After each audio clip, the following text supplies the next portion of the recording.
ng MPL Philippines Season 17, and this is Basa ng Masa. We've got a few questions for our viewers. Let's see kung anong basa nila. Okay, so I'm here with...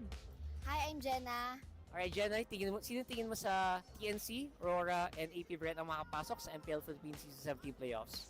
I guess RORA pa rin kasi for sure mas gigil sila ngayon makabawi, and of course, syempre sila yung last champion ng M7. So for sure, mas pipilitin nila na makapasok sa playoffs, and syempre hindi pa sila nakakapag MPL champion. So most probably talaga na pipilitin nilang makapasok sa playoffs. This is it. Alright, puso ng kampiyon. Kasama ko naman dito si... Jorine. Alright, sino tingin mong papasok ng MPL Philippines Season 17 playoffs sa tatlong natitirang team? For me then Aurora kasi sila din po yung unang na-root ko po talaga. Then sa ranking medyo ano na po talaga mahigpit din yung laban, pero alam ko po kaya pa po nila bumawi.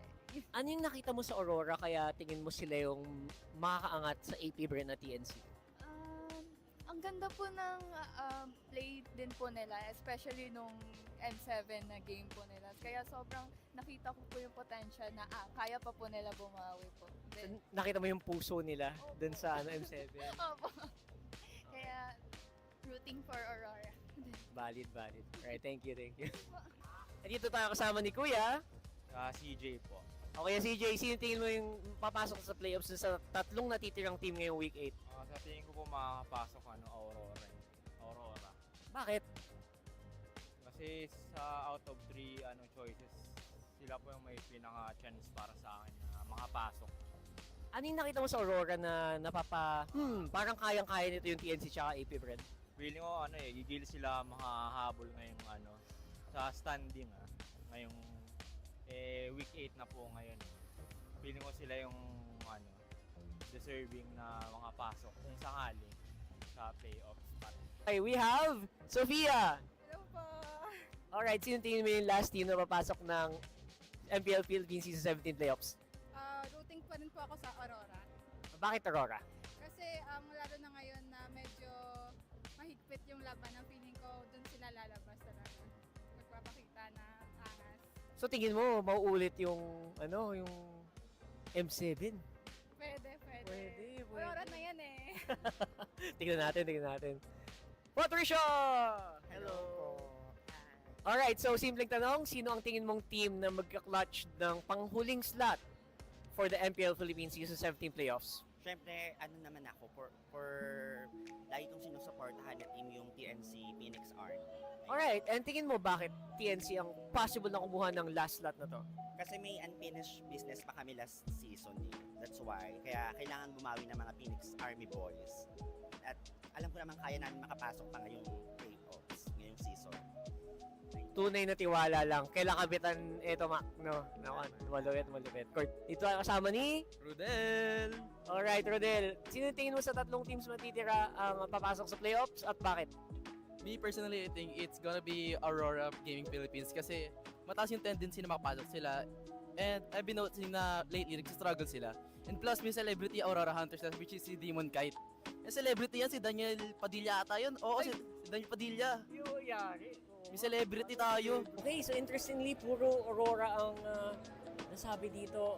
And again, we also have like TNC believers in the chat. Where are the APBR fans, man? I'm looking for you kasi hindi pa naman tapos ang laban, especially here in week 8. Siyempre lahat yan dito lang sa Basa ng Masa. See you on the next episode.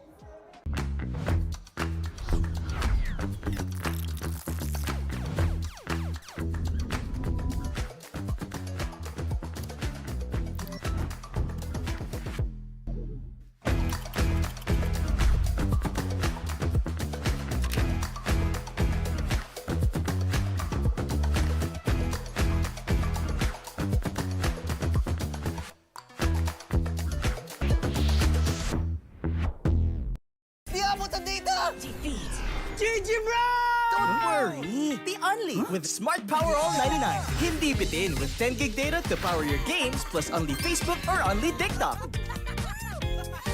Load now! Foul! You know your scalp can get up to 5 times more dandruff? Get triple anti-dandruff power Supercharge with Clear. Hey, you, did you know men have 1.4 times weaker scalp? Get a shampoo that's 100% made for men. Supercharge with Clear. Enemy alert. Your scalp gets 1.5 times greasier, causing dandruff. Get triple anti-dandruff power. Supercharge with Clear. Stop and pull over. Your scalp gets 1.5 times sweatier. For cooling power, Supercharge with Clear. Different shades, different moods.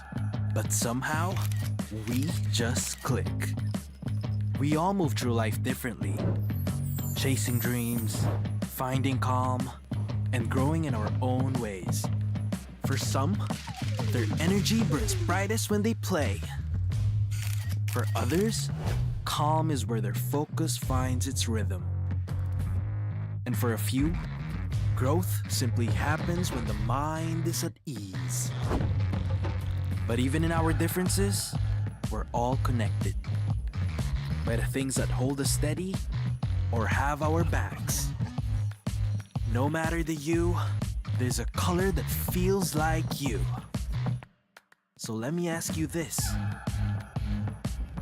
What's your color?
Siguro po, kung ba't nag-i-stay pa rin ako, yung sa passion ko po, sa paglalaro. Kasi po, parang marami po akong gustong patunayan, ganun. And yung dream ko po na makuha yung, yung makapag-world champ, ayun po. Kaya siguro po yun yung reason kung ba't nag-i-stay ko po ako.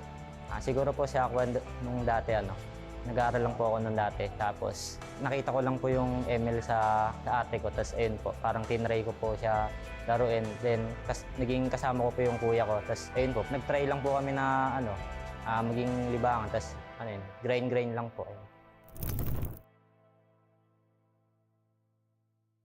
I'm super fan Nor Arumpak from Iligan City. Hi everyone, I am super fan Ainol from Iligan City. Experience namin dito sa MPL arena mismo is exciting siya at saka mas ramdam mo yung kaba lalo na pag nandito ka na parang double times yung kaba na nararamdaman mo para sa team na sinusuportahan mo. Sobrang exciting kasi I'm watching with my Cavalry also, and then super exciting kasi iba pa rin yung kaba kapag sila yung naglalaro tapos against ONIC pa din, which is both super team in this match. For Carl TZ, keep up the good work and palagi pa rin galingan sa retrihan.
ka ba?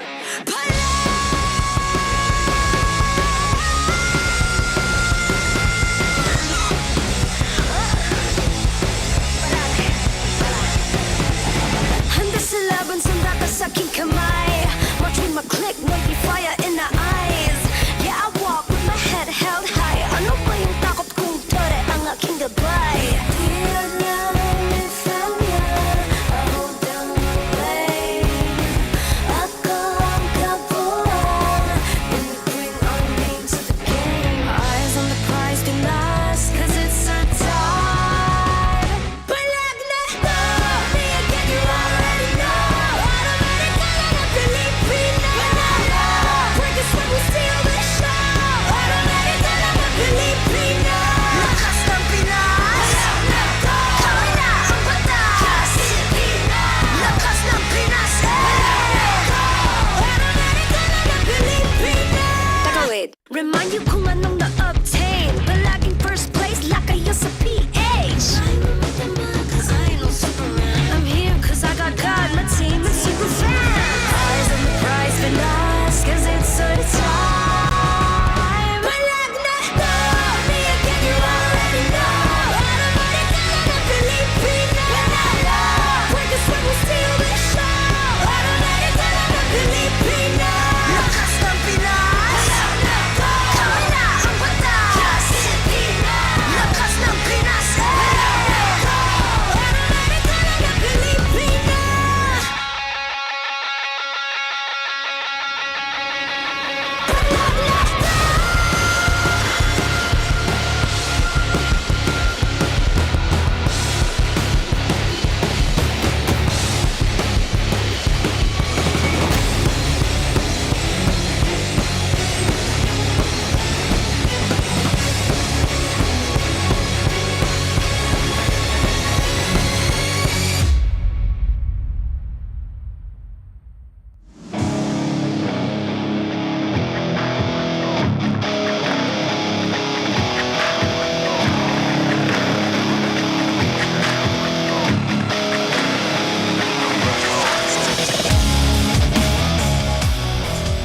The 17th season of MPL Philippines is brought to you by the following sponsors. Infinix, the official gaming phone partner, the power behind every Madlang gamer. Smart, the simply reliable connectivity partner of the MPL. Our partner in esports, Clear Men. And our strategic partners, TT Racing, Ferry, and SIP. Don't miss any MPL action by following our official Facebook and subscribing to our YouTube channel. Follow MPLPH on TikTok for more content. Experience the lakas ng Pinas of MPLPH Season 17 live at Victoria Sports Tower. Grab your tickets now via the official MPLPH website. MPL Philippines is monitored and supervised by the Games and Amusement Board.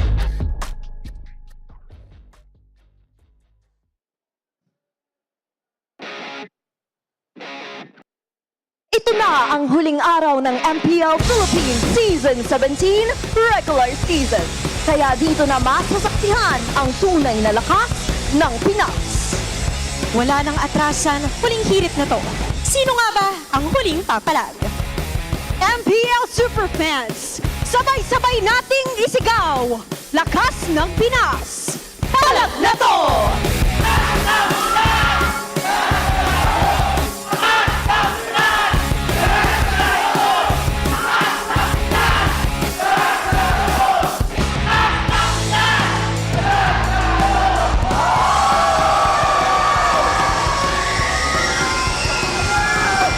Here we go. Palagnato, welcome, ladies and gentlemen. It's the final day of our regular season, and we're here to go ahead and end it with a bang. What's up, everybody? I'm Nice. This is going to be us on the English desk. It's me, the Wee Rarebros. It's Leo and Renmar. And over on Filipino desk, we've got... Umi pa rin, kasama dito si Burrito at si Midnight para ibato sa inyo ang aksyon mamaya sa ating Golden Rivalry. Okay. Did you guys hear the amazing new song we've got going on right now? The new MPL Philippines anthem is officially out. You guys have to check it out right now. Stream Palagnato by Janine Berdine on all major streaming platforms and share it on your socials. Eyes on the prize, Filipinas Palagnato. I listened to it before here. I'm sure you guys have heard plenty of it. How do we feel about it, everybody? For the first time in the history of our league, we have a pop punk anthem. Yes. So I like it. Yeah, I wish I still had my skinny ripped jeans. Yes, there was a time where I could pull off skinny ripped jeans, my flannel, color my hair black, bring it down. Just last month, I still had my fringe. You did. Oh yeah, that's true. That's true. You did have Hey, that. I still have my emo hair. We can I'm all okay with make it that. work. You know, also, by the way, MPL Philippines is monitored and supervised by the Games and Amusement Board. Gab, thank you so much. Now, we also have to take a look at the standings currently before we proceed with our matches today, the Infinix standings on how we've come to this point. And I know yesterday was a big day. There was a lot on the line, I feel like, with our matches just yesterday alone. But this is where everything has fallen into place for the playoffs. Alam mo, nung tinignan natin yung mga kaganapan kahapon, akala natin ang araw na ito ay magiging, sabihin natin, sobrang intense considering na may tsansa na malaglag. Actually, wala pang tsansa malaglag kahapon yung Aurora. Today dapat yung deciding game. Yeah. Pero hindi nangyari yun. Of course, nakakalungkot pa rin naman para sa APBR and CNC. Pero kailangan natin i-celebrate no, yung achievements din na nakuha nila dito, yung mga magagandang moments nila. And ang sarap i-reminisce nga, no, lalo na itong APBR. Yeah, and especially now that we're looking into the last matches of the regular season, hindi pa tayo tapos. Yeah. Kasi itong unang laban na to, one would think na parang, okay, medyo i-enjoy na lang natin yung Golden Rivalry. No, Team Liquid is still vying for the #1 spot. Yeah, there's a chance. A chance. A chance. That this is going to be an even longer day than we expected. So we're going to have to wait and see for the results of TLPH and ONIC. We might have tiebreakers to close it out. But of course, as we mentioned, the teams that haven't been able to make it to the playoffs, especially APBR with their last match happening today, I would like to think that even in losses, there are victories to be celebrated and future potential to get excited about. Yep, this is this is the nature of competition. This is the nature of tournaments. We've always got to have teams bow out. Hopefully they can come back stronger. But right now we're going to focus on a rivalry with these two teams that we've seen many, many times. It's the Golden Rivalry. This is probably one of our favorite rivalries, I'd say. Don't you think, Leo? I have been there every time they faced off. And tonight we are going to see if Liquid has to play again. Because if they win against ONIC via sweeper 2-1, for sure, they're first seed. But if they lose to ONIC 0-2, Falcons takes first seed. But again, nabanggit natin, meron pa nga yatang chance for a tiebreaker. Yeah, it's a 25% chance. One out of the 4 possible situations, makakakita tayo ng one more match for the fight in the #1 spot. That is between TLPH and Team Falcons. Tama ka, Wami. Ako, sa totoo lang, kung tatanungin mo ko, isa pa. Alam mo, ako feeling ko, G din ako dyan eh. Kasi first time ko lang ata ma-experience yung ganong klaseng panahon. Tiebreaker, no? Tiebreaker, isa pa, palag na to. I don't think I've ever had an experience with a tiebreaker before. So there's a chance that ends up happening. I think either way though, 25% chance. I mean, we've seen chances all this week alone, and this is how I would say a lot of our fans out there that watch the MPL Philippines love to see Week 8. You know, you still have these stipulations get to this point, even in the last day. We've got a special guest coming through with us, though, before we talk about the matchup some more. We've got one of MPL Philippines' restreamers out there. I believe it's Coach RC. Hey! Let's go ahead and give him a call. Hey, Coach RC. Hello! Hey, Coach! Coach, can you hear us okay? Can you hear us? Yeah, I can hear you guys. Awesome. Wow. Coach, we're going to go right to the questions here. You coached there in Myanmar back in 2024, and you've returned. How is it coaching there once again? Actually, so hard. No adjustment, but go with the flow, you know. Going with the flow. Go with the flow. Very simple answer, Coach. And ito, dati Coach, parte ka ng Golden Rivalry. At bilang coach ng TLPH, ano bang meron sa labang ito? Bakit kaabang-abang yung ONIC versus TLPH? Ano expectations mo dito, Coach?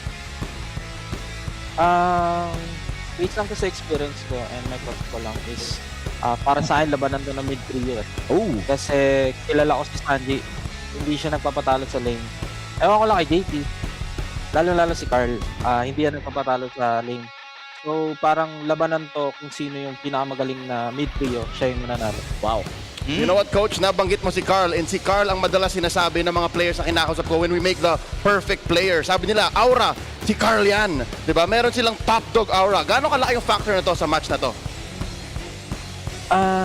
Sobrang laki, hindi naman sobrang laki, pero malaki din talaga yung impact na may aura yung isang player or isang team eh. Kahit na alam mong na kaya mo silang talunin, pero once na naaurahan ka nila sa stage, mag-iiba yung takbo ng laro nyo eh. Yeah, totoo yan. By the way, Coach RC, I wish you a speedy recovery. Nabanggit mo kanina na sobrang importante ng mid-trio synergy for a team success. Alam ko mahilig ka mag-comment sa mga Facebook post ni Sanji, nila JP, nila Carl. So kung usapang trio mid-synergy, sino ba sa dalawang team na to between TLPH and ONIC yung nakikita mong lamang sa laban nitong tatlong to? Para sa akin, dun pa rin ako mag-stay sa... Walang kabayas-bayas. Kay Sanji and JP pa rin ako. Kasi iba gumalaw yung dalawang to eh. Sobrang... Kumbaga, pinumbay mo yung talino, tsaka yung IQ ni JP, tapos yung talino ni Sanji, pinag-combine mo sa isang team. Parang hirap nilang tibagin sa mid. And we're going to be really excited to see how well the mid-trio battle will be able to show in this series. And of course, Coach RC, being an import yourself twice now, what are your thoughts on Savero's performance if you've been able to see some of his games and the chemistry with this team? Do you think na sobrang swak na swak talaga si Savero with ONIC PH now? To be honest, nung nasa Myanmar pa ako, na madalas ko rin sila nakaka-scrim eh. Actually, parang, hindi naman sa minamalit ko, parang na-expect ko na kaya namin silang talunin. Pero nung nakita ko yung laro nila, parang din silang, parang hindi nawala si Kelra sa game. Kasi yung talino ni Savero dun sa laning, parang ang hirap niyang talunin sa laning. Sa scrim lang Tapos, hindi lang ako nagbe-base sa kung sino yung kalaban. Parang base lang din ako sa mechanics niya. Ang taas din talaga ng mechanics niya. Lalo pag wise at yung gamit niya. Okay. Pinainit na ni Coach RC. So, painitin muna natin ulit ito. No, bago ka namin, alam ko, busy ka naman, Coach RC. Pero, eto na, painitin natin muna. Sino kaya ang lamang? Para sa'yo naman to, Coach RC, no? Pick ONIC nung Season 14 o pick Team Liquid nung Season 15? Thoughts ko lang to Sige, No judgment! No judgment! Painitin lang. Ano lang to, nung nasa Falcon kasi ako, di ba? Nag-M-Worlds yung ONIC. Hindi, parang iniisip ko kasi kaya ko silang sabayan pagdating din sa drafting. So, nung pick nung Team Liquid, hindi ko lang masasabi na ako yung nag-lead ng team. Pero iba kasi yung pick ng Season 15 eh. Hindi lang siya as a coach, as a team talaga. Kaya para sa akin, Team Liquid ako. Okay. We got our answer right there, Coach RC. The represent, of course, Coach RC. Thank you so much for joining us here in the call. Good luck with your restream, by the way. Go ahead and check it out. And speedy recovery, Coach RC. Thank you so much. Enjoy the match. Enjoy the match. There you go. Some heated takes. Again, that's his opinions. I know the comment section are also probably kind of going off. There's a lot of great there. And even over, I know on the English broadcast, we've actually talked a lot about Savero's performance in the lane matchup alone. And just how diverse he's been in terms of the hero pickups. That's true. And I think in terms of mga heroes pick, nangunguna din si Savero sa mga gold laners natin. Namimiss ko na nga yung YSS gold niya. Pero ano naman natin, wala na. Hindi na natin nakikita yun ngayon. Tahirap talaga. You never know. You never know, pa. Oh, that's the new howl sound. Wow. We got a new howl sound. Palagnato. Go ahead and Midnight, take it away. So, para magkapalagan, sisimulan natin to sa Goatations versus Sigma pattern. Battle ng mas magandang early game rotation kasi aminin na natin, itong dalawang team na to, pauso sa mga kakaibang rotation in the jungle role. So, that's for both sides. But for ONIC Philippines, they have to close out the game with better map movements versus TLPH. Again, signifying yung importance sa early rotation sa jungle, but also the trio mid rotations. Kamusta naman Team Liquid Philippines, and more? Well, there's something that Coach RC mentioned earlier, that when he sees Savero with ONIC Philippines today, to him it sort of feels like, well, based off of the results in the scrims, that Kelra has never left, that he's always been there because of how strong he is in the laning phase. So Liquid need to win the gold lane hero matchup. There are two heroes that come to the top of my head in the Claude, in the Harith, in terms of the major trades. You can't take out the potential of the carry as well, considering that ONIC still does have that pocket Baksha available for them. But then, how do you ban and draft against someone who has the deepest hero pool in the gold lane? Because he even got to get a win with a Beatrix. He got a Maniac with the Obsidia. Thank you for reminding me the name of that hero. So, gold lane hero matchup, it's going to be a difficult win there for Liquid. I'm excited to see how they deal with that and how Teddy deals with Severo in lane. That's what I'm saying, man. The gold lane matchup is probably where I'm really going to be focused and honed in on here, just because there's so much action there. And before we welcome the teams, are you guys ready to level up your game and your grades? The best students don't just study hard, they study smart. That's right. Meet the Infinix XPad 30E, the first true education tablet in the Philippines. It features an 11-inch FHD Big Plus screen, an AI tutor on tap, and over 120,000 free courses. It's time to make learning faster and a whole lot more fun and get your Infinix XPad 30E, your easy learning smart buddy. Thank you so much, Infinix. Any last thoughts before we let you guys go over here? 3 games palag na to, paabuti natin ng overtime. De, joke lang! Who knows? Who knows? Walang joke-joke. Sige na, G na yan. 2-1. Actually, kahit sino na, basta 2-1. Okay. OTP! Yes! Palag na to! Like na to! Hey, if we can go to overtime, maybe we go out on the last day, we might as well go out with a bang, right? Yes, sir. Filipino Desk, we'll see you guys later. Let's go ahead and welcome out our Golden Rivalry. Dominating Team Liquid Philippines. Sa ngayon, feel ko kami talaga yung pinakamalakas. Sobrang tapak namin sa game, hindi kami natatakot gumawa ng plays. May aura yung TLPH game kasi parang sa ginagawa nila yung game parang sobrang mga yung chemistry nila, yung planning nila, ganun, kung saan sila gagalaw sa mapa. Yung about sa aura nila sa in-game, feel ko depende sa mindset ng kalaban nila. Kung ano niniwala po ako na may aura kasi na-feel ko din siya sa mga ibang teams dito sa MPL tsaka sa international. Parang natural na talaga yun sa sa mga pro players na nakaka-feel ng gano'n. Ang masasabi ko sa performance ko, mas nag-i-improve mas nag-i-improve. Outside the game, parang feel ko po wala akong aura eh. Pero mini-make sure ko na in-game, dun ko paparamdam yung aura as a gold lane. Minsan ang tinanong si Severo kung papaano niya pinagandaan, nape-pressure ba siya? At ang sagot, Carl, I don't get the pressure by you because I'm the pressure. Team Liquid Philippines, sweet! Yung touch ko po kay Severo na parang nagbubuhat sa ONIC, expected ko na push kasi experienced player na rin siya tsaka madami nang napatunayan sa ibang region kaya ayun, hoping ako na makalaban siya ulit and excited sa match namin. My message for Teddy and TLPH, we will revenge best performance.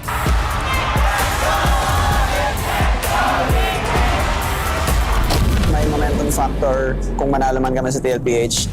And tingin ko yung momentum na yun, para sa amin, more momentum, more confidence.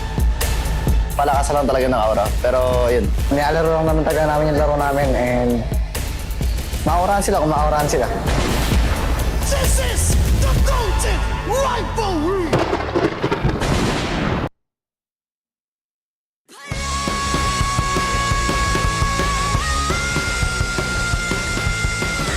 This is the star match of the day, brought to you by Smart, the rivalry etched in gold, Magingay!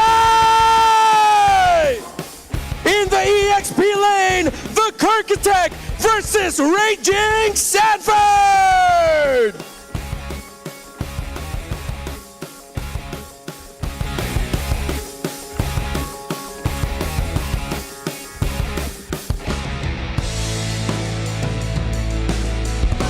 In the jungle, the GOAT versus the Sigma Jungler!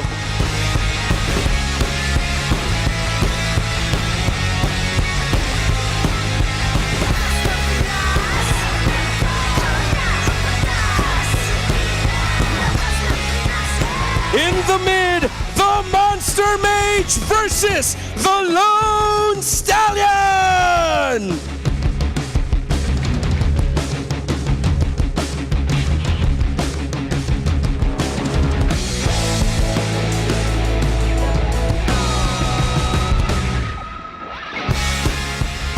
At Rome, the Bruiser Brusco versus Daddy JB!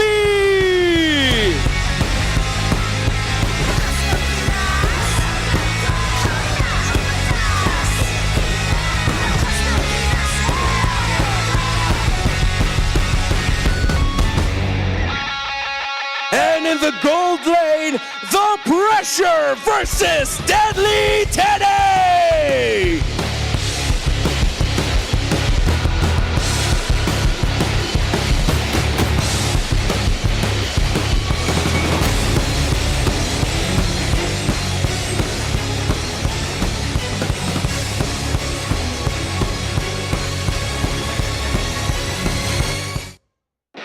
To ensure the integrity of the game, please welcome our marshals, Miko, Chico, JD, and Joshua G. And our head referee is the Chop Master, Sen.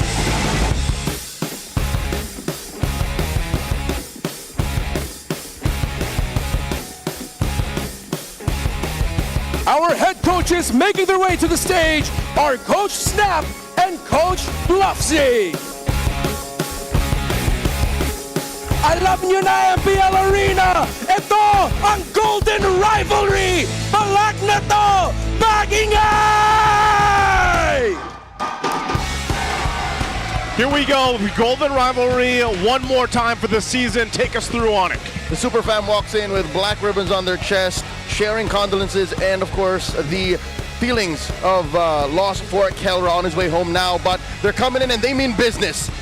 From all the way Rome to gold, it's the M6 winning lineup.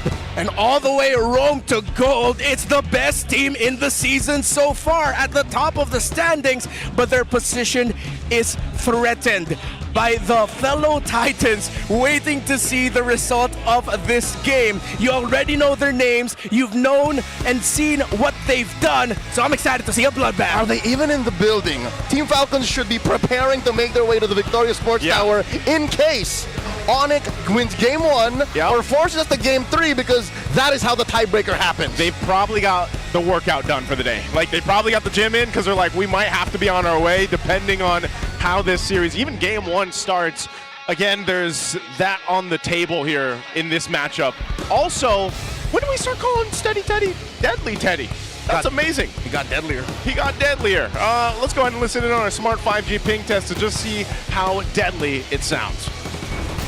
Guys, yung playoffs daw sa Phil Oil Arena, yung SEA Games 2019. I'm so excited to play again. Saka kami maglaro dun sa Phil Oil kasi ganda dun. Yung playoffs nga pala sa Phil Oil, no? Sa kami nag-jump nila Carl nung SEA Games yun. Parang sobrang memorable yun kasi first gold medal ng PH sa esports. Iba yung feeling nung nag-champion kami dun kasi para sa Pinas yun. Paghandaan namin yan si Carl kasi nung naging kakampi ko yun sa SEA Games, isa rin yan sa nagdala sa amin dun sa game. Sobrang gifted talaga. Game knowledge sa laro.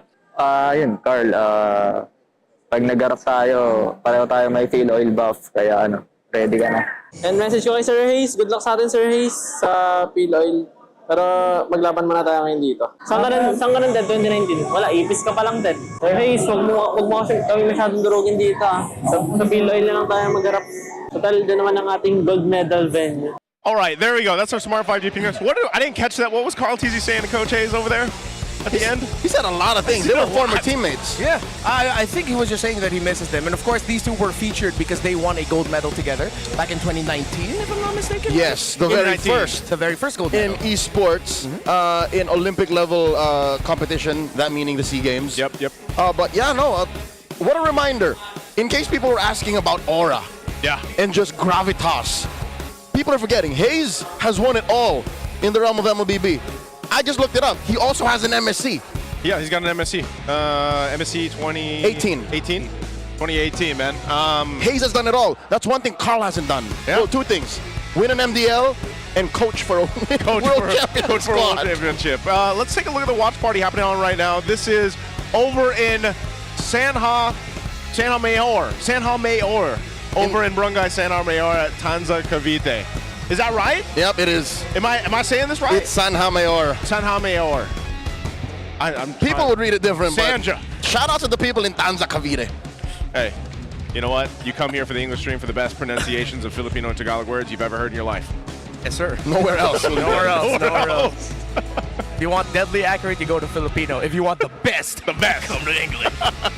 All right, also for the first map, I think they see it right. We were going to Broken Walls. B-dubs for game 1 in this best of 3. Remind you, if ONIC gets the upper hand here in game 1, that's already step 1 to potentially have another extra game today. What's your command? Yeah, something about Broken Walls is actually really good for ONIC. They are one of the teams that has played it 11 times, and they have a win-loss of 9-2 in that map. You know what it is? What is it? It's the Orange Gambit. it's just so much easier to do. Because King Kong can engage from the front, where you usually do on normal maps. Yeah. But in Broken Walls, he can cut right through, even starting from the far buff. Yeah, there's... I don't know. Broken Walls is a weird map sometimes for certain teams, I feel like. Also, because of objective fighting, you look at the stats for a lot of the teams, especially the top teams right now that are competing here. You look at stat control or objective control when it's Broken Walls, and it could go either way. But also, I think, interestingly enough, are they just going to go for the Harley play here for ONIC to go ahead and secure that for King Kong? Ooh, I know the ONIC go-to is that Harley, and it is a huge comfort, but I don't know if I'm going up against Carl in Liquid, I don't know if I'm willing to give up the Suyo to him. If ever, keep the trade active. If there's a choice between the Suyo and Harley, try to pick something that would supplement your jungle rotations or maybe give some difficulty to Carl TZ's rotations. Looking at the draft predictions right now, going live, the potential of what ONIC could ban out is looking like a Juicin is one of the most likely options next to a Phoveus. If it's a Phoveus here or the Zushin here, it's the other on the other side. Both just have to go. Okay, Freya. I like the animations. So the Freya gets taken out, of course, another option that could have been there for Teddy. That means one or the other is coming through. Yep. It's up to the Liquid to decide if ever it's going to be the Harley and or Suyo. They also really have to think about the Juicin because it's also a great pick for them. So there's a lot of power picks to trade here that I don't think that these two teams are not going to run out. The first three picks are going to be a wide field of heroes that they can fight for. Nay, the first phase alone is dynamite. Because even Marcel is left. Marcel's and left. The Valentina trade. Valentina. I think that's why you see such a, thoughtful draft going through here, especially in the first phase. They're taking the time. See what's going to be. All right, it's going to be the Harley. Yep, they'll take out the Harley. So do you just grab Suyo then? That's the thing. I think TLPH decided to ban this out because they know that there's a chance ONIC might not even think about a first pick Suyo because not a lot of teams are willing to rush that. Still, though, it's looking like the odds are saying it's looking like a Suyo rush right away. But then when you're up against Liquid, consider this. You still have a Fredrin open to deal with. You still have a Leomore to deal with. A Guinevere as well. So again, keep the field open. Just take out something really strong for Sanford. They pick up the Phoveus because in that way you're also trying to turn off the Valentina as one of the first two picks alongside the Harith on the red side for Liquid. Okay. Phoveus being that first pick here. We'll see what TLPH builds out. You still have that Jushin in contention too. Yep. I think that's definitely going to pop up here on one of the picks. Or the Valentina. Yeah, or Valentina. TLPH. One or the other has to be here now. There's a lot of fights for the gold lane that they don't need to rush it, of course, and get the Suyo. So TLPH read it perfectly. Whoa! So did the Harith come out because they're willing to play the Harith onto the Phoveus. Very brave choice. That's like a statement though, right? That, and this is the only time you could pick it. Because if you let it through to the second phase, or rather the second half of the first phase, the Harith comes through for sure. Yeah. And since the Claude is gone, what's Savero left to play? Again, he has a huge hero pool, but he's left with the lesser pick. Yeah. Because it's Harith and Claude right now. Yeah. So if ever he's gonna just see if he can pick up a carry to deal with it. I think ONIC, though surprising as it would be, would want to consider picking up something like the glue and then just put it in the Roam for Brusco. You take out the surprise factor, but Roam glue was one of the big X Factor picks from yesterday. To see if they're willing to play into that. They still do pick up the Gore. Definitely keep expecting him to come out in the first phase already. He's a great pickup. It's not going to be the Gourd though. Not going to be the glue. They pick up their jungler in the Guinevere, but there is a very, very off chance this might go into the Roam pick. Most likely though, based off of recent memory, this is most likely jungle Gwyn. Okay, and the response right now to finish the first phase for TLPH is the Marcel.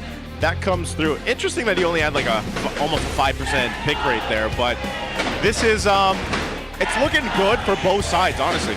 You got to take into consideration, and I think our draft prediction software also considers Daddy JP don't play the Marcel very often. Yeah. He was one of the later players to pick it up. So with that said, they start taking out more roamers because they don't trust that this Guinevere might be a flex. They trust that it might be really in the jungle anymore, so they take out the Khalid. Yeah.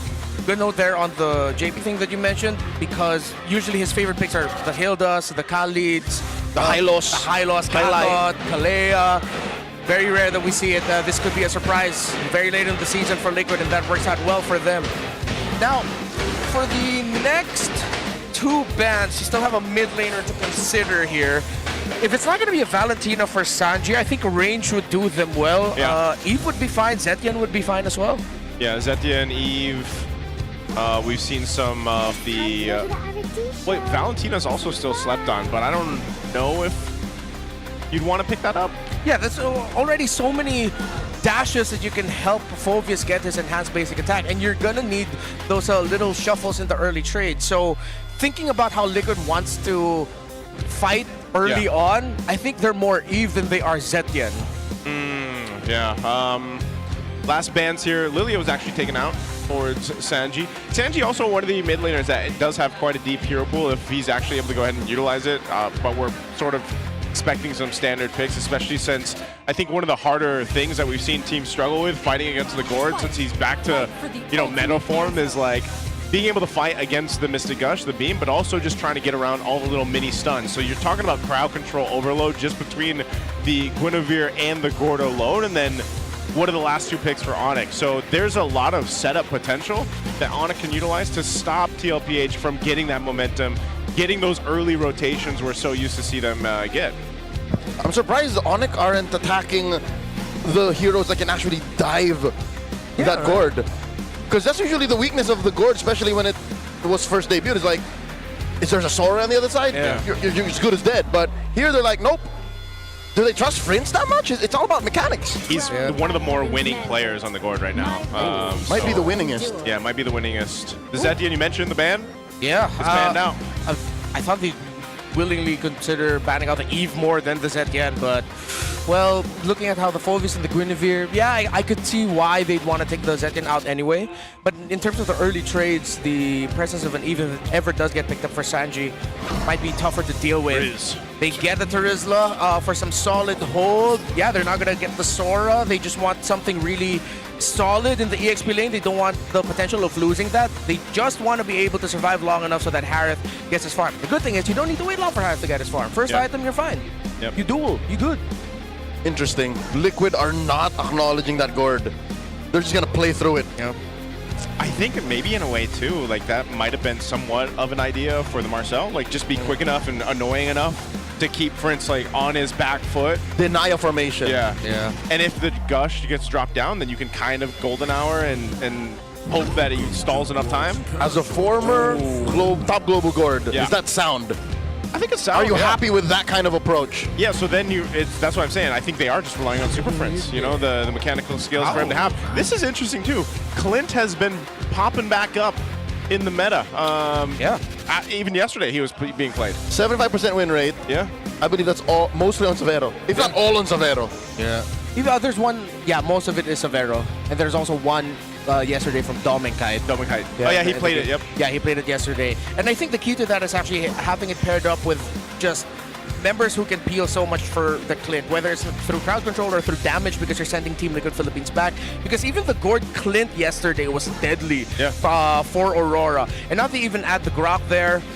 Surprisingly, we don't see Grok as much anymore, but then with the pressure applied by the Marcel, well, with Khalid and Hildegon, the Grok does add to that pressure. Eve, as expected, is locked in there for Sanji. So I'm just really looking at how the early trades are going to be dealt with by ONIC Philippines with the Eve present. Yep, and super fans, you guys are sharing your thoughts in the chat. Well, why don't you scan this QR code as well? Get a chance to win 1,000 MLBB Diamonds. 3 winners per match. So we've got this one and we got next one. And then we'll probably have something more for you guys for the playoffs. So take a look while you can. There's our Superfan prediction right now. Pretty close, 44 over for ONIC Philippines, 56% for Team Liquid. That's about as close as most fan bases get against the Cavalry. Yeah. The Golden Rivalry definitely is a must-watch, even in the twilight of Season 17. Great rating on ONIC. Yeah, I was actually going to say before we even saw that rating, I like the lineup that they have here for Game 1. I think this is a really solid foundation to get Game 1 for ONIC Philippines. Yeah, that's why it's really good that they're actually even JP back to Purify going into this one alongside Teddy. You don't see that often for roamers, but it is important. Well, here we go. Golden Rivalry First match of the day before we end out our regular season. We know what's on the line here for the playoffs, that upper bracket spot to be solidified or not for Team Liquid Philippines, and we jump into it. I love that Daddy JP put a Purifier on Marcel. It throws me back to whenever a chip puts a Purifier on itself, just to make sure that the shortcut happens here. It's for the golden hour. Yeah, and the good thing with that is also beyond saving himself, if ever whoever he can give a shield to during the golden hour, any of his allies. Good escape for both of them. All right, Severo, fine, handling the lane relatively well, but did get forced to use his regen. Not a lot of really deep invades, but JP is getting the trump over ONIC so far in terms of vision, while Brusco and Super Prince are just taking their sweet time, making sure that minion waves are healthily cleared by these two, because them going into level 4 or getting closer to level 4 by Turtle 1 is going to be an important condition for them to trade with the EVE lineup. Yep, a lot of good information here coming from both roamers on each side as well, wanting to go ahead and secure these buffs for their junglers and get things set up in that first turtle. Interesting how the first minute and a half has elapsed, because we talked about Aura in the pre-match panel. Yeah. It seems like ONIC have let go of the orange gambit. Like, they're not even trying. They didn't even cross the river. Yeah, I think they knew it'd be way too risky with the pokes from Sanji, with the Marcel there. Okay, so we're seeing a little bit of what Coach RC mentioned earlier about how difficult it is to trade with Severo in lane, and we see why Clint is getting popular again. Yeah, you're seeing it, throughout the weeks here. We've been talking about Severo's performance, being that first import throughout the league here from the MPL Philippines, and I think he's done more than prove himself worthy to just be called one of the more deadly gold laners and so versatile in the lane. The fight for this first turtle, half health. Oh, nice jump, Requiem, the answer. King Kong, they take out 40, but Liquid happy with the turtle. Yeah, that's exactly what Liquid wanted. Even though Sanford went down, they did everything to stop King Kong. The Platinum Snap, the crowd control coming in from the Marcel, plus the fact that Sanford committed Flicker with his penalty zone. That just went all to plan for Liquid. Oh, big swing here. Putting Teddy up against the wall. A lot of damage coming through from Severo. Called easy. Looking to repair the situation. Taking Brusco down to 5th of his health. Throwing out the charge Quella. Oh, Severo, he's half health, but yeah, he's going to be able to go ahead and stay in that lane. Good response there from Carl Teasy to be there in time for that. Great rotations. This is what we were talking about in Keys of Victory as well.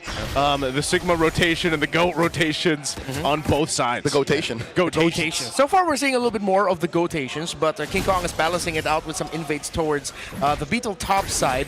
Now, one thing to note, why even more so this Clint looks really good, against roamers that would want to have the support emblem set, early burst coming in from the gold laner is not good for them, or early burst from anyone, not good for them. So you see, when JP's going to be going up to Severo's lane, he's going to be taking a lot of damage despite being a roamer. Yeah, that's something that I think most Marcels feeling like they're going to have to deal with. You know, part of it, again, is we've been seeing Marcel players, these roamers, try to figure out the best way, the most efficient way to play him and also utilize the Golden Hour ultimate. But, you know, this might just be part of the plan for JP to maintain throughout the game and the pace that they need. Turtle number 2 spawns in the lower quarter, so that means Teddy and Severo will be part of the action. So far, not a lot of pressure coming out from ONIC. They've been just playing very safely, which is okay. Even though it's not their usual MO, at least Severo gets farm and they're looking fine. Oh! Okay. Odd positioning for 40s. There is Badia Smith keeping him fairly alive, but disengaged by King Kong will compromise Liquid, at least pre-turtle. Yeah, so at least for Sanford, he'll go back, he'll reset. Looking at the items here for the gold laners. No full build item just yet for either just rushing components. It's been happening a lot more that roamers are actually going for rapid boots as their priority shoes. It's because I guess they just want to be able to rotate through this map, and also broken walls, being able to move and, you know, maneuver through them. Yeah. Not just roamers, actually a lot of roles now. I've seen a few gold laners in MSL Thailand pick up rapid boots. They just want to be part of fights. Yeah, EXP laners as well. Oh, that's a rampart and a penalty zone compromising that turtle take. Golden Hour stopping it. Kurt jumping on. Infernal Pursuit on a Carl TZ, pushing out the GOAT. Very low members. It's ONIC scoring the second turtle, and they're not done. Brusco with a rampart, plus the gush. Down goes 40. Kirk is burning, but he's fine. The projectile thrown out to back Teddy off. ONIC, They waited for the right moment and they finally got it. And it seems like we're seeing a little bit of the idea behind picking up the Marcel, seeing the gourd. Yeah, you cancel it out just a little bit, but as long as Chris is alive, woo, it's fine. Severo flickers back. He went to deadly Teddy mode there for a second. You know, trying to at least push Severo off. He's going to have to go reset, though, so Severo's got really good control in this lane, especially with Brusco down in this bottom side. I think, oh, no. Oh, Requiem! And the Gush finds 40! The third death for the Apex Predator! Yeah, they're man-marking Sanford. Something that we see a lot in the past of Liquid, even during their time as Echo, is if ever Liquid are looking way too strong and teams are finding a way to beat them, they start off with something simple. Make sure Sanford's impact is diminished. And that's one of the downsides of a Trizla. We've seen this time and time again since he's started to get picked up. If the flicker's down, you kind of have to make the decision. Do I penalty zone defensively or do I hold on to this? And he's just getting stunned and whittled down. Even to take this to the next level, Joseph, even if this wasn't a Trizla, as long as you neuter 40, Liquid is a different beast entirely. That's just not the kind of play he's used to. On the other hand, Kirk has won championships by going 0-8. Yeah, like just be in that punching bag, basically. Yeah, and that's why he decided to go for more a component-based build. Maneuvers in mid. Okay, it's JP compromising Kirk. That's a Gush used defensively. Golden hour. Carl Teasy gets jumped on by King Kong. He gets the combo and the knockup. Oh my lord, Carl Teasy deleted off the map. Oh man, Carl Teasy taken out. Really good counterplay from ONIC. King Kong's not done. Sanji here does get a shield from JP. Liquid looking like they want to pick a fight. That's Kirk backing off. ONIC are up 1,000 gold. You see here why the Phobius and the Guinevere together just works wonders.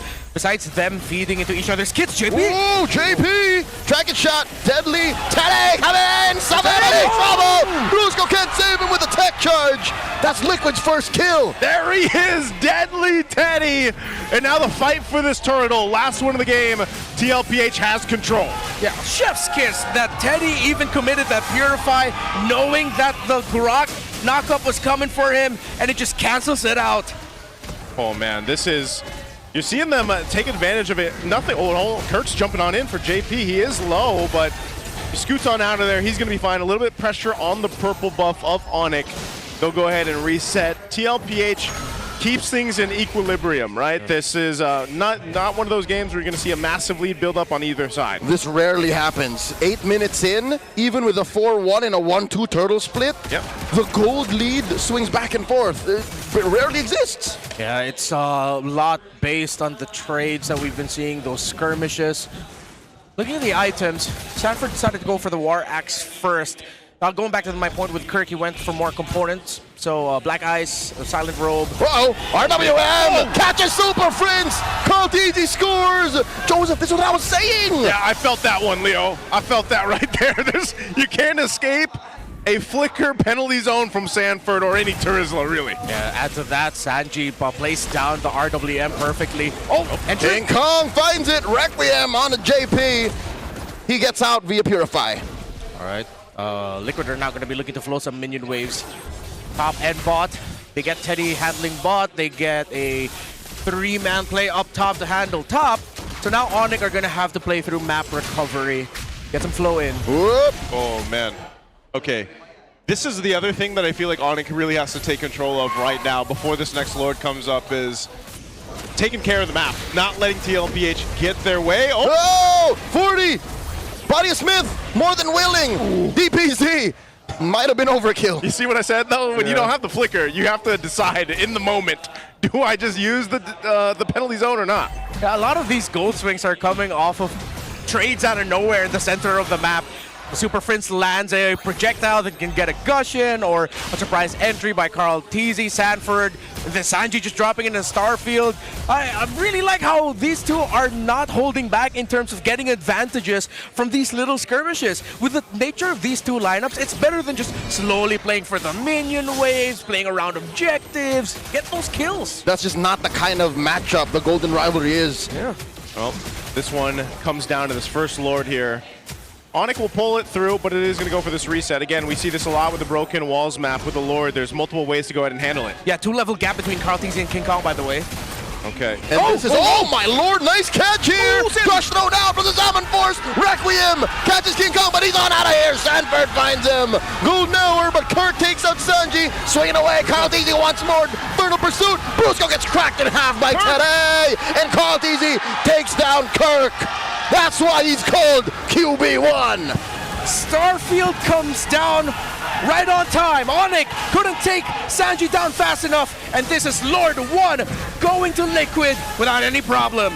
Man, another decisive fight showcased here by TLPH in the first Lord. This is what we see. Even if a team is able to keep pace or keep things under control in the early to mid game, by the time you get to that first Lord, that's where TLPH plays the map and around this objective so well. Let's take a look at the replay here. Yeah, it was the initiation from ONIC, but Teddy was free to jump onto Prince, forcing the flicker and ending the Mystic Gush early. That's why they couldn't get Sanji down quick enough. Teddy was not caught by ONIC. A great usage of the Golden Hour as well. That's something we talked about that JP is going to have to utilize, and that kept Brusco there, frozen in time for just long enough that they could deal with and reposition into that team fight. So, in a literally a one team fight, look at the gold lead. It's ballooned up almost 5,000 gold. And even without that team fight, if it was just straight up Lord into conversions, Liquid would have ended up with the same lead. Yeah. That's just how they play. You give them an inch, they take a mile. Can't fit a horse in a box. Oh, they take tier 1 in mid. That's it, the main artery with a Lord down bot. Yeah, one thing to note also for the Suyo is that more and more we're seeing less Skypiercer rush for the Suyo. This is just old school Suyo style with the Hunter Strike, the War Axe, and the Malefic Roar. Liquid continue their pressure into the orange side of ONIC. They still have the Lord with them. This is going to be a huge gold swing and map favor for them. Yep, they will clear this Lord out before it gets to the wave here, before it gets to the shield. No, shield's gone. And so this is the thing. TLPH will go ahead and play the discipline route. They'll get some of these tier 2s down. Oh, little beam thrown out by JP, but he's fine. So as his Purify too. Little damage check from Super Prince, which is still respectable. Again, you know, it's more so of, can he get the full use of the ultimate of the Gourd, that Mystic Gush? Can he actually get the placement he's looking for? And I think that's what we're missing with the whole Harley ban. Yeah. Is because that should have been a shred. Here instead, it's Guinevere Gourd. So there is a CC set up, and then you get the Gush. It's just, there's not much of a payoff. Yeah, the payoff doesn't come until Severo also has a full stack of items, and he's ready to just burst down anyone that gets in front of him. With him packing the Flicker, he might even commit that Flicker to go for a really deep dive onto Sanji or a better angle onto Teddy instead of using it for escape. So let's look at Severo where he's at in items. 1,000 behind it against the Aerith. He built up his Skypiercer earlier. Does have the Malefic Gun. This scenario, one more, and then he should be fine. The 5th item for a Clint is really just consolation at this point. Once you get to 4, you're fully locked. That's how much he hurts. Yeah, we've seen it before. Clint can pop off. This is the other thing, too, I guess, that you can think about is just that combination of not having the Harley and the Genius Wand that's usually built there is why that burst works so well with a Gourd.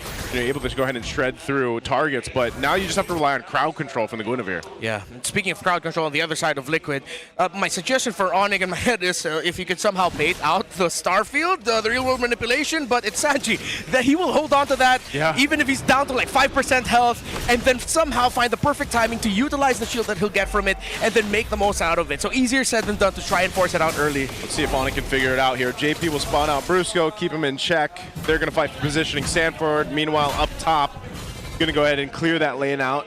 They have pressure to deal with. There's the Sea Halberd, so another item locked in for Severo. TLPH win to play this long game here. They're going to do quite a bit of damage to Brusco, though. Is he going to be able to get out? They might try to force him to tech charge, but he doesn't. He holds on to it. Oh, no. That might as well have been it, Joseph. Yeah. They let go. ONIC say, Liquid, you can take the Lord. We can't afford this fight. Lacking that shred. It's also really difficult for ONIC to have considered picking up the carry earlier, considering that they already knew that the Eve was active. Which is why I was wondering why the Zetian of all bans. But instead of crying over spilled milk, let's see how they recover. They have the core items locked in for King Kong, but then the problem is even if they get that set, Team Liquid Philippines fights a really good long team fight that they can sustain through. They trump them in the damage. They trump them in the defensiveness as well. This might be it for this push. If it's not it, they're going to lose almost all, if not all, their base turrets. Yeah, they've got to also watch out for Sanford. Oh, there's burst. That's step one to having this cleared out. Take out JP. He didn't even get a chance to purify. He really didn't have many options to go to. Okay, fair enough. That will at least make this a defensible pressure applied up top, but with all the ults thrown out, I think Liquid deserve to take down top lane tier 3. I think that should also be another equation. Fulvius into Harith, Fulvius is happy. But if there's an Eve on the other side, you can't really fight under the real-world manipulation. So I think that has to be definitely something that needs to get checked by ONIC. In terms of how they can make a comeback, I don't think they're going to get a lot of these pickoffs that they get from time to time. Even if you get one, you still have a Terizla to deal with. Let's say you find JP again. Yep. Team Liquid still has a tank that they can work through. They still have a main initiator and the Terizla as well. Considering that Sanford decided to go for Immortality as his 4th item too, it's going to be costly to try and take down either the Marcel or the Terizla. That's one of the things JP's doing. Look how aggressive he is with the conceal. Runs through 2. Has it. Golden Hour stops him in place, and that allows Liquid to stampede right on through. King Kong very low. Revenge strike will take him down. 7-4 dropped in. Kirk did not last a second underneath the pressure, and now in comes Liquid. They want more. The back line is taken out by Carl, and Carl walks away. They take down tier 3. Sanji even flickered forward with the real-world manipulation just to show how ahead they are. And what a play by Carl! Yep, he wants to go push that mid lane in so they can potentially end the game here. The rest of the 4 members of TLPH are in the base, while Brusco and Super Prince are on the defense. They've got a wave in mid, a wave up top. Last inhibitor falls. Brusco doing his darndest. Summon Force coming through. Super Prince cannot drop the gush long enough. Liquid take game 1. They look like they really just want to make sure that they go into the San Juan Arena, top of the standings, and they don't want a tiebreaker. It got rocky at the start, but it got smooth really quick. It's just that's exactly how a Liquid Stampede looks like here. Props to ONIC, man. They maintained the balance from early to mid-game, but it was that first Lord. Something about that first Lord where TLPH is like, let's go, guys, let's do this. And then they just make it happen. Sanford was the punching bag for the early game, but then he really was able to go ahead and adjust. There was some good pickoffs from ONIC, but TLPH just knows how to respond. 1 game away from confirming top seed. 1 game away from being literally anjing atas. Top dog. Yep, the Indonesians would know. Yep, I had to think about my translation there. I already have to translate it. Malaysians too, right? Yeah. Same, Oh, is it Malaysians too? Yeah, okay. same bahasa. Yeah. Sama-sama. I think they use Asu more, but they theirs is Asu, like ours is Asu. Yeah. But I think they definitely know what the An one is. Yeah, the An one. Oh, this is a great ending here to the end, man. You saw how great they were locked in at the end. And they knew it. Like, that's the thing about TLPH. Carl T's like, I'm fast enough. He gets the MVP. I'm going to go clear that mid lane. And they end the game. Carl Teasy, man, this guy, how much has he accomplished, by the way, in this season alone? I mean, he's the GOAT for a reason, but this season alone, this guy's breaking records. Word on the street is he's about to reach a new peak. Like, this level of Carl has nothing on M4, nothing on M2, nothing on even his 2019 form when he won his first gold medal. This is something else. So you're saying it's not even his final form? Not just that too! That too again! Just when you thought he couldn't evolve anymore, he evolves even more. So if it wasn't Carl Teasy, sorry, I just had to. It's okay. That was smooth. If it wasn't Carl Teasy for the MVP, you could actually make a very strong case for JP. Before Carl Teasy went crazy, it was JP's initiation that allowed Team Liquid Philippines to find that and for Carl to deliver that dagger. But Carl delivered the dagger, so he gets the MVP here. But definitely, it was just a great effort by Liquid as the entire team. Sanford had to deal with a lot. He started off 0-3 in the first 6 minutes. Not an Apex Predator start that you want, but once they got more resources and got the lead that they wanted, his penalty zones were actually mint. If you're just looking at stats, one might argue Tedward might be a pretty good candidate because he didn't die a single time. Yeah. And ONIC were playing for team fights. ONIC were looking to be deadly, but Deadly Teddy took none of that. Yeah, that's true. Even that play that we mentioned right before Lord 1 when Brusco initiated, the fact that Super Princess Mystic Gush was forced out very quickly was because Teddy got free. He was just off to the side. It's like, wait, I'm right beside your gourd. You guys are not going to dive me or try to stop me? All right, drop my Zaman Force. You cancel out the gourd. You force him to even use Flicker to get out, but still catching him. So a tough trade there for ONIC. And so a lot of people have been talking about the gourd pick coming back into the meta, the discussion, and that's always going to be one of his weak points is his mobility. And you either have to rely on your team being able to peel for you or protect you, or just being athletic enough to flicker out. And you know, unfortunately, TLPH just had a ton of answers to go at different angles towards Super Prince, and even at times when it was just JP being very aggressive and annoying, quote-unquote, on the Marcel to cause some chaos, is sometimes it's enough to deal with those tools that ONIC was trying to play with. Yeah, and I think you could tell that definitely ONIC went into this with a slightly different mindset. Again, we were pointing out in the early game how it felt like they were spending majority of the early just protecting the river. And then playing a slower, hey, let's see if we can get a pick with a Guinevere, let's see if we can get a pick with a Grok. It's not really ONIC as we saw them just earlier this week when they went up against Omega. That game 3 that they delivered against Omega was through sheer pressure, the ONIC super fam that we know. But when you're forcing them to play back and forcing them to be very calculated, really biding their time, that doesn't feel like ONIC to me. Yeah. Oh, and taking a look at these heart rate monitors here, you can see the Sansan duo, man. They were peaking around the same. Okay, my theory. I know that this is neither here nor there, but look at ONIC, cover those names. That kind of looks like a Falcons lineup, don't it? Yeah. And Falcons are the only one to take down Liquid this season. So that might be the mindset that they came in with. Like, we can kind of play like Falcons, right? Like, let's try to do that. It seems to have thrown off Liquid once. It just doesn't fit them. Yeah, it's uncanny valley. It's one of those things that they tried, didn't work. Maybe we see them adjust in game 2. But before that, you guys want to level up in gaming and in life. The Infinix Note 60 Pro is here. It's a Snapdragon-powered beast with a flagship feel that's shattering every benchmark in its price segment. And it's more than just the specs. This is the ultimate outdoor cinema device with its 6.78-inch, 144Hz AMOLED display. Plus, you get to have fun with the active matrix display. How's that for a mobile device? Yes, stronger performance, more premium feel, and more fun. This is the Note 60 Pro. You do note. You do note. Yeah. Check it out. You know, I finally learned why it ends with you do note. Apparently, it's a reference to an old meme in the country. Yeah. I wish I knew that meme. Unfortunately, I don't. Yeah. So, but if you guys want to dominate the land of Dawn, you need the connection that's never going to let you down. From scouting rotations to tracking the pros, stay online and in the zone. Power up with the Smart Power All 99. Get 10 gigs of data for MLBB and your favorite apps, plus unlimited FB, calls, and texts. Share every gigi moment with Smart, the simply reliable partner of the MPL. There you go. Thumbs up at the end. And also, we're almost there, guys. This is, again, the last day of the regular season. What's next? Playoffs. After 7 long years, we're heading back to where the Filipino MLBB dominance began. Catch the MPL Philippines Season 17 playoffs live at the San Juan Arena and witness 5 days of pure high-stakes action. That's happening from May 27th to the 31st.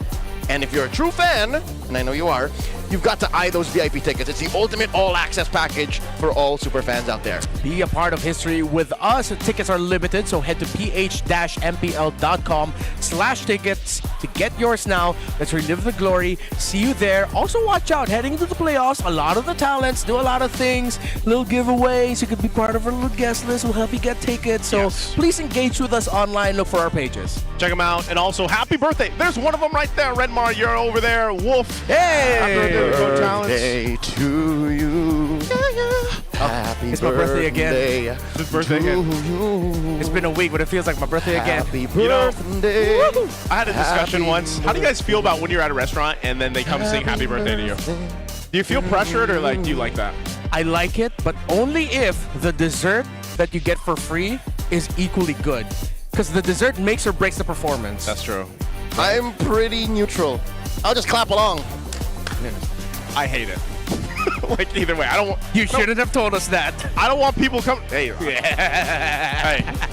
I don't want people coming to sing me happy birthday. Like, I just want to get my dessert and enjoy. We're getting a band. Yeah.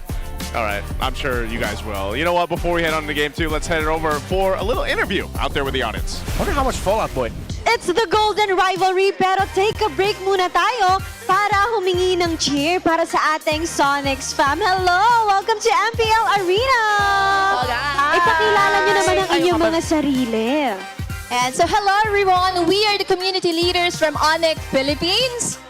And we are inviting all Sonics out there to our merchandise booth. Today is the last day, May 17, here at Victoria Sports Tower, Quezon City.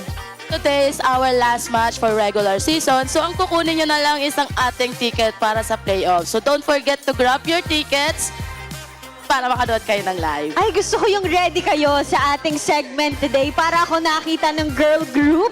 And I love the energy of Super Family, not just here, even online. Grabe, sobrang dami talagang fans ng Sonics. Pero paano ba sila makasali sa community ng ONIC Family? And so if you guys have some your own dedicated posts for ONIC Philippines, or if you want to stay tuned for exciting posts and announcement, feel free to join our official Facebook group entitled Sonic Republic PH po. Yun lang. Ayan, sana makasali kayo. What do they have dito sa pagsali nila? Ano bang pwede nilang ma-experience aside from watching live? And yes, we are inviting everyone to join our community tournament, the Clash of Sonics Season 3. Registration is now officially open. So grab your squad and get ready to compete. Of course, in big prizes and exciting prizes to make sure to tune in and watch out our Sonic Clash. I love it ha. At itong mga jersey nyo, ito ba yung bago? Hindi pa to updated. Itong suot ng mga players natin, ang updated Yes, jerseys. exactly. Available ba yan para magkaroon din ng ating mga super fans? Yes, open po ang ating booth dyan sa labas until today. So, sa mga hindi pa nakakabili, alam nyo na yan, pili na kayo. Okay, ngayon naman, gusto kong marinig ang cheer para sa ONIC kasi kailangan nyo nang bumawi this time around. Now, take the lead. Sure. Go. ONIC! What time is it? It's ONIC time! There we have it. Mula sa Super Family, balik na muna tayo sa ating casters. Casters, palag na to. It's ONIC time. Sorry, I thought it was coming back to us, and you guys see me pointing at my watch, but you know what? I'll just yell it with them. I saw it, Joseph. Thank you. Hopefully Redmar saw it too. I always see you. All right. Even when you don't know, I'm there. Even when you don't know. Hey, that's a little scary, man. But let's go ahead and think about this. Game 2, we had a pretty strong game 1 for TLPH towards the end there. ONIC needs to win this. Also, whoa, by the way, look at these nice new graphics. The C rivalry out there. Which MLB lineup can stand up against the PH lineup in the upcoming Asian Games qualifier and stop them from reaching the grand line? Ooh, we're going for a bit of a One Piece vibes. Get Yeah. the throwback to the strength and the power of our Asian Games lineup. Yep. By the way, these are upcoming events going on. Don't forget the EWC X Asian Games send-off ceremony. That's happening on the last day of the playoffs at the San Juan Arena. That's going to be great. Then next, you got the Asian Games qualifier, the month of June. That's happening in Singapore. So it'll be the Seabowl MLB men's team for the Asian Games. And then the Esports World Cup, the month of July, which we're still pondering where we're going. I can't wait to go to. Oh, you ain't gonna. I can't wait to go to. Never mind. To the EWC. I can't wait to go to the Esports World Cup. Love it. Yeah. I wonder what the weather's like there. It'll be sunny. Yeah, it's not winter, so it's gonna be sunny. It's the middle of the year. I mean, try their cuisine. Yeah, I've heard the cuisine there is quite good. A lot of dough. A lot of dough. We're about to slip, aren't we? I was gonna say, treading the line. I love roti. I love roti. I love roti. I love sushi. I love sushi. Let's just throw it all off. Yeah, love sushi. Sushi. Bibimbap's great. Okay, here we go. Draft 2, hummus.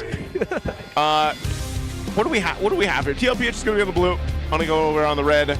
Oh man, TLPH is 13-0 by the way on Flying Clouds. Holy craps! They are the king of the clouds. Wow! Wow! We're probably not gonna get a tiebreaker, huh? I was gonna say, like, Statistically speaking.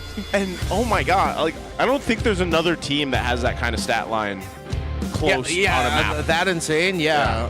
I mean, I don't need to revisit it. I feel like that's already the facts. Yeah, that's again, Flying Cloud's very interesting map because it always kind of enables you to get back into a game if you're falling behind. Well, TLPH being a team that doesn't really fall behind, that most teams are able to go ahead and keep it at a steady pace, but then they somehow, power through with their dominant team fighting power. And there's a Harley ban, so are we thinking this is a Suyo priority?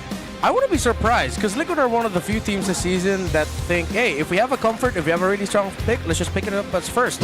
They do it for Teddy's Claude. They, I know they also do it for the Suyo from time to time if possible. Yeah. And the thing is, you still have a Marcel available, and if they could, ONIC might want to rush that as one of the first 2 picks.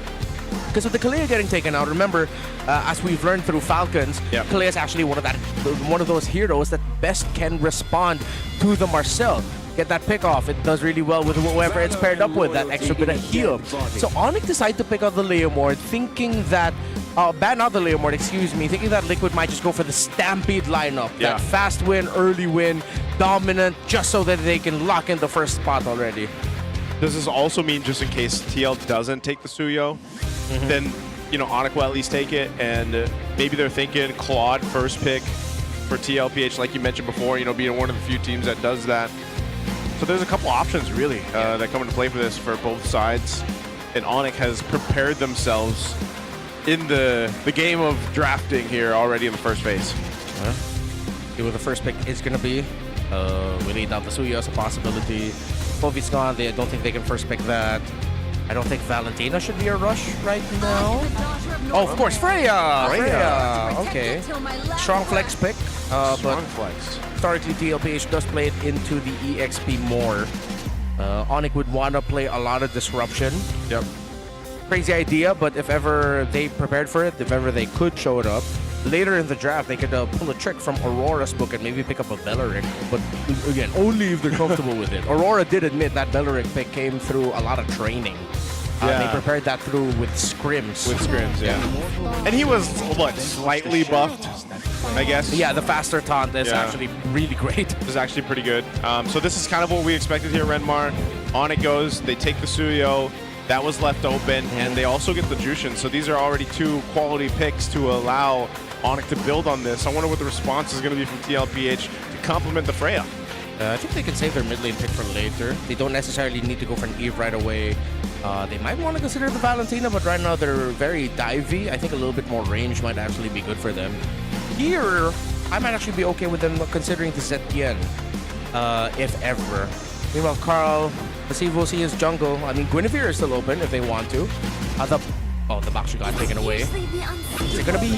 Yep, Guinevere and as Marcel will end up with the Liquid again. I mean, we called it out earlier in the banning phase. The Kalea ban is most likely a setup for a Marcel later in the draft. Is Daddy JP just catching up to the metagame? Is this him saying, you know what, as we get closer to San Juan, I'm going to play more Marcel? Like, I can play it too. Yeah, I might as well show everyone that I actually could. Let's get out of the college and all of the typical picks. Just waited for all the kids to be done with it. Yeah. You guys got your turn. Oh yeah, maybe he was he was looking at information like, oh, that's how you play the Marcel. So that's how the kids do it. Let me show you how Unk does it. Yeah. Well, not just Unk. Daddy. Either way, I think also when you watch JP play it, like, it might be nice for him to just go ahead and play a hero that allows him to be a little more aggressive in a way. And, scout things out and just kind of also be able to rely on the Golden Hour. Like, we saw it in Game 1 alone. The Golden Hour ultimate can be utilized in so many different ways to complement your team or to benefit them. And so now that the first phase is over, that last pick, we did kind of talk about the Claude being picked up. It's going to go over in the hands here of ONIC. So they've got a solid 3 foundation, I'd say, for ONIC to set things up. Yeah, and I think ONIC doesn't really need to worry that much about this Freya getting flexed into gold because you already have a jungle Gwyn. Yep. The risk of putting Freya gold and then you not having range is going to be real. However, the Kitty is still active in mid if ever. So let's see if ONIC or maybe even Sanji is willing to play that Kimmy because they can still swerve it. But then there are other really strong picks in the gold you still have to think about. Harith. If it's not the Harith, then maybe even it could be Team Liquid's turn to pick up the Bruno, so... We got a battle going on, by the way. Greece over here for ONIC versus, was that GG Plays? Yep, that's GG Plays. Yep. Greece is living on a prayer. I mean, she's still hoping for a 2-1, so that's a two-step process. Choose one, by the way. Fredmar. We got Oh, yeah. Little fans from Little Infinix. fans. We got fans from Infinix. Literally fans. Guys, I'll tell you what. If you're in Southeast Asia, it is. Of course. It is hot. Look who you chose. Look who you chose. Look who I chose. Look who I chose. No context. Oh, okay. Who the heck is this in my fan? That's Kadita. That's Kadita. It is? Oh, cool. Yeah, that's Kadita. I like water. It is steaming hot here in Southeast Asia. So if you guys are watching elsewhere, enjoy that weather while you can. Ban's almost done here for the second phase. That'll be the Lilia and the Eve being focused down against Sanji. We'll see what he ends up picking up. And then over here, we've got the XP lane options for Kirk being narrowed down. What's ONIC going to end up picking up in the room again? Are they just going to try the Grog? Is there another pick that I could be missing? I mean, so far from majority of it, we've really seen just the Kalea as the best pick you can go for. I hope they're not considering Cho. I know it's a comfort, but man, there's really a lot of precedence that the Cho just struggles against the Marcel. Specifically against the Marcel. Yeah, specifically him. Oh, they take out the Khalid. Okay. Hilda's still out there. Yep. In true rage bait form. Yeah. Hilda's fine. Hilda's fine. But then, if ever Liquid decide to swerve some picks, the mid lane doesn't really need a lot of protection. It's self-sustaining, then the Hilda will feel quite useless. If ever, Brusco's just going to be using his power of wildness, try to maximize it. But right now, Liquid's first 3 picks just exude a lot of pressure, a lot of dominance. And Brusco's going to end up with an old favorite pick in the Gata Kacha. Yeah, it was gonna go either way. You get a green battle spell no matter what. A Purify roamer or a Revitalized roamer. Yep. They end up with a safer pick. Yeah, they probably need it too, also to help them into their fights. One of the great things though also is it just complements having the Jushin in there. And excuse me, and it can also... It's all right. It's all right. Get some sip. Take a sip. Let me take a sip. Let me Get a sip. You were saying, Joseph. I was saying that it also is very good to set things up with the Unbreakable, right? And we've seen this happen in the mid lane a lot, where you set things up mid lane, here comes Suyo right on the rotation, King Kong, boom, kill. Shane CC. Yeah. One pick that started to climb up yesterday was a Irithel as an answer to Claude. See if they're willing to do that. Oh, Sanji. It's their turn to play the gourd. Dude, can I just say that I'm so... and a Vendetta! Oh, they get XP Bennett. They do end up swinging that Freya into the gold lane. You want some damage? Here's damage. This is actually kind of crazy. It's all damage. It's like, you want physical and magic, here you go. I'll tell you now, right? Last night it was hilarious. Was it last night or the other day? Where a Marcel was literally under Golden Hour punching a Harith. Yeah, it was the other day. There was the other day. So yeah, this is still just violence. This is violence, man. Oh. MSL and MPL in my head. It's just... Oh, they'll get the sword. Okay, this is a good answer to the gourd, though. Yeah. A great answer. Yeah.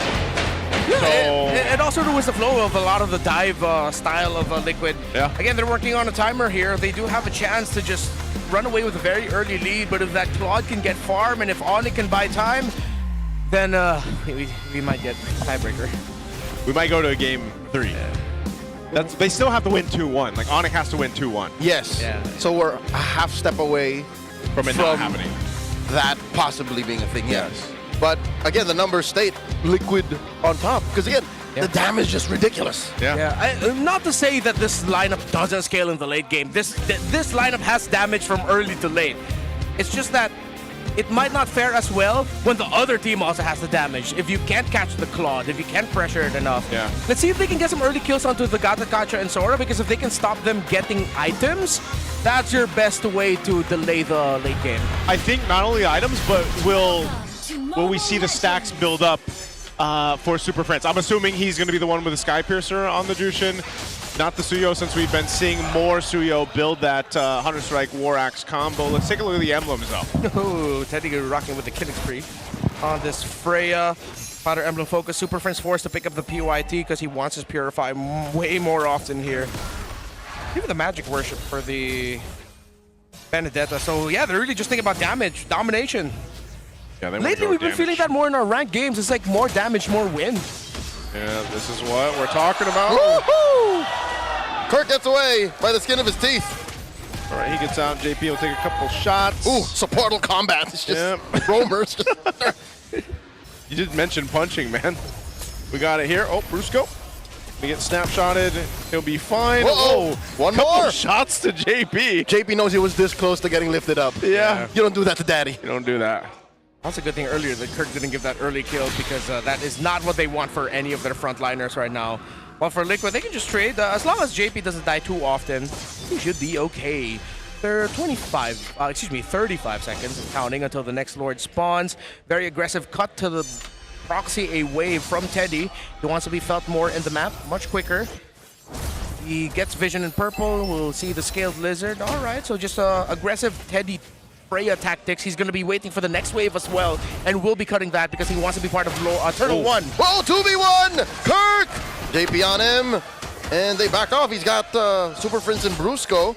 Good read by the duo up top. Yep, he's still got Flicker too, so he's going to be fine. Turtle's coming up here, and there's a push down bottom. At least they'll keep Severo there to get some of that extra gold. It looks like we're going to have a rotate from Teddy. He wants to join this. They want to secure the first objective, so they make their way half health on this Turtle. Tis what Freyas do. Caldeezy finds a Requiem, and they pick up Brusco.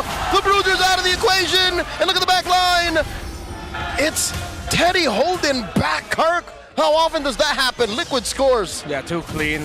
Once Guinevere gets that first pick off, that first sense of crowd control, and there's enough members of his team to follow up, it's going to be way too tough. Yep. A little bit of pressure there, or at least information on the purple buff of King Kong. Sanford taking a couple shots, he'll be able to get away. I think this is also one of the things for Sanford after he was the body bag, the body of Smith in the Chorizo last game. He's like, you know what, give me the Benedetta. I wonder how that conversation went without the during the draft. Ooh. Stuns here. Oh, they actually get the beacon out from Super Prince though. Ooh. Yeah. So big force out. Big force out there. Yeah, they just needed to commit the second skill of the Guinevere for that. They didn't even need to commit anything big. But to be fair to Super Friends, he needed to do that. Yeah. Even though he's still got to Purify. Again, if you guys missed it, TLPH on Flying Clouds right now is 13-0. Sanji with a gush, putting Prince to a third of his health. AOG, Sanji, superhero reflexes, flickers back. And even to cap it off, he gets a stun and the golden hour from JP. Okay. The flex on him. Caldeezy comes in, but not underneath tier 1. Up top though, 40 puts Kirk down to a fifth of his health. 40 refuses to back down. Yeah, no flick for Kirk though. Okay. I think the timing was off there on that try to play in the mid because he didn't have the projectile for the stun after the golden hour finished, but that was the idea. They're still, you know, they're fine. It's just TLPH looking for potential picks if they can. They might try to replicate this in the mid lane, but nonetheless, ONIC is also playing around this really well. They know this is potentially coming here. Freeze. Oh, Sanji doesn't have a flicker. King Kong, nice dive on a Sanji. Super Prince looking for the lift up, does not get enough stacks. Oh, he does get it on JP, but here comes Carl looking for the punish. Jumps onto one, Requiem, plus the snapshots taking down King Kong. The beast has been slain, and they're not done. Brusco and Frizz looking to punish JP. He runs on out of there. Perfect timing yet again from Carl with this Gwyn, and ONIC will lose this turtle.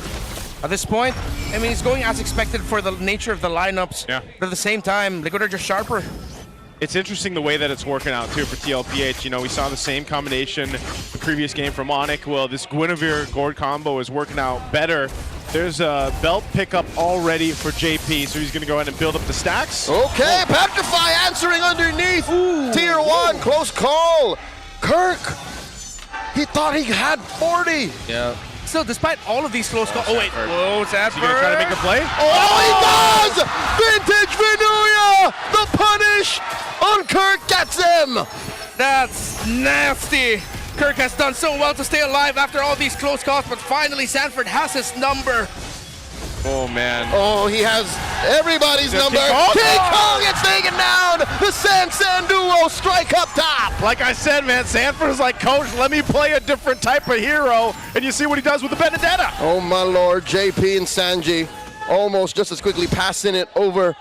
Brusco gets away. They have them in the early, and they still have them red. Oh, Kirk is angry, but Sanji's there to block with a projectile. Oh, he's getting in his head. Look at all the recalls. Oh, man, Sanford knows.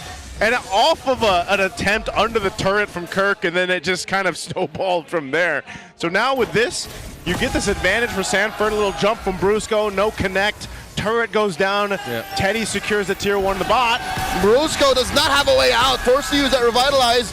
Projectile thrown out. Golden hour. And they read the situation. Might not be worth it unless Seek! In comes Stanford, takes down Brusco.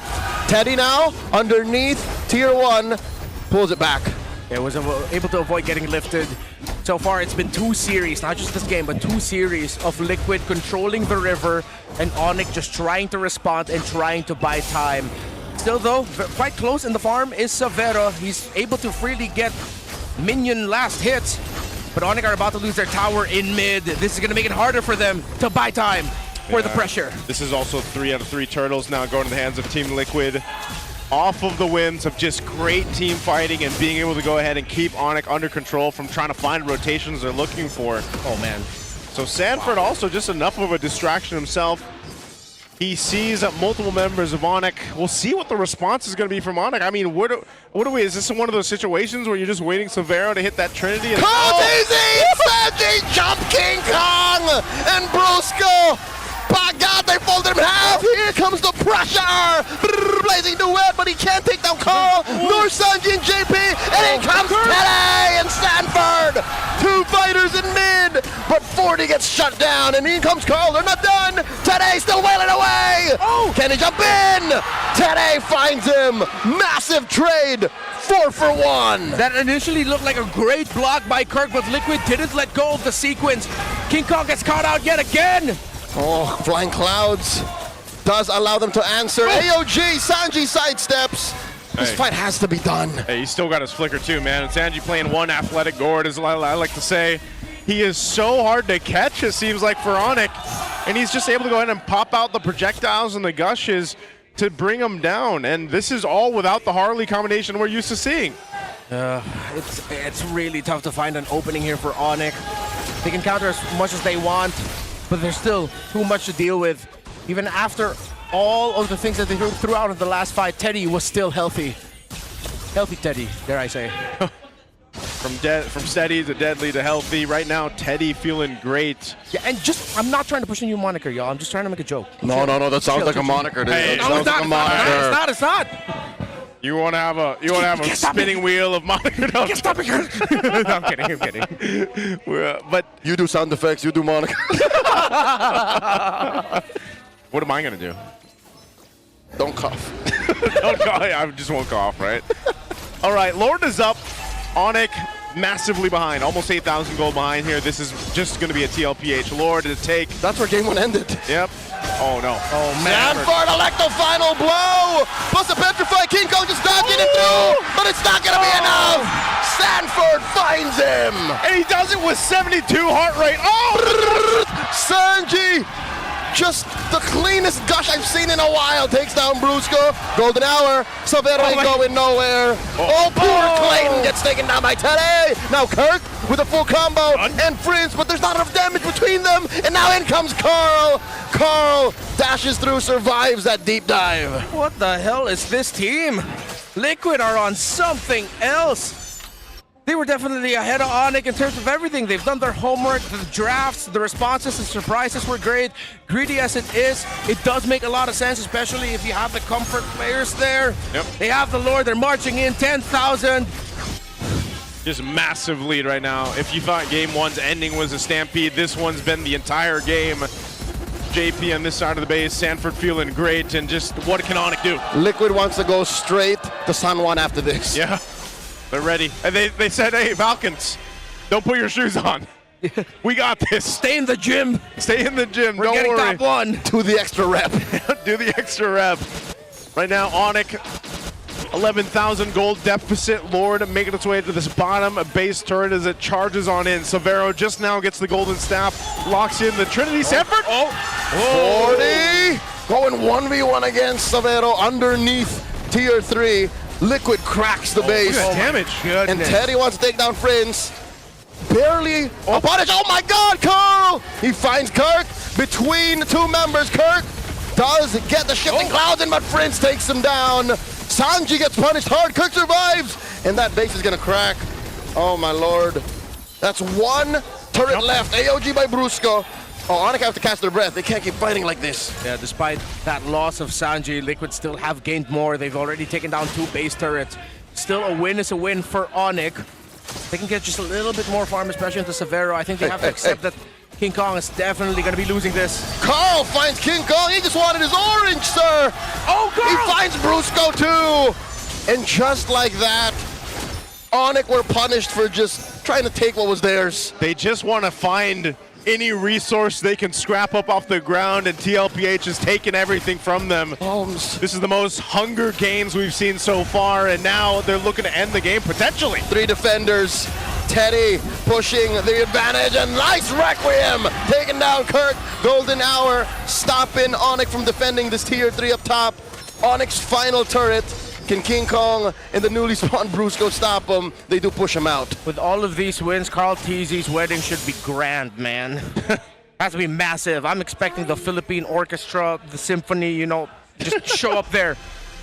Oh man. They have everything. They have everything. They have all the gold, all the resources. They've stopped ONIC from getting farm. It's been too long since Severo got some good farm for himself. The damage is there. Again, it's a ticking clock that Liquid is working against. But so far, they've stopped ONIC time for a long time. Yeah, and a big part of that is Kirk just being down so far. You know, it started off with him trying to make a play on Sanford, and they're 4,000 behind just in that XP lane alone. As Sanford picks up a little more defensiveness to help him maneuver throughout the base as they secure this Lord here. One of the bigger leads we've seen so far throughout the season here, almost 13,000 gold as Team Liquid gets ready to go ahead and end this game in a sweep, unless somehow ONIC can figure something out of the way. I'm just worried that they don't have the defensiveness to withstand what TLPH is about to throw at them as they try to desperately hold on to this base turret up top. The Lord makes its way down the mid lane here. Severo picking up another item, gets some livid gun. Here's the defense. Lord marching through mid with a wave. Synchronized with bottom and top. Here they go. They try the gush throw down. Backline Brusco drops the revitalize. Lord still standing. Down goes Prince. 40 gets a double. It's just a matter of time as Liquid clear the rest of them out. Brusco falls last as they take the sweep. No tiebreakers. Top dog. Top seed secured for Liquid. Just in case you had any doubts, the Golden Rivalry is blue and silver. Team Liquid doing it again and will get themselves a 14-0 on flying clouds. I think teams are going to have to take that in consideration going in the playoffs when we get to best of 5s, best of 7s, and just what can you do against a team like this? Shan't be a surprise that a map that allows for fights to continuously happen benefits the team that likes to fight and win. Yeah. Back-to-back Marcel games for JP. A bit of a flex from Liquid onto ONIC. It's like, oh, you guys played the Gordon the Gwyn. Now let's show you how to play the Gordon the Gwyn. We also saw this from Team Falcons, you know, in a way, and then they make a certain combination of it, aside from the Benedetta, to work. And talk about mechanical skill from Sanford. You know, well, on this Benedetta, you don't see the Benedetta picked much at all. Handful of players, maybe 2-3 players that will pick it up, but was he styling on Kirk in the XP lane here? He was styling on all of them. Yeah. It wasn't just Kirk. I mean, again, I appreciate Kirk for not dying as much as he could have. And he also led to a lot of their early skirmishes into draws. Sanford would be forced to use the Petrify. He'd force Sanford to go back, even though he himself went back. So it just got to the point where, because Liquid were able to take down the mid tower so much quicker, you lose so much room for Brusco and Friends to help control the map. And again, the story for the entire series has been Liquid controlled the river. Yeah, the river, everything that Team Liquid was able to do throughout the series was just, again, a showcase of how dominant they have been throughout this season. So let's go ahead and throw it over on stage for our winning interview with our top seed, Team Liquid Philippines. Ladies and gentlemen, mission complete for Team Liquid Philippines for their last match of the regular season. For the last match of the regular season, ONIC Philippines against ONIC Philippines. Team Liquid na hindi na magkakaroon. There's gonna be no tiebreakers. Want to take this opportunity to talk to the GOAT, Carl TZ. Denise wants to talk to the GOAT. Carl, Balikan natin For Carl, let's go back to the past few weeks regular season. Ang daming for the regular season. karoon ng roster changes. There have been roster changes, being the most dominant team for this regular season. Surprise na kayo. Was it surprising for you that you would be top dogs? Ako din nabigla eh. Kasi Yes, even I got surprised namin kahit nung because we had a lot of gold laners. SEA Games talagang Despite even the qualifiers, it was different gold laner. So it was surprising. Dominant team. Sino yung pinaka-inaabangan mo? As the most dominant team, who's the team that you're waiting to battle the most? kasi malakas sila. Falcons right away because they're strong. Yung post nyo, sagot ba to dun sa sinabi ni Super Mario kahapon? Joke lang po yan, drama kayo. Okay. So they had a bit of banter on social media, sharing posts about one another. Because Falcons did tell that they want to face off against the strongest. They're dominant as a team. And it's always just a great battle when we're going up against them. Tiebreaker today, pero bakbakan to ng Falcons. And you know, Denise, sabi nga ni Carl TZ, Carl TZ said, bago yung gold laner nila. Oh, their gold laner is new, excuse me. Teddy going into the playoffs. What are you feeling heading into the playoffs? Excitement, pressure? Nafe-feel ko lang po excited. I'm just really feeling excited because it's my first time to the playoffs. And I feel like there's a lot more to learn and a lot more experience I could get. You guys are the top one team in the rankings. All the teams are preparing for you. Individually, what have you been doing to prepare for the playoffs? I-review ko po yung mga bawat... Personally, I review a lot of my losses, especially in the scrims, just so that I don't do them in the future. And so I can be more consistent and more disciplined. Team Liquid also I can't wait to see Team Liquid dominating the playoffs. Sino sa tingin nyo ang Before that, who do you think is the match MVP? Oh, the members of Liquid want to say Sanford. Sanford pointed at Carl. And it's JP! Back-to-back Marcel games. You to take this moment. Sino ba ang gusto mong pasalamatan? Ano ba ang message mo sa community? Who do you want to thank? Patuloy sumusuporta. Share your messages. Thank you to the Cavalry. And we'll see you in the playoffs. Thank you for the support. JP and the rest of Team Liquid Philippines. Magkita-kita tayo sa playoffs. You may now bow. And you may now take your walk of victory. Thea, hindi na nila pinatagal itong huling araw ng regular season. Matic, sweep na agad basta Team Liquid Philippines. And truly, wala tayong magiging overtime game to break a tie because TLPH continues to prove that they are the #1 team on the rankings. And we'll find out how that match happened as we throw this back to our casters. Thank you so much. There we go. Congratulations there to Team Liquid Philippines securing the top seed for the playoffs. And also, just great to hear their thoughts there. Congratulations, JP, on the match MVP. Phenomenal showcase. Once again, just how dominant they've been. JP also getting the MVP of Game 2. Back-to-back on the Marcel games. 2-0 and 10 in this one. Again, they controlled the river. They dictated the tempo. There was a big question about better mid-trio here today. JP got to show off. He's not just part of the better mid-trio, he's the better roamer. So I can't wait to see if ONIC will get a chance to clap back against Liquid in the playoffs, but JP was way too good in the series with the Marcel. And just to address everyone who's saying, oh, maybe it should have been Sanford, you know? His Benedetto was impactful, it was flashy, it was all that. Yes, I hear you, you're not wrong, but he wouldn't have been able to play around his lane and to threaten mid into the late game the way he did without the mid trio through the leader Daddy JP taking control of the rest of it. Yeah. I also like what we got to see here, and even we got a little bit of insight on stage with Teddy, his thoughts and how he's excited for the playoffs. And I think even for Teddy, he's really been able to shine throughout the season, man. And I feel like he's found his footing in this lineup. And, you know, even the earlier weeks, we talked about the 4 horsemen from Team Liquid. Teddy has, I feel like he's soaked up that confidence from these guys, some of that aura. And then he has it himself. And even on this Freya, man, he played really well on it. You know what? Now we're circling back to it. He mentioned in the video package that led up to this, you know, outing for the Golden Rivalry. Yeah. He said, yeah, no, I'm okay with being low-key. I think that's the most dangerous kind of aura you can have. Yeah. The fact that people overlook you, and they don't really like consider you as, you know, one of the 4 horsemen. Yeah. And then you play like this. Yeah, we always have this worry about young players who finally make it to MPLPH and their game sort of like changing. It's like, why are they a little bit more cautious? Are they being careful not to go down. We've They don't seen want it to too see a often. loss. We saw it too often. But Teddy has pretty much remained the same. The Teddy that we saw from the qualifiers looks even deadlier today. Yeah, I think it's just the way the team has also pretty much uplifted Teddy. I think he's earned a moniker. Which one? Teddy! Teddy! I like that. Call me out on that. Teddy! That's his name. That's his moniker, dude. I gave it to him. Hey, you know what? I'm gonna say that my name is my moniker too. My Joseph? Parents, yeah, my parents gave it to me. Oh. But only Daniel says it. Thank you, Joseph Charles. See, this Hey is man, what- your name is Renmar. Yeah, that's why. That's your moniker. Because we used to have a running joke about dropping our government names. I just changed my actual name to my government name. Yeah, that's the way to You do just it, man. changed your actual name here? Wait, is it Actual Yeah, wait. broadcast name I'm to my saying, government name. yeah, Yeah, broadcast name. ABC? Yeah. CD, CBD. Or CBA, sorry, my bad. American education system at work. I'm hooked on phonics. Well, I think it was very clear to everyone here what happened in this series, especially in this game number 2.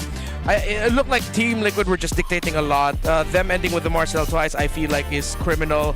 The Leomord ban to me is the biggest what if. Yeah. I know against Liquid, yes, you want to be able to stop that, but also, why try to stop that but still end up with a losing matchup with a row mid? You picked yourself into a corner. You stop that not by taking out the hero, you stop it by stopping JP, by stopping Sanji. I think you have to look at this and just think of ONIC more so. They had an idea in mind, but everything was stopped and they were stalled behind because of what happened on the side lanes too. Yeah. The side lanes were, I feel like, one of the biggest impact. Severo really can't do much on the quad, man. Like, you know, he has to kind of just build up the items, get to where he needs to be, but they were losing the majority of the game. It wasn't one of those things where, like in the first game, where they were actually holding balance in the early to mid game. Kirk's lane might have been the closest thing to what you could call a win. Yeah. Everywhere else is just... actually. Yeah, there definitely could have been a moment that if ever Sanford messed up a little bit of the trade, then Kirk would get it. But then, because of how they were stopped in the mid, Brusco and Super Friends couldn't help Severo. Yep. Well, I want to know exactly what this sounded like for Team Liquid Philippines. We're going to have to go ahead and throw it over to our Infinix mic check. Let's listen in on this. Birin nyo. Drums suyo. Yeah. Wait lang. Yeah, ba? Hindi makadaan. Nice. Okay, Ted. Nice. Ano ba so? Kali ko pa. Ayaw ko dyan Yeah, boya pa ako. Yung kulad ah. Wala akong prisa. Win na ako. Laban. Nice na ko. Dito, G. Ay, wala na. Tara, patay ito sa akin. Nice, boys. Walang yung resource yun. Pisa ka, wait. Lawa ko ah. Shutdown lang ako. Nice lang ka. Nice, patayan. Nice. Perfect game, please. Ako tayo papano dito. GG tayo dito, pre. Galit na si Supers ko, G. Sa'yo, Pard, marami. Maraming sushin, Pard. Itrade na lang to. Yung G. Huwag yung sushin. Bawa ka. Solo kayo. Nice, Pard. Pre, walang tatalong ha. Sinolo kilang ka-clear ambassador.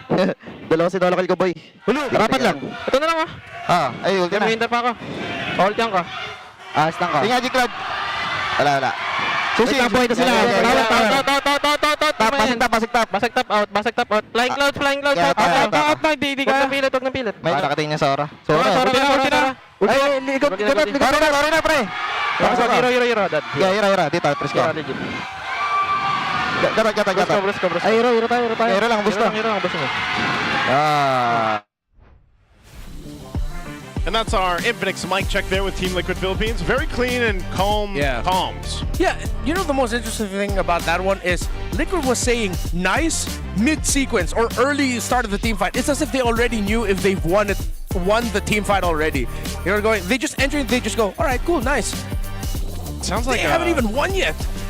I don't know if I'm sure some of our viewers out there too, you've tuned into their streams. Kind of just sounds like you're listening to them stream, man. Yeah, I was watching Call DZ stream last night. I was waiting for him to shout me out.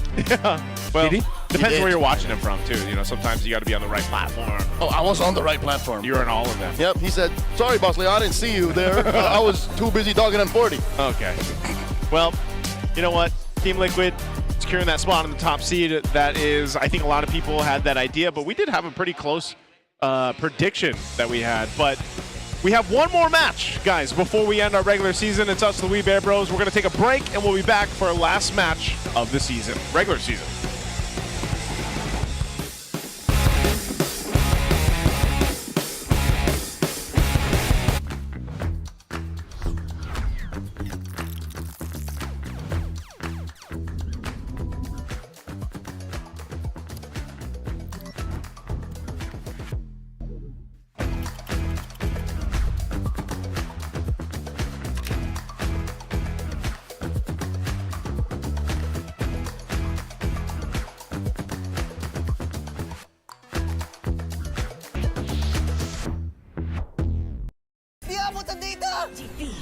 GG bro! Don't worry, the Only with Smart Power All 99. Hindi bitin with 10 gig data to power your games plus only Facebook or only TikTok.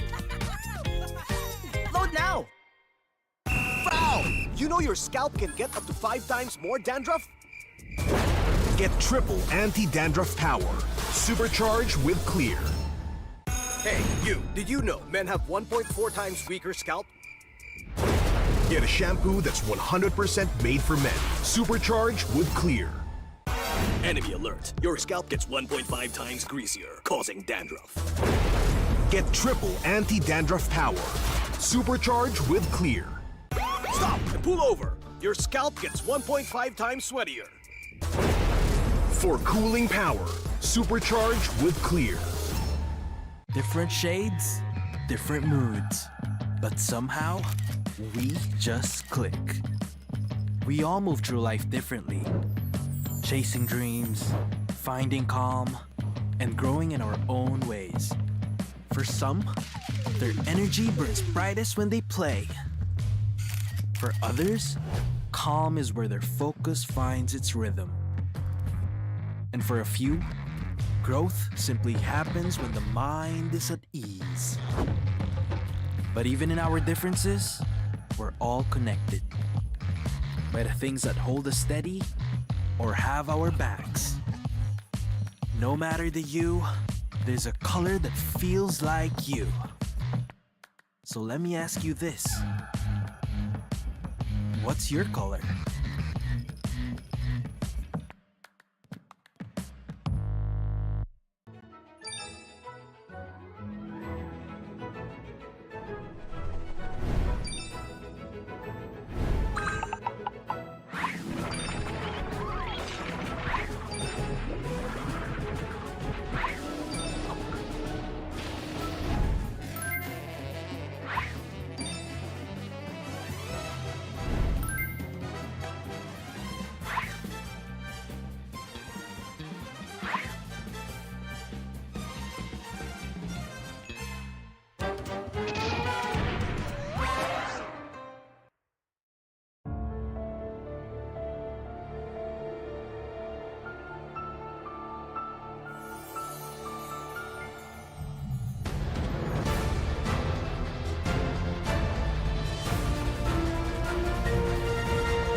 Siguro po, kung ba't nag-i-stay pa rin ako, yung sa passion ko po, sa paglalaro. Kasi po, parang marami po akong gustong patunayan, ganun. And yung dream ko po na makuha yung, yung makapag-world champ, ayun po. Kaya siguro po yun yung reason kung ba't nag-i-stay ko po ako.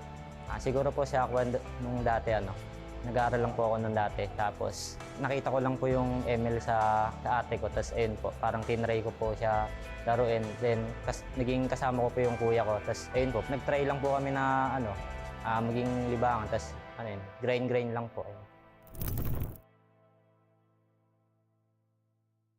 I'm super fan Nor Arumpak from Iligan City. Hi everyone, I am super fan Ainol from Iligan City. Experience namin dito sa MPL arena mismo is exciting siya at saka mas ramdam mo yung kaba lalo na pag nandito ka na, parang double times yung kaba na nararamdaman mo para sa team na sinusuportahan mo. Sobrang exciting kasi I'm watching with my Cavalries also, and then super exciting kasi iba pa rin yung kaba kapag sila yung naglalaro tapos against ONIC pa din, which is both super team in this match.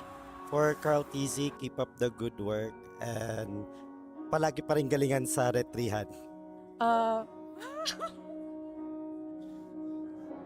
Good luck and then see you sa grand finals.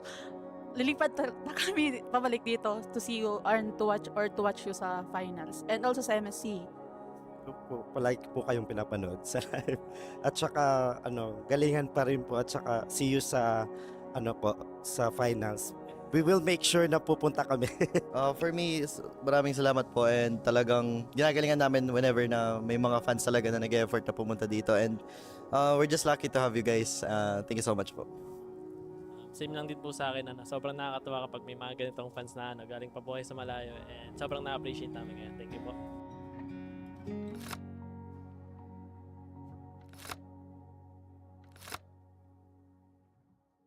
Hey there everybody, this is your very own Odin, and right now we will be joined by a super fan na kasama natin dito sa MPL Arena. Welcome! Hello! Hi, please introduce yourself. Ano po ang pangalan? Ako po si Saimiel. Saimiel. And Daniel po. ang iyong papa. And galing pa kayo saan? Mindoro po. Mindoro! Yes, Okay, so medyo malayo ang Mindoro from here. First time niyo ba na makapanood sa MPL Arena? Hindi po. Third time na po namin. Third time. So, Sir Daniel, bakit niyo po sinusuportahan si Saimiel sa panonood niya? Bale, ito yung kanyang bali gift ko na rin sa kanya and then kasi with high honor siya. And ito yung na-request niya sa akin. Then last time, kahit nung last year nung nag-graduate siya, ito din. Nakakatuwa naman na talaga nakikita natin yung parents na sumusuporta sa pagiging fangirl ng inyong anak. And Saimiel, congratulations for bagging the high honors. At obvious naman siguro kung sino sinusuportahan mo. Anong team ba yan? ONIC po. ONIC. Gano'n ka nakatagal na fan ng ONIC? Since season 14 pa po. Okay, so ilang seasons na rin ang binilang at ikaw ay isang avid fan ng ONIC Philippines. Sino bang favorite mo? Si King Kong po. Si King Kong? Para sa kanya ba to? Opo. And ginawa mo ba to? Opo. Wow, handmade flowers for King Kong. Hindi pa po siya natulog dyan para magawa niya lang yan. Oh, nakakatouch. Hello. Hindi siya makapagsalita. Ano nararamdaman mo ngayon? Na-stun po siya, na-stun. Na-stun ka, na-stun. Ano nararamdaman mo ngayon? Masaya po kasi na-meet ko po ulit yung idol ko. Oh, familiar siya sa akin. Naaalala ka niya, Saimiel. Nagpa-video greet po ako sa kanya nung birthday ko po, no October 12 po. Tapos ngayon, si King Kong ang may birthday. Ano ang message mo sa kanya? Happy birthday Kuya King and God bless at bawi sa sunod na laro. Thank you. Meron siyang something for you, King Kong. Dito siya natulog dahil dyan, para sa'yo. DIY! Grabe. Okay, pati ikaw ay na-stun na rin dahil sa binigay niya. What's your message to Saimiel? Wait lang, na-stun pa ako dito. Super nakakatuwa na galing pa sila sa malayong lugar tapos para lang panoorin ako tapos knowing na birthday ko, pupunta sila dito para supportahan ako and ayun, magbigay ng mga gantong gift which is nakakataba ng puso. Attach siya talaga, Saimiel. Pero alam mo, King, kasama din niya ang kanyang papa. Hello po. Just like your supportive dad, supportive din ang kanyang papa, Daniel. What is your message to the whole ONIC Philippines na sinusuportahan mo since season 14? At sana po tuloy-tuloy pa rin po yung panalo nila and good luck po sa mga ibang laro. Kumusta po yung biyahe nyo papunta dito just to see King Kong and ONIC Philippines? Bali ma'am, ganun kadali kasi maraming pasahero kanina. Then yung barko papuno na rin. Kami na yung last na tatawagin. Tapos ayun, pinalad naman na makarating dito. So muntik pa kayong hindi makasakay. And fortunately, para sa inyo talaga yung slot na yon at para makita nyo si King Kong. Nakatadhana.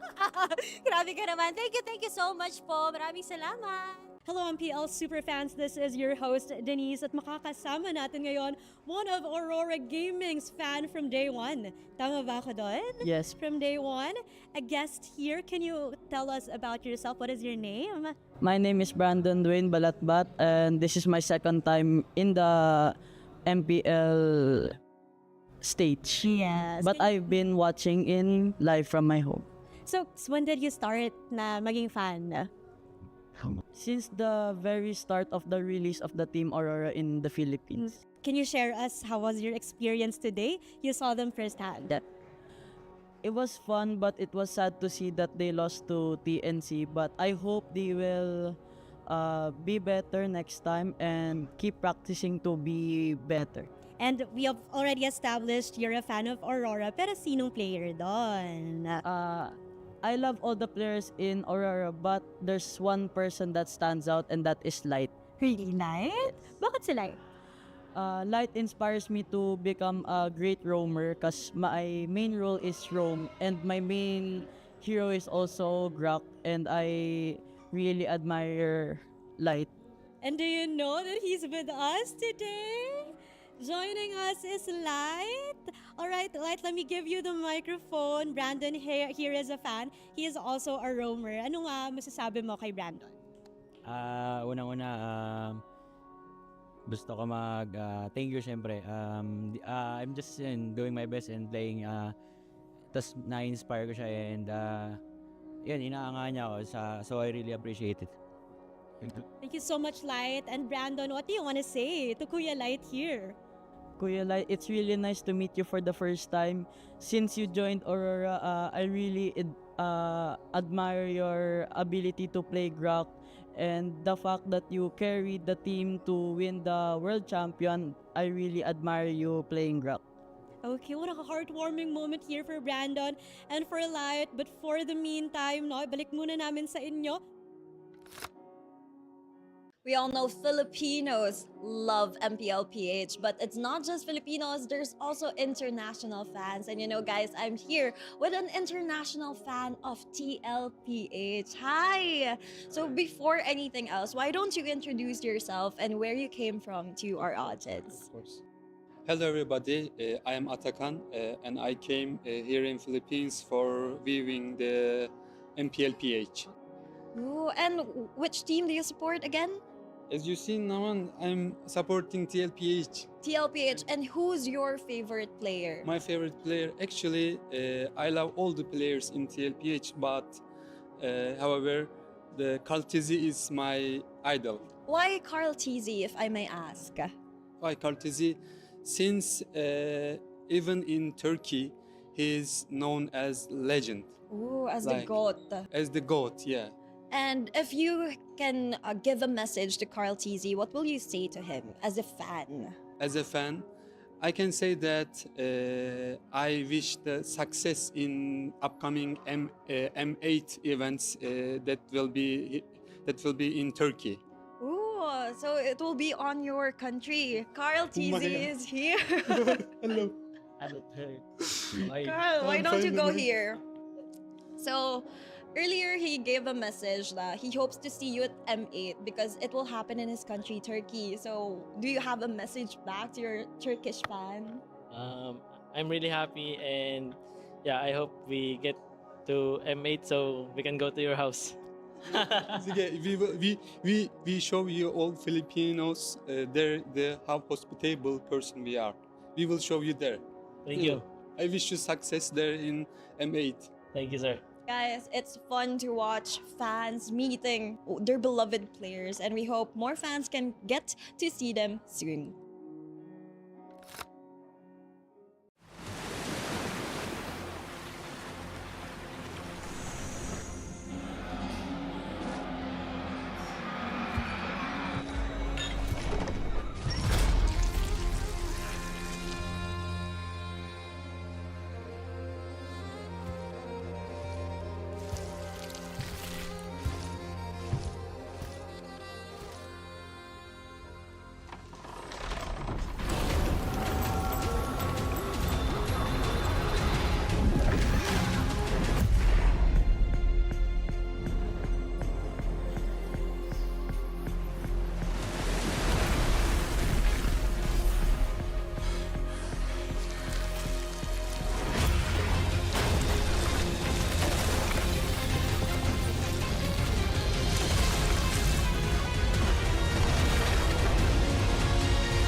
go! Ito ang week 8 ng MPL Philippines Season 17 and this is Basa ng Masa. We've got a few questions for our viewers. Let's see kung anong basa nila. Okay, so I'm here with... Hi, I'm Jenna. Alright, Jenna, sino tingin mo sa TNC, RORA, and APBR ang makapasok sa MPL Philippines Season 17 playoffs? I guess RORA pa rin kasi for sure mas gigil sila ngayon makabawi and of course, syempre sila yung last champion ng M7. So for sure, mas pipilitin nila na makapasok sa playoffs and syempre hindi pa sila nakakapag MPL champion. So most probably talaga na pipilitin nilang makapasok sa playoffs. This is it. Alright, puso ng kampiyon. Kasama ko naman dito si... Jorine. Alright, sino tingin mong papasok ng MPL Philippines Season 17 playoffs sa tatlong natitirang team? For me then, Aurora, kasi sila din po yung unang na-root ko po talaga. Then, sa ranking medyo, mahigpit din yung laban. Pero alam ko po, kaya pa po nila bumawi. Ano yung nakita mo sa Aurora kaya tingin mo sila yung makakaangat sa APBR na TNC? Ang ganda po ng play din po nila, especially nung M7 na game po nila. Kaya sobrang nakita ko po yung potential na kaya pa po nila bumawi po. Then, Nakita mo yung puso nila dun sa M7? Opo. Kaya rooting for Aurora. Valid. Alright, thank you. At dito tayo kasama ni Kuya. CJ po. Okay, CJ, sino tingin mo yung papasok sa playoffs sa tatlong natitirang team ngayong week 8? Sa tingin ko po makakapasok Aurora. Bakit? Kasi sa out of 3 choices, sila po yung may pinaka-chance para sa akin na makapasok. Ano yung nakita mo sa Aurora na parang kayang-kaya nito yung TNC tsaka APBR? Feeling ko gigil sila makahabol ngayong sa standing ngayong week 8 na po ngayon. Feeling ko sila yung deserving na makapasok kung sakali sa playoff spot. Okay, we have Sofia! Hello po! Alright, sino tingin mo yung last team na papasok ng MPL Philippines Season 17 playoffs? Rooting pa rin po ako sa Aurora. Bakit Aurora? Kasi lalo na ngayon na medyo mahigpit yung laban, ang feeling ko dun sila lalabas talaga. Magpapakita na angas. So tingin mo mauulit yung yung M7? Pwede. Pwede. Aurora na yan eh. tingnan natin. Patricia! Hello! Alright, so simpleng tanong, sino ang tingin mong team na magka-clutch ng panghuling slot for the MPL Philippines Season 17 playoffs? Siyempre, naman ako, for lagi kong sinusuportahan na team yung TNC Phoenix Army. Alright, and tingin mo bakit TNC ang possible na kumuha ng last slot na to? Kasi may unfinished business pa kami last season eh. That's why. Kaya kailangan bumawi ng mga Phoenix Army boys. At alam ko naman kaya namin makapasok pa ngayong playoffs, ngayong season. Tunay na tiwala lang. Kailan kapitan ito, Mac, no? Malupit. Court. Dito tayo kasama ni... Rodel! Alright, Rodel. Sino tingin mo sa tatlong teams matitira ang papasok sa playoffs at bakit? Me personally, I think it's gonna be Aurora Gaming Philippines kasi mataas yung tendency na makapasok sila. And I've been noticing na lately, nag-struggle sila. And plus, may celebrity Aurora Hunters which is si Demon Kite. And celebrity yan, si Daniel Padilla ata yun. Oo, si Daniel Padilla. Yung yari. May celebrity tayo. Okay, so interestingly, puro Aurora ang nasabi dito. And again, we also have like TNC believers in the chat. Where are the APBR fans, man? I'm looking for you kasi hindi pa naman tapos ang laban, especially here in week 8. Siyempre lahat yan dito lang sa Basa ng Masa. See you on the next episode. Guys, yung playoffs daw sa Phil Oil Arena, yung SEA Games 2019. I'm so excited to play again. Saka kami maglaro dun sa Phil Oil kasi ganda dun. Yung playoffs nga pala sa Phil Oil, no? Saka kami nag-jump nila Carl nung SEA Games yun. Parang sobrang memorable yun kasi first gold medal ng PH sa esports. Iba yung feeling nung nag-champion kami dun kasi para sa Pinas yun. Paghahandaan namin yan si Carl kasi nung naging kakampi ko yun sa SEA Games, isa rin yan sa nagdala sa amin dun sa game. Sobrang gifted talaga. Game knowledge sa laro. Yun, Carl. Pag nag-harap tayo, pareho tayo may Phil Oil buff. Kaya ready ka na. And message ko kay Sir Hayes. Good luck sa atin, Sir Hayes, sa Phil Oil. Pero maglaban muna tayo ngayon dito. Saan ka nun, Dad? 2019? Wala, ipis ka pa lang, Dad. Sir Hayes, wag mo kasi kami masyadong durugin dito, ah. Sa Piloy na lang tayo magharap. Total, doon naman ang ating gold medal venue.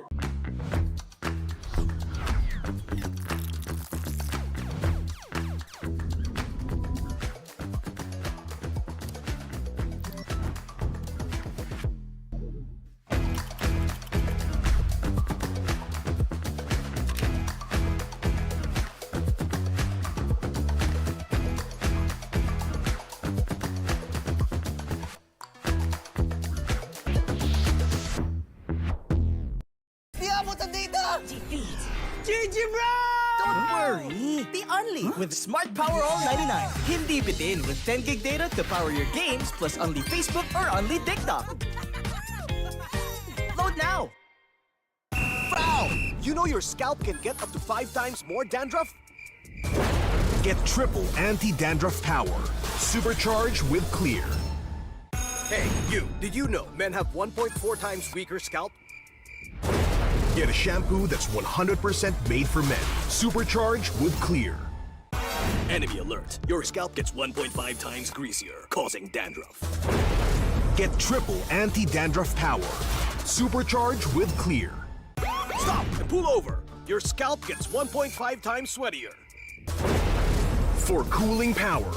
Supercharged with Clear. Different shades, different moods.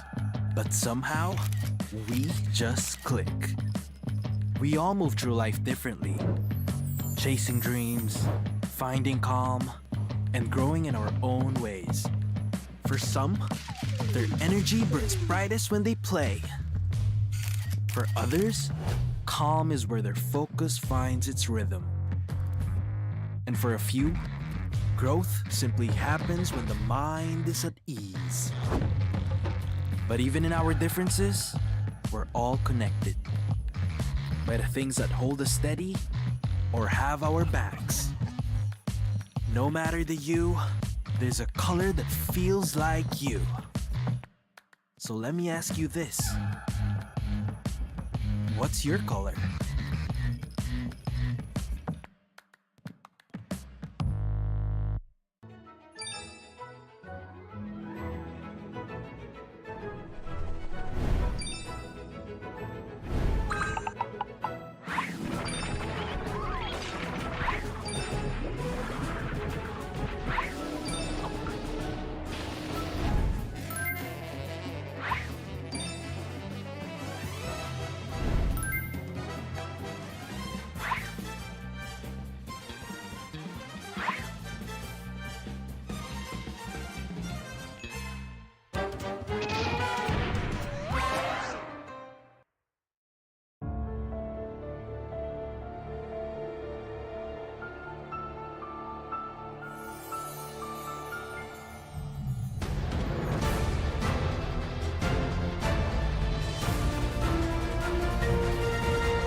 Siguro po, kung ba't nag-i-stay pa rin ako, yung sa passion ko po, sa paglalaro. Kasi po, parang marami po akong gustong patunayan, ganun. And yung dream ko po na makuha yung, yung makapag-world champ, ayun po. Kaya siguro po yun yung reason kung ba't nag-i-stay ko po ako.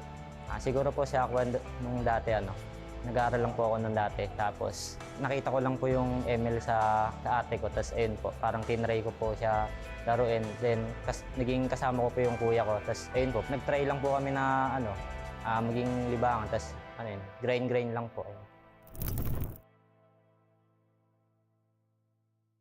I'm super fan Nor Arumpak from Iligan City. Hi everyone, I am super fan Idol from Iligan City. Experience namin dito sa MPL arena mismo is exciting siya at saka mas ramdam mo yung kaba lalo na pag nandito ka na, parang double times yung kaba na nararamdaman mo para sa team na sinusuportahan mo. Sobrang exciting kasi I'm watching with my Cavalries also, and then super exciting kasi iba pa rin yung kaba kapag sila yung naglalaro, tapos against ONIC pa din, which is both super team in this match. For Carl TZ, keep up the good work and palagi pa rin galingan sa retrihan. Good luck, and then see you sa grand finals. Lilipat na kami pabalik dito to see you and to watch you sa finals, and also sa MSC. Palagi po kayong pinapanood sa live. At saka galingan pa rin po, at saka see you sa sa finals. We will make sure na pupunta kami. For me, maraming salamat po, and talagang ginagalingan namin whenever na may mga fans talaga na nag-effort na pumunta dito, and we're just lucky to have you guys. Thank you so much po. Same lang din po sa akin, sobrang nakakatuwa kapag may mga ganitong fans na galing pa po kayo sa malayo, and sobrang na-appreciate namin ngayon. Thank you po.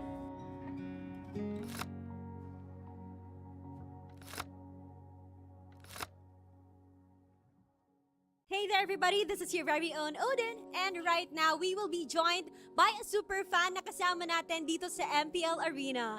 Welcome! Hello! Hi, please introduce yourself. Ano po ang pangalan? Ako po si Saimiel. Saimiel. And Daniel po. ang iyong papa. And galing pa kayo saan? Mindoro po. Mindoro! Yes po. Okay, so medyo malayo ang Mindoro from here. First time niyo ba na makapanood sa MPL Arena?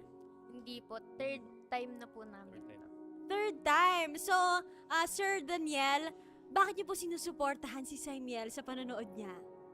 Bale, ito yung kanyang bali gift ko na rin sa kanya, and then kasi with high honor siya. And ito yung na-request siya sa akin.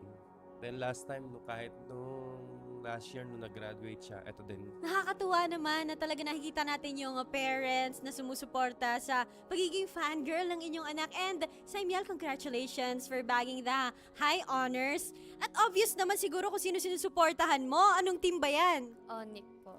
ONIC. Gaano ka nakatagal na fan ng ONIC? Since season 14 pa po. Okay, so ilang seasons na rin ang binilang at ikaw ay isang avid fan ng ONIC Philippines. Sino bang favorite mo? Si King Kong po. Si King Kong? Para sa kanya ba to? Opo. And ginawa mo ba to? Opo. Wow, handmade flowers for King Kong. Hindi pa po siya natulog dyan para magawa niya lang yan. Oh, nakakatawa. Hello! Hindi siya makapagsalita. Ano nararamdaman mo ngayon? Na-stun po siya, na-stun. Na-stun ka, na-stun. Ano nararamdaman mo ngayon? Masaya po kasi na-meet ko po ulit yung idol ko. Oh, familiar siya sa akin. Naaalala ka niya, Saimiel. Nagpa-video greet po ako sa kanya nung birthday ko po, no October 12 po. Tapos ngayon, si King Kong ang may birthday. Ano ang message mo sa kanya? Happy birthday Kuya King, and God bless at bawi sa sunod na laro. Thank you. Meron siyang something for you, King Kong. Uy! Dito siya natulog dahil dyan, Ito ba? para sa'yo. DIY! Grabe! Okay, pati ikaw ay na-stun na rin dahil sa binigay niya. What's your message to Saimiel? Wait lang, na-stun pa ako dito. Super nakakatuwa na galing pa sila sa malayong lugar, tapos para lang panoorin ako, tapos knowing na birthday ko, pupunta sila dito para supportahan ako, and ayun, magbigay ng mga gantong gift, which is nakakataba ng puso. Attached siya talaga, Saimiel. Pero alam mo, King, kasama din niya ang kanyang papa. Hello po. Just like your supportive dad, supportive din ang kanyang Yes, papa, meeting po. Daniel. What is your message to the whole ONIC Philippines na sinusuportahan mo since season 14? At sana po tuloy-tuloy pa rin po yung panalo nila, and good luck po sa mga ibang laro. Kumusta po yung biyahe nyo papunta dito just to see King Kong and ONIC Philippines? Bali ma'am, hindi ganun kadali kasi maraming pasahero kanina. Then yung barko papuno na rin. Kami na yung last na tatawagin. Tapos ayun, pinalad naman na makarating dito. So muntik pa kayong hindi makasakay. And fortunately, para sa inyo talaga yung slot na yon at para makita nyo si King Kong. Nakatadhana. Grabe ka naman. Thank you so much po. Maraming salamat. Hello MPL Superfans, this is your host Denise at makakasama natin ngayon one of Aurora Gaming's fan from day one. Tama ba ako doon? Yes. From day one. A guest here, can you tell us about yourself? What is your name? My name is Brandon Dwayne Balatbat, and this is my second time in the MPL stage. Yes. But I've been watching in live from my home.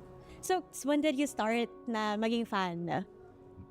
Since the very start of the release of the Team Aurora in the Philippines. Can you share us how was your experience today? You saw them firsthand. It was fun, but it was sad to see that they lost to TNC. But I hope they will be better next time and keep practicing to be better. And we have already established you're a fan of Aurora, pero sinong player doon? I love all the players in Aurora, but there's one person that stands out, and that is Light. Really, Light? Bakit si Light? Light inspires me to become a great roamer because my main role is roam, and my main hero is also Grok, and I really admire Light. And do you know that he's with us today? Joining us is Light. All right, Light, let me give you the microphone. Brandon here is a fan. He is also a roamer. Ano nga masasabi mo kay Brandon? Unang-una, gusto ko thank you syempre. I'm just doing my best and playing. Tas na-inspire ko siya and yun, inaangahan niya ako. So I really appreciate it. Thank you so much, Light. And Brandon, what do you want to say to Kuya Light here? Kuya Light, it's really nice to meet you for the first time. Since you joined Aurora, I really admire your ability to play Grok and the fact that you carried the team to win the world champion. I really admire you playing Grok. Okay, what a heartwarming moment here for Brandon and for Light. But for the meantime, balik muna namin sa inyo. We all know Filipinos love MPLPH, but it's not just Filipinos, there's also international fans. And guys, I'm here with an international fan of TLPH. Hi! So before anything else, why don't you introduce yourself and where you came from to our audience? Of course. Hello everybody, I am Atakan and I came here in Philippines for viewing the MPLPH. Ooh, and which team do you support again? As you see now, I'm supporting TLPH. TLPH, and who's your favorite player? My favorite player, actually, I love all the players in TLPH, but however, the Carl Tizzy is my idol. Why Carl Tizzy, if I may ask? Why Carl Tizzy? Since even in Turkey, he's known as legend. Ooh, as the GOAT. As the GOAT, yeah. And if you can give a message to Carl Tizzy, what will you say to him as a fan? As a fan, I can say that I wish the success in upcoming M8 events that will be in Turkey. Ooh, so it will be on your country. Carl Tizzy is here. Hello. Carl, why don't you go here? So, earlier, he gave a message that he hopes to see you at M8 because it will happen in his country, Turkey. So, do you have a message back to your Turkish fan? I'm really happy and yeah, I hope we get to M8 so we can go to your house. Sige, we show you all Filipinos how hospitable person we are. We will show you there. Thank you. I wish you success there in M8. Thank you, sir. Guys, it's fun to watch fans meeting their beloved players, and we hope more fans can get to see them soon.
MPL Philippines Season 17, and this is Basa ng Masa. We've got a few questions for our viewers. Let's see kung anong basa nila. Okay, so I'm here with... Hi, I'm Jenna. Alright, Jenna, sino tingin mo sa TNC, RORA, and APBR ang makapasok sa MPL Philippines Season 17 playoffs? I guess RORA pa rin kasi for sure mas gigil sila ngayon makabawi, and of course, syempre sila yung last champion ng M7. So for sure, mas pipilitin nila na makapasok sa playoffs, and syempre hindi pa sila nakakapag MPL champion. So most probably talaga na pipilitin nilang makapasok sa playoffs. This is it. Alright, puso ng kampiyon. Kasama ko naman dito si... Jorine. Alright, sino tingin mong papasok ng MPL Philippines Season 17 playoffs sa tatlong natitirang team? For me then, Aurora, kasi sila din po yung unang na-root ko po talaga. Then, sa ranking medyo, ano na po talaga, mahigpit din yung laban. Pero alam ko po, kaya pa po nila bumawi. Ano yung nakita mo sa Aurora kaya tingin mo sila yung makakaangat sa APBR na TNC? Ang ganda po ng play din po nila, especially nung M7 na game po nila. Kaya sobrang nakita ko po yung potential na kaya pa po nila bumawi po. Then, Nakita mo yung puso nila dun sa M7? Opo. Kaya rooting for Aurora. Valid. Alright, thank you. At dito tayo kasama ni Kuya. CJ po. Okay, CJ, sino tingin mo yung papasok sa playoffs sa tatlong natitirang team ngayong week 8? Sa tingin ko po makakapasok Aurora. Bakit? Kasi sa out of 3 choices, sila po yung may pinaka-chance para sa akin na makapasok. Ano yung nakita mo sa Aurora na parang kayang-kaya nito yung TNC tsaka APBR?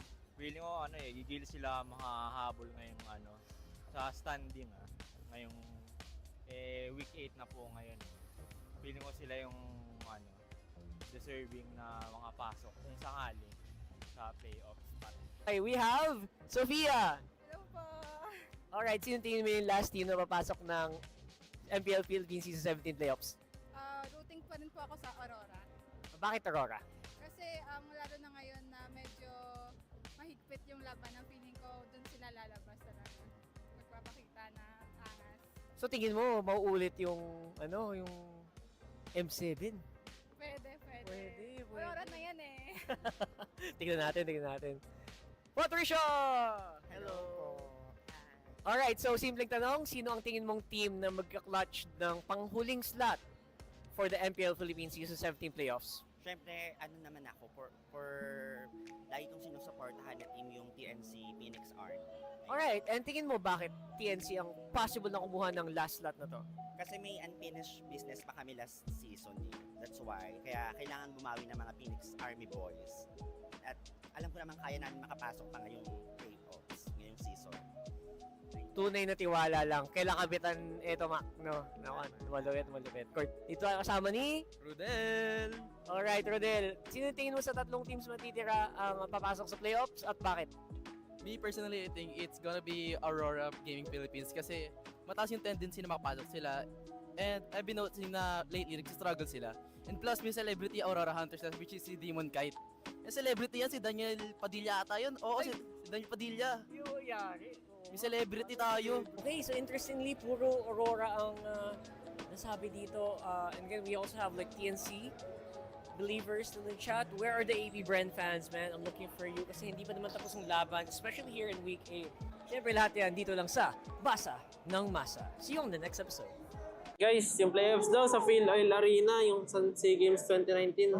I'm so excited to play again. Saka kami maglaro dun sa Phil Oil kasi ganda dun. Yung playoffs nga pala sa PLL, no? Saka kami nag-jump nila Carl nung SEA Games yun. Parang sobrang memorable yun kasi first gold medal ng PH sa esports. Iba yung feeling nung nag-champion kami dun kasi para sa Pinas yun. Paghahandaan namin yan si Carl kasi nung naging kakampi ko yun sa SEA Games, isa rin yan sa nagdala sa amin dun sa game. Sobrang gifted talaga. Game knowledge sa laro.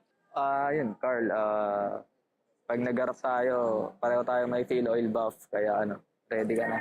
And message ko kay Sir Hayes, good luck sa atin Sir Hayes sa Phil Oil.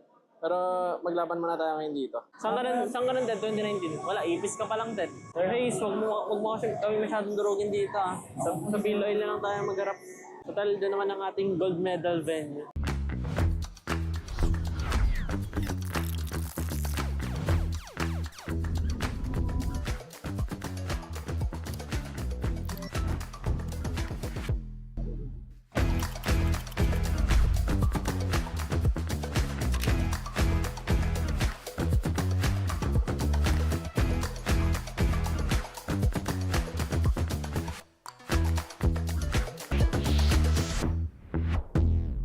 Di abot ang data! Defeat!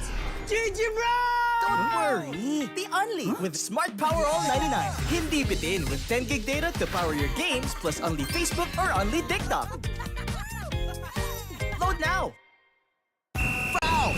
You know your scalp can get up to 5 times more dandruff? Get triple anti-dandruff power. Supercharge with Clear. Hey, you! Did you know men have 1.4 times weaker scalp? Get a shampoo that's 100% made for men. Supercharge with Clear. Enemy alert! Your scalp gets 1.5 times greasier, causing dandruff. Get triple anti-dandruff power.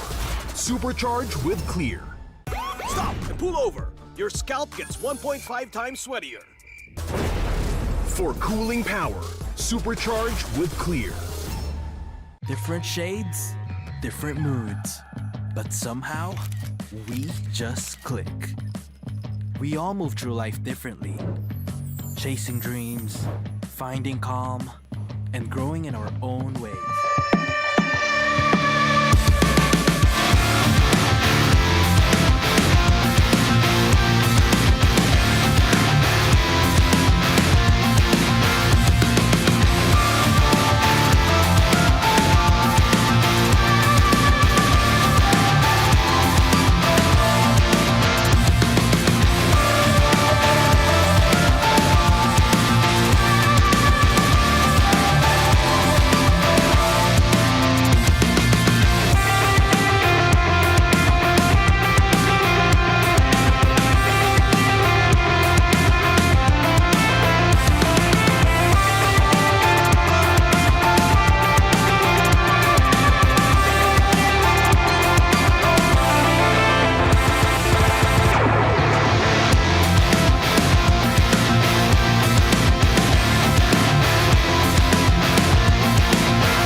ba?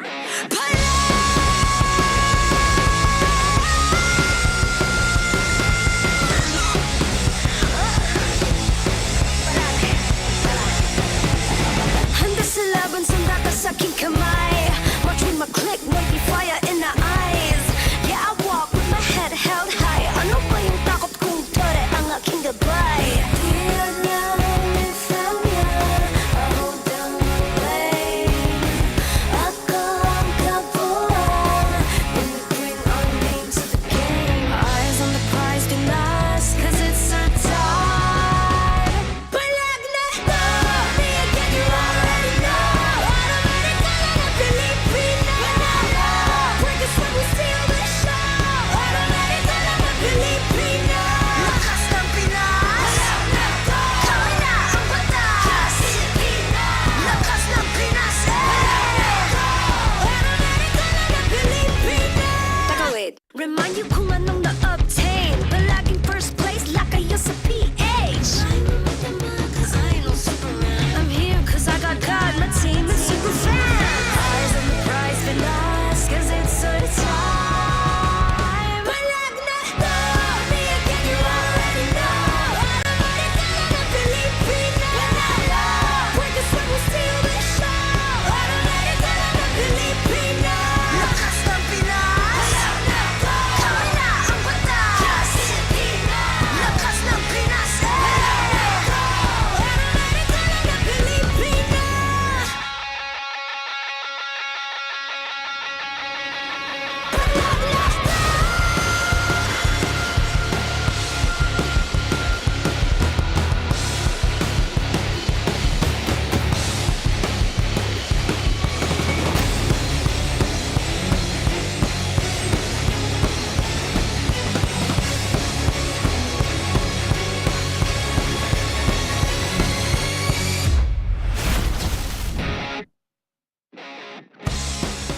Welcome back to MPL Philippines Season 17 live from Victoria Sports Tower. After 8 weeks of intense matches, we've come down to the very last match of the regular season.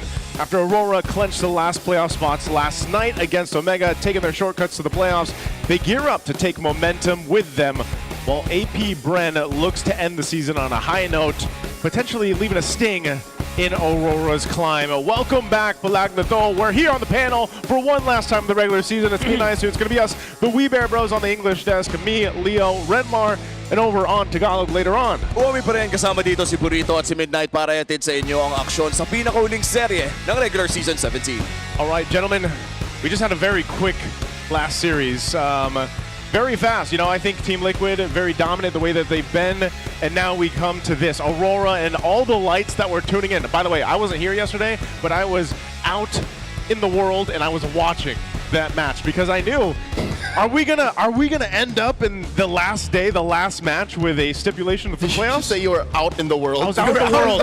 I didn't want to say where I was, but I was out in the world. For sure. I was casting MSL Thailand, and I'll have to admit, I was also tuned in. I was like watching a game over here. Yeah. And that was close. I'll tell you now, I like where Aurora is, though. I think they're in a better shape. It's just they had to go the long way around. Yeah, I mean, I know there were a lot of expectations for Aurora season. I'm pretty sure the Auroras and, well, a lot of us who follow their journey in the M7 World Championship didn't expect that it would take them this long to secure their playoff slot.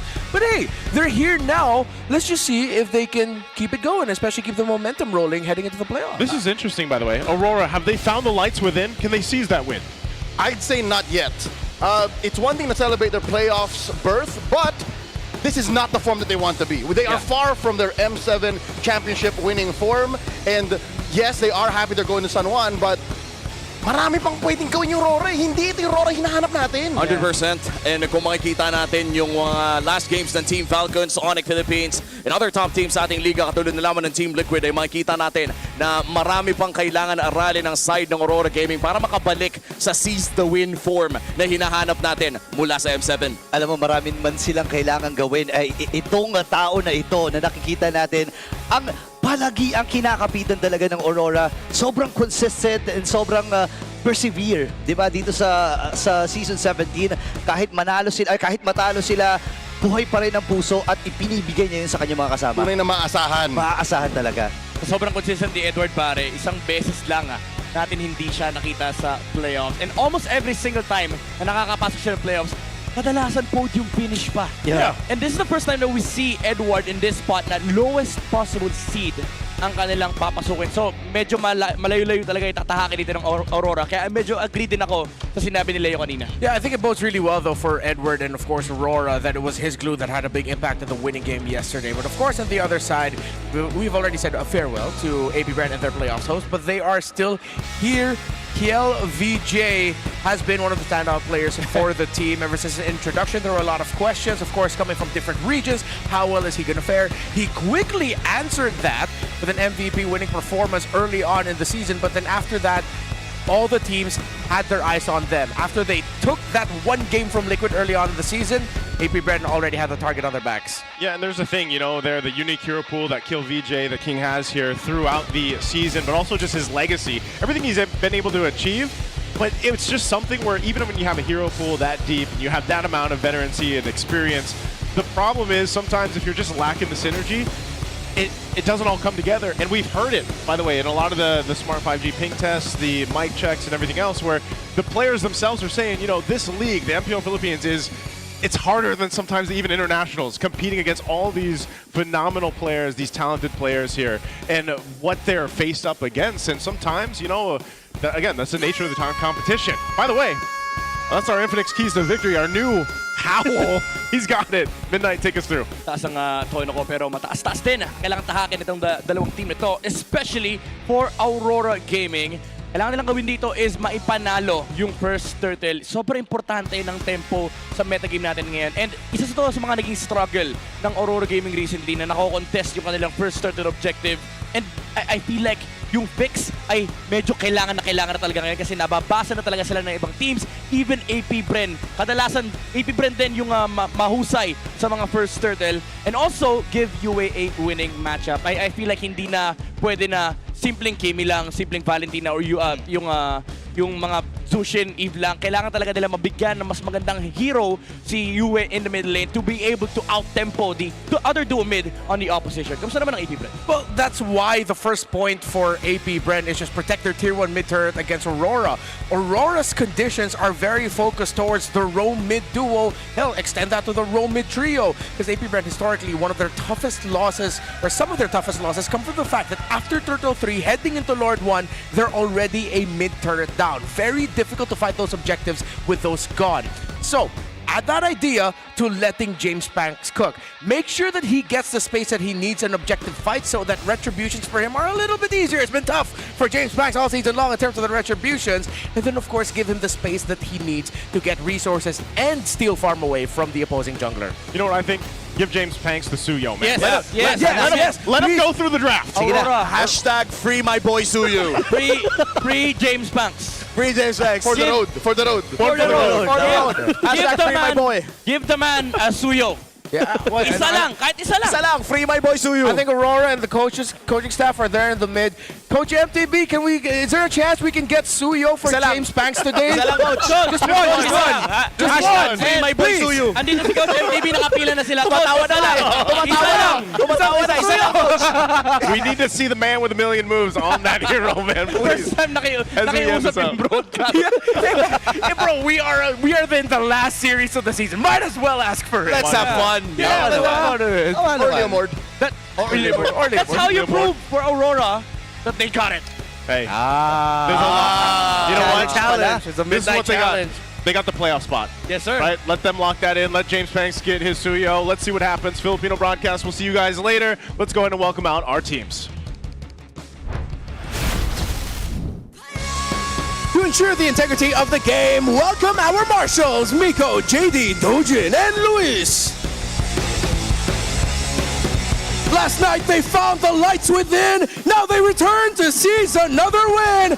This is Aurora Gaming Philippines.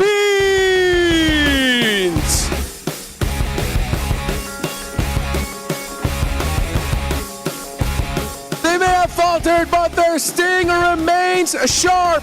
For the last time this season, magingay para sa APBR!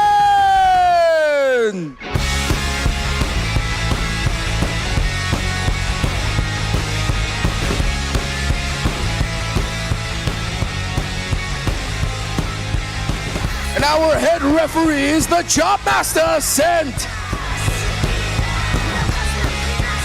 With our head coaches, Coach Master of the Basics and Coach G. Ito na ang huling laban sa MPL Philippines Season 17 regular season. Ipakita nyo ang lakas ng Pinas! Here we go, one more time for the regular season. The last spot to the playoffs went to the defending world champs. I would not be able to sleep at night, and it would be criminal if I hid how I felt about Aurora. I think the whole community, all the super fans know that it's been a tough season for Aurora, and it's up to us to put them on blast. Let them know that, hey, we expected so much more, and what a good way to show us that they've grown out of that rut by giving it their best against AP Bren. I hope we get to see AP Bren in the form that showed us why they are a team to watch out for. We're not going to see Aqua here, but Chovskirt will be coming back, still continuing to play for the team, and I hope they get to have a fantastic swan song for the regular season. Be competitive, show us what you got, show us why you were respected after winning early on this season. Yeah, that's interesting, you know, but at the same point, AP Bren, they're not going to have Aqua in. Give some reps. Give some reps in the Chovskirt here. And let him showcase what he's able to go ahead and do, too, against a team that has been struggling throughout the regular season, barely making it to the playoffs. This is their time to shine. Let's go ahead and throw it over first to our Smart 5G ping test before our match begins. Kamusta? Okay ba yung tulog mo kasi pasok na kayo sa playoffs? Oo po. Sleep well naman po kasi ayun nga, pasok na nga po kami sa playoffs. So, kailangan na lang namin tapusin to ng malinis. Ito na yung last game niyo of regular season. Tapos may possibility na, syempre, kayo yung nag-eliminate sa AP Bren. Paano kayo naghanda? Same lang po sa mga nagdaang namin, script. So, pa rin po talaga. Pinagandaan po namin sila, pinanood namin yung mga matches nila, kung ano yung mga possible nilang gawin ko. Ngayon, ano yung masasabi mo sa mga fans ng RORA? Sobrang solid ng fans ng RORA. Thank you sa pagpuso sa amin hanggang week 8. Andiyan pa rin kayo nakasuporta. Dali, kantahin natin! 1, 2, 3, go! Huling sayaw! Last dance! AP Bren. Yan! Ang gagaling yung mga player talaga.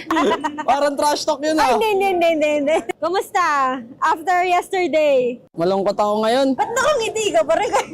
Siyempre, magaling ako magtago ng nararamdaman eh. Aray ka! And there you go. That's our Smart 5G ping test. You want to translate that, Redmark? Yeah, he said he's really good at hiding how sad he really feels. Yeah.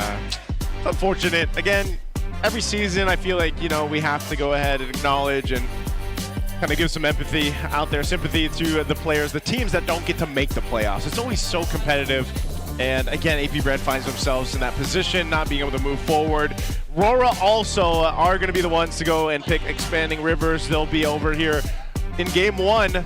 And I have to agree, man. You know, we talked about it. I'm sure the chat has, and there's been plenty of chatter online. What happened to RORA this season? Maybe, I'm thinking maybe, as someone who has 2 boys over there in the former Raiders, you know, Demon Kite, Light, someone that always rooted for them, maybe they can find the adjustments and time off that they need in the break before the playoffs. I'm open, but XP Lane, looking at this, how this happens, team total first blood actually. We got number 1. Wait, Kill. Is Kill? He's got 7? Yeah. The King's got 7. The King has blood on his blade.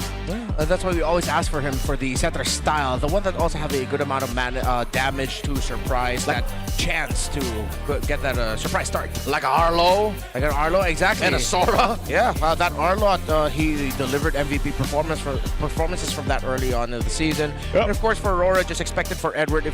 Most likely he doesn't usually get it in lane, but Edward, one thing that he's really good at as an EXP laner is hunting for that kill after the first turtle.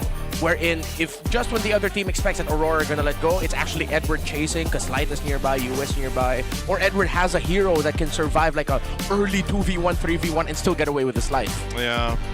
I think the impact of XP laners is something we've really talked a lot about throughout even last season, and then now in the current meta where things have really established themselves. And it's also great, again, when you have these XP laners that have such a deep hero pool like Kill VJ himself, you know, having all those options to go ahead and build a lineup around. But now also taking a look at this, we've got Nova here. Highest average crowd control time for the Roamers, sitting in first place. Look at those top 3. all Marcel specialists. Yes, sir. That's why I also want to see if Aurora are willing to give up on Marcel. Funny how JP's down bottom. He's gonna catch up. Maybe that's why. Maybe that's why he played it back to back. Yeah, he's like, I gotta get into that. Get into that leaderboard. Oh no, well, it's the 8. So yeah, he was already gonna be the leaderboard, but you know, he just wants to bump it up, and it makes sense because JP again, majority of the season it's been what Khalid for him. Ilos. Just dudes who stand in front of you, and then they have like a quick stun, and then that's it. Hilda even. I kill you. Yeah, just damage for him. Yeah, it's I don't know, the effectiveness of roamers too with the crowd control time, and ever since Marcel was introduced into the game and like in the league, it's like, all right, well that's going to be the stat for him because he's just constantly stunning and crowd controlling people. Let's go ahead and jump into our game 1. This last best of 3 of the regular season. All right. Oh, come on, man. They really don't want to give the Suyo and the Marcel. At least I thought we had an agreement. At least they did not lead us on. Yeah. It wasn't like a blue 3 band. He looked at us and smiled. Yeah. I thought that was an acknowledgement of okay. Nah, I'm pretty sure it was the I don't care what y'all think. It was an acknowledgement of no way in hell. Yeah. Well, we could hold. Who knows, man? Who knows? Maybe. I will hold out. Leomord! Yeah. Leomord's still there for James Banks. He cooked against Liquid? He did. Oh my God! Okay, so that key to victory, let James Banks cook? No. It's a different dish. He's not cooking anything. Is this what we get for requesting? Coach MTV suddenly goes, yeah, no, okay, I'm just gonna take away both. They was listening to the pre-match panel. Dude, they took the air fryer, they took the rice cooker out, they took your oven. Oh, it's every Asian household's nightmare. They took everything out. First pick, Harley. Number 1 out of the draft prediction algorithm. Because again, when the Suyo Leomord are gone, this is where you go to. Yeah. With APBR taking out the box shot, they can't play that route. Let's see if James Banks will just end up with a Joy, or Aurora just gonna say, okay, bye-bye Joy, bye-bye Fanny. Now, okay, they'll get the Guinevere. A solid start here. However, they could have saved that for a little bit later. I don't think they needed to rush it, but oh well, I think they can also just wait for other information from the blue 2-3 pick. See if they could get a really good one for Nova. Could it just be flexed? Is there a world that teams are still actually playing Guinevere potentially in the roam? Base it off of recent games, it's more likely jungle. Yeah. She's back to being in demand. Yeah. It's just so important that you get her items quick. That's why, again, one thing I was pointing out yesterday is there's such high value in picking out Winter Crown as like your second item for the Guinevere because that really changes a lot of things for the opposing team. Now, I like that Uranus was actually picked up early on by RORA. You don't see the EXP matchup yet. But the thing is, when going up against a lineup that are very cooldown based, they have that one big set, Uranus is just great for that. Once he purifies out of that, next thing you know, over time, the members of APBR are wondering, how come this Uranus hurts? Yeah, that's because you guys were just eating up all of his damage. Yeah. And let's see if they can pick something a little more sturdy to go ahead and help this out. If they do pick one of the roam options, instead they'll pick up the gold laner. They will go ahead and grab the Moskov. They don't want that to be banned out to narrow down the hero pool of Shizu. Yeah, the whole Moskov Claude thing started to happen more recently as a development. That's why it doesn't show up in our top 10 draft prediction rates. And that makes sense, because again, when you fight a Claude that can single-handedly Lord Dance, you want a hero that can take control of the other lane completely. Yep. Nothing dance. I think Light can still go for something that could just eat up crowd control really well. Good read on taking out the Gourd. Of course, it's been the nightmare of a lot of teams recently. And of course, UA had a terrific game with the Gourd yesterday. Big game-winning turnaround stun. Arlot, respect. All of these are just respect bans towards APBR. Yeah, they don't really want to give them the upper hand in terms of their comfort hero picks. We'll see what APBR wants to man out. Do they still go for the mid lane here against UA? Again, UA is also one of the players who just has so many options he can pick. And that Gourd ban was just more so kind of doing the due diligence. Yeah, if there's something that you respect from RORA, I think it's warranted to just ban out the Kimmy. You're more than okay with giving something like either the Zetyan or the Eve, but definitely don't give the Kimmy to UA, and don't give them the option to have a double carry through the Claude and the Kimmy, because that will also make it a triple carry lineup, because they also have the Harley. Okay. Let's see what that ban's gonna be, and they're still gonna go. Oh, they actually go with the Cho here. against Light. I don't know how you feel about that, Renmar. Do you like the Cho ban there, or is that a little frustrating? Well, it's clear that they really want to protect their jungle and have a good experience for the roam mid trio. I think they're sort of trying to force Light into just picking something slower like a Gatot or a High Loss. Just meet evenly with the revitalized roamers. Okay. Finalize roam. What's your command? Pick out the Penny too, man. This is all just everything except the Marcel. Hey, last time this happened, yeah, they got duped that way too. They Yeah. saw the Guinevere's like, ain't no way. Yeah. And that's how the Barangay started their streak. So this is RORA showing character development. Respecting the possibility that this Guinevere could still end Could up in be, the yeah. roam, despite it being a very surprising thing to happen. If ever they still want something with damage, they can just go either Joy or Lancelot. There's no hard cash for the Lancelot just yet. We've seen Lancelot before. It was like 2 or 3 times as an answer to the Harley. I am not the only. And the answer is Phobius. So Phobius, we taken here. I'm really paying attention to our draft predict too. I know we just had that today. Really interested to see exactly what could potentially pop up, especially with those higher percentages. And so far, it's been doing pretty well. Let's see the last 2 picks here from RORA. There's still solid choices in the Valentina and the 2 revitalized roamers. Yeah. Oh, the Khalid is still open. Yeah. Even the interesting pick of Light, the Badang, would actually work out really well here. Oh, wait, no. Oh, yeah. Should be okay. You force out a dash. Great tempo blocking. But of course, they go back to an old favorite. They get the Grok. And the Lilia. No matter how bad RORA Season 17 was, I look at my comment section, I still see people saying, hey, when you say Grok, you say Light. Yeah. He's rocking with the Grok. And that'll be the pressure in the center of the map. Having a hard time deciding what they're going to pick last. I think this is going to be a Guinevere James Banks jungle. So what's it going to be in the roam? Kali's going to be tough. They don't just go. They don't want to Khalid, do they? Rage bait? Rage bait Hilda? Rage bait Hilda. Yeah, just run up in front of them, but that puts a lot of pressure on the Phobius. Not impossible, but tough. Okay, yeah, they just go for the Khalid. All right, makes sense.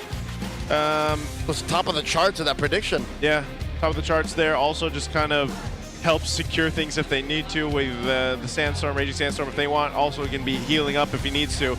Super fans, by the way, if you guys want to go ahead and get another chance to win 1,000 MLB Diamonds, go ahead and scan that QR code right there. We'll be picking 3 winners per match. The only thing I'm worried about for Aurora is the fact that there's only one solid source of crowd control. Yes. How often does it happen? That rarely happens. Yeah, well, APBR, they are very dependent on layering a lot of crowd control. But then the thing is, that's the funny thing about having something like a Uranus on the other side. So yes, a lot of this is going to be very heavily skewed towards APBR. Theoretically, the damage and crowd control, a lot for Aurora to deal with. But then with Uranus, with the Purify, that's the X factor of if he lives long enough, most drawn-out team fights are going to be bad for APBR. Interesting too. APBR's rocking 3 Purifies over here against this lineup.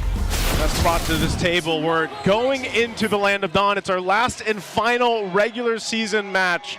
Let's take a look at this one. If it's going to be Aurora continuing the momentum into the playoffs, or if APBR will take them and give them a sting before they bow out of the season. I think for Aurora, Shizo has the Master Assassin to do a better job at laning against that Claude. Of course, Yue and Nova both being very careful of how they play their trade.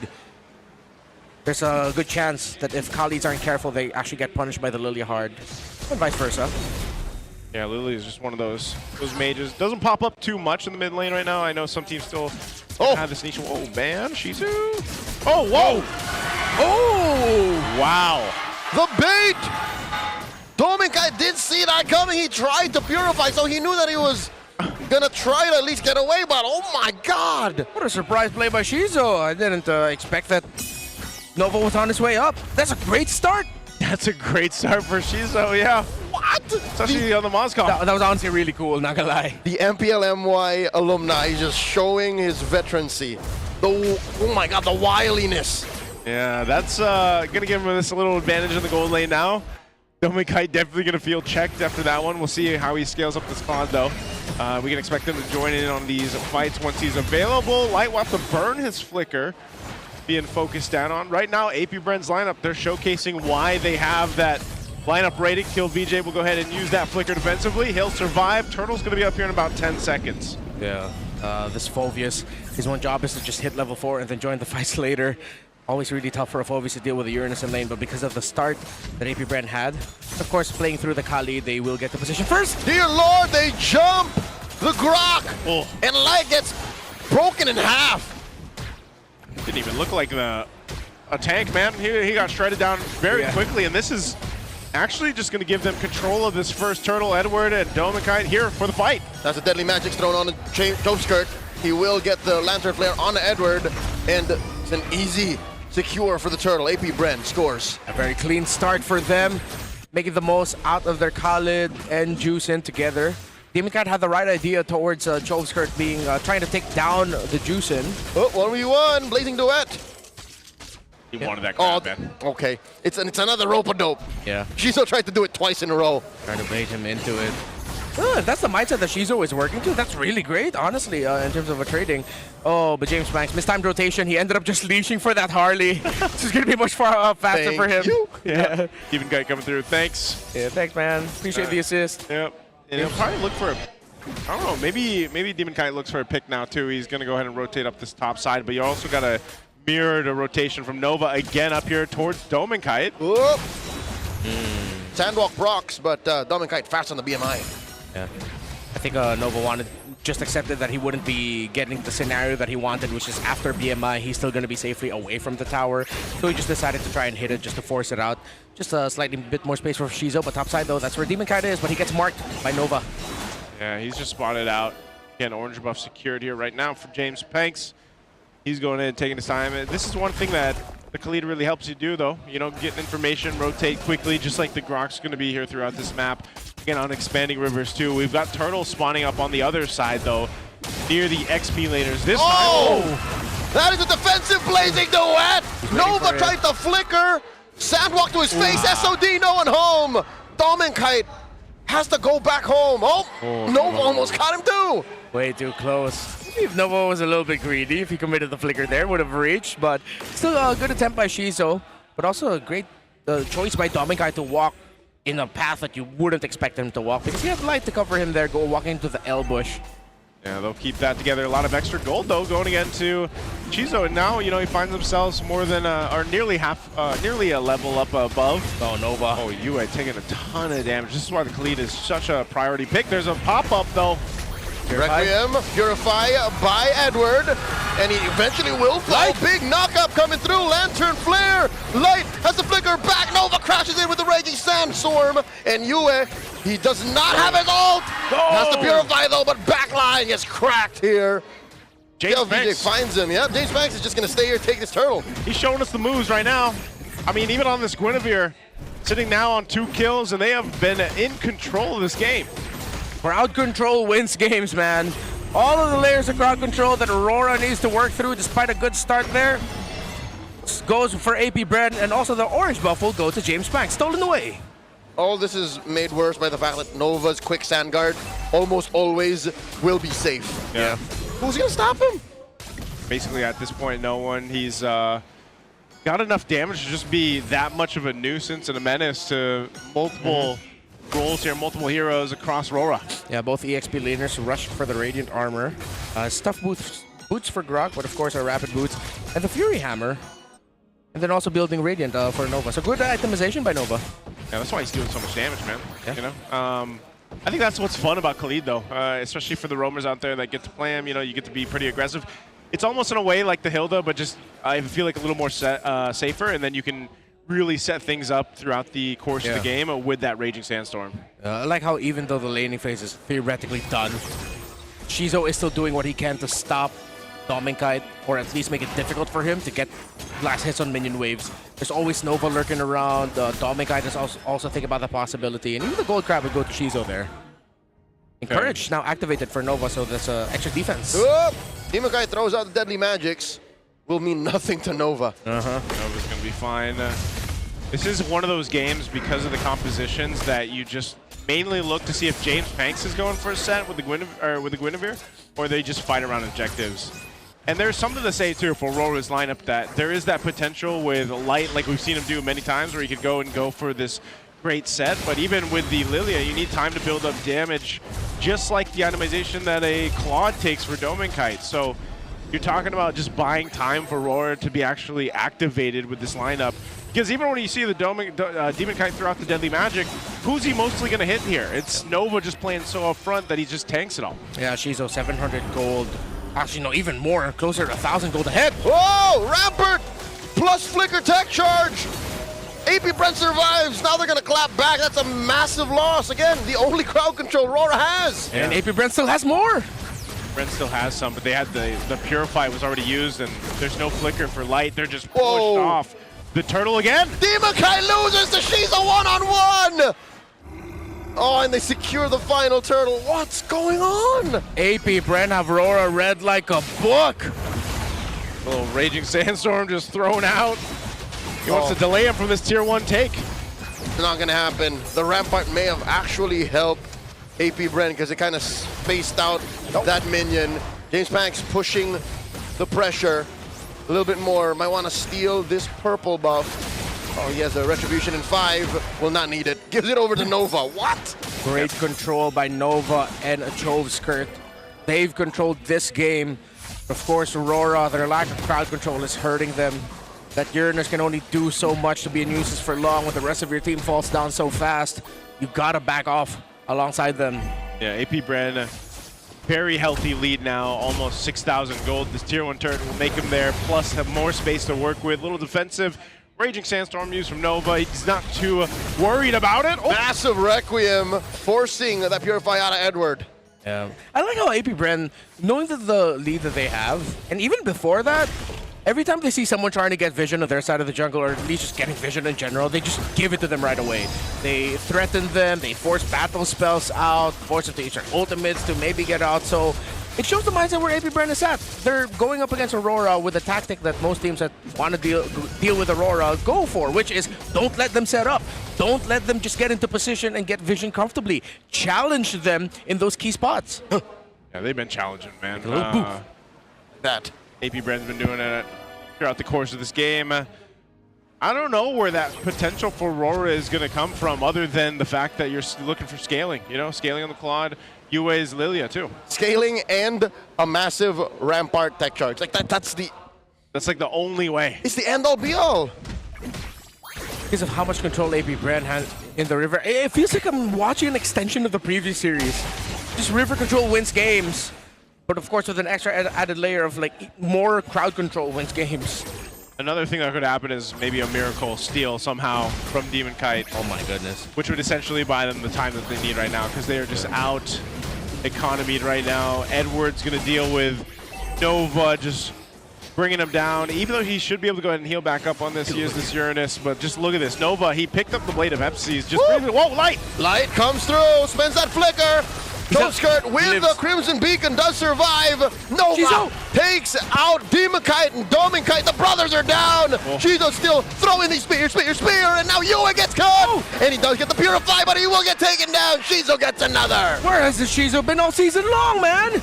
What a great play. He found Demon Kite first, Domin Kite, and then continued that into even more kills with Demon Kite and Yue. And of course, the cover by James Banks to supplement it with a spatial migration jump to ensure that they get that kill. Yeah, this is AP Brand continuing their dominance, at least here in game 1. A little Requiem here, but it's on Edward. He's going to go ahead and eat that up fine. But they have to deal with the Lord that'll be pushing here soon. They're going to try to hold on to the tier 2 turrets before they get pressed down, but Kill VJ working on this top one. He'll take it out. Looking at the items, too, there's such a disparity here across the board for Aurora.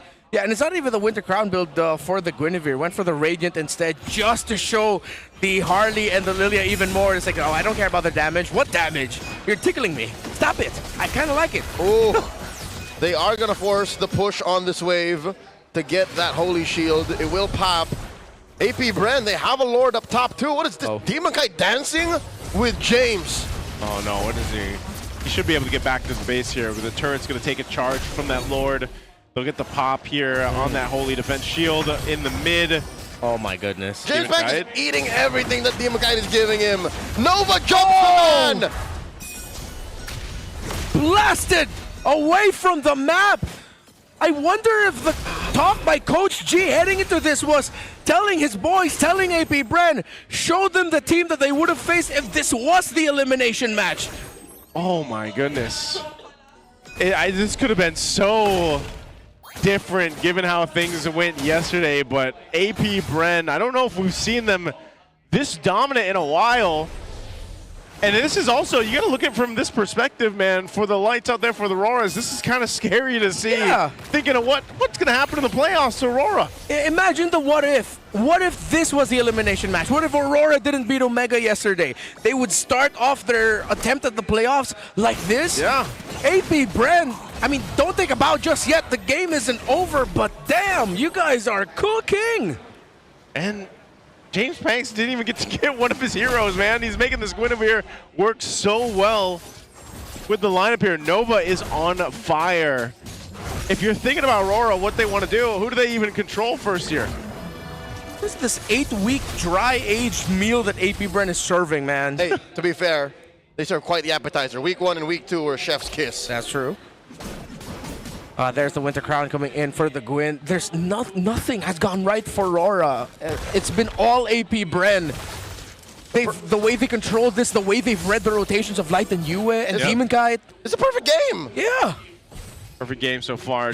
You're actually witnessing MLBB perfection from AP Bren right now. Yeah, Aurora's got nothing. I don't know if this just one of those games they're going to have to chalk up and go for one of those Hail Mary plays with Light when the Salord does come up. It's weird that in this situation, it's not on a single court to carry. It's on the roamer. The roamer has to be the one to turn things around for you. He's got to be that guy. I think I also really have to give it to Nova for how he's handled Yue. I mean, I made a point about the whole Lilia Khalid trade, but the entire game, Nova has had Light and Yue's number. Yeah, right now, Lord's up. Shizu will go ahead and pull this out. They still want, even after their lead like this, they want to see if Aurora will try to force a fight, but it just looks like it's going to be called off. Aurora's like, you know what, let's just go ahead and get prepared for a base defense as Lord is quickly taken down. It's now secured by AP Bren, bringing them to 11,000 plus gold up to this point. Nova switching on through with those Rome boots. He's got the conceal now, so expect him to potentially make a play. This is disgusting. He has a malefic roar. He has a malefic roar, man. He could crack open anybody. Yeah. Save for maybe Edward. Edward might be the one hero that's like, try a little harder. But everyone else dies to a single scimitar combo. This is a statement. You can only go for a build like this when you know that you are in the lead. Yep. You is going to have trouble. Demon Kai, Domin Kai, they can't even show themselves in front of this Khalid right now. Oh, they do find Light. Oh, wow. And the one way that they're going to turn it around off a miracle set, he's the one who's wasting their time. James Banks hunting Light, does find the dive, Requiem to the face. It's going to take a while, but James Banks will get it done. Oh, wow. And now, up top, Demon Kite falls to Nova. He did it! Domin Kite gets picked up by the King. It's just you and Edward left. They conceal. They wait straight for the base. AP Bren Sting in game 1. AP Bren have a shot. The lights out in the arena. It's only game 1, but that was nothing short of perfection. I am a little flabbergasted. I did not expect that kind of performance. That's the right word. From AP Bren. That's the right word. Yeah. If you're looking in dictionary for the word flabbergasted, your face would be the example. Because, dude, not just you. The whole other half of the MPL arena, the Auroras. That's their face. That's their face. They're so quiet. Yeah. Who'd expect this? It's a perfect game. And again, I think, you know, for a lot of the lights, a lot of the Auroras out there, they're wondering, what happened here? What does this mean for the playoffs? Are we going to see this kind of performance from Aurora? Hopefully not, but man, AP Bren, talk about theirs. They came out swinging right away, gave it to Aurora, and just didn't let up at all. I am now reminded of what it felt like to see AP Bren at the start of the season. Yeah. The wins that they had early on, the fact that they were able to take a game away from Liquid in the first half. The team that Carl Tizzi called a true contender. Exactly. Holy sheesh. AP, next, no, yes, Nova on this Khalid, bro. He played that so well. They were shut down by his play. 5-0 and 5, 83% KP. Nothing UN Light could do against him. No doubt, Nova deserves the nod here. Yeah. This game was like 90% him. Yep. Started with him, ended with him. And like you guys mentioned, him having the Blade of FCs plus that Malefic Roar and a little bit of defense was all he needed. Malefic Roar was money on the table. Yeah. He literally made the call. I'm going to spend 2,000 plus gold because I know that this is in the bag. Yeah. You usually cannot do that with a roamer. You can, I guess, like Khalid is the roamer to be able to do that. If you get in that position, it's like, why not? Why not go for more damage? Why not to, just lean in forward to this? Because think about how much he actually did damage-wise too. I can't wait to see that breakdown, like how much damage you do when we get to the stat there. I'm wondering, because you do that much as a roam, your carries here technically don't even have to worry too much. Shizu was able to pop off. It started off with him in the 1v1 versus Domikite with the smooth moves. But then at the end, you saw how much damage his Moskov was doing. You know how ridiculous this Khalid was?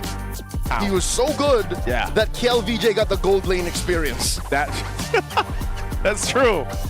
KLVJ was just chilling for the most part. He was just punching turrets. Yeah, there was more action in the gold lane than with Shizu, with how he set the tempo with that.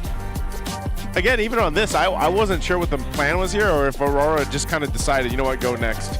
They go again, because like Light was there. I don't know if he was just trying to stall things out or what, but then even without Light, like your base defense is going to collapse. So AP, Brad, man. Yeah. No other way to put it. I think it was such a slow death and slow loss that we got to say pretty much everything. Look at that 0 as it happened. A slow but inevitable game. Yeah. I mean, you pointed it out, crowd control, bro. Or the lack thereof. And the lack thereof. Even though Light got that big tech charge early on. There was no follow-up because they were so down on gold. Oh, man. Wow. And I don't know, maybe with Lilia too, like it just wasn't that kind of damage that you needed that in the early game. I mean, okay, here's what I wanted to look at. Where is his damage? Look at this. Okay, he did 36 damage. He was number one as Nova. Yeah. Oh wait, no. That's damage taken. Damage taken. Yeah. Yeah. He was third. He's still. Yeah, he's third. He's still. But that's a lot of damage, man. We both looked at the same. That's true. He did more than the mid and the jungle.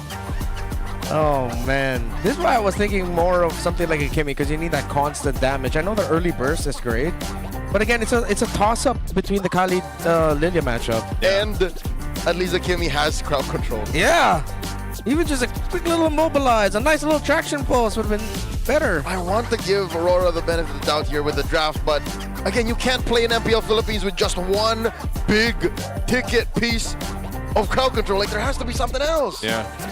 Especially that's what we're seeing more and more often now, because obviously the Uranus is going to serve its purpose, but it's not to help set things up with Light. And I feel like even looking at this draft, this is almost shades of what we've seen be the struggle or the problem with Aurora throughout the regular season.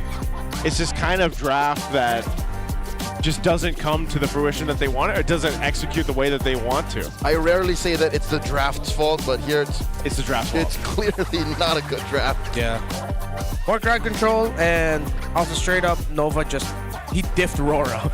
Not just the row mid, he diffed the entire team with how he played that.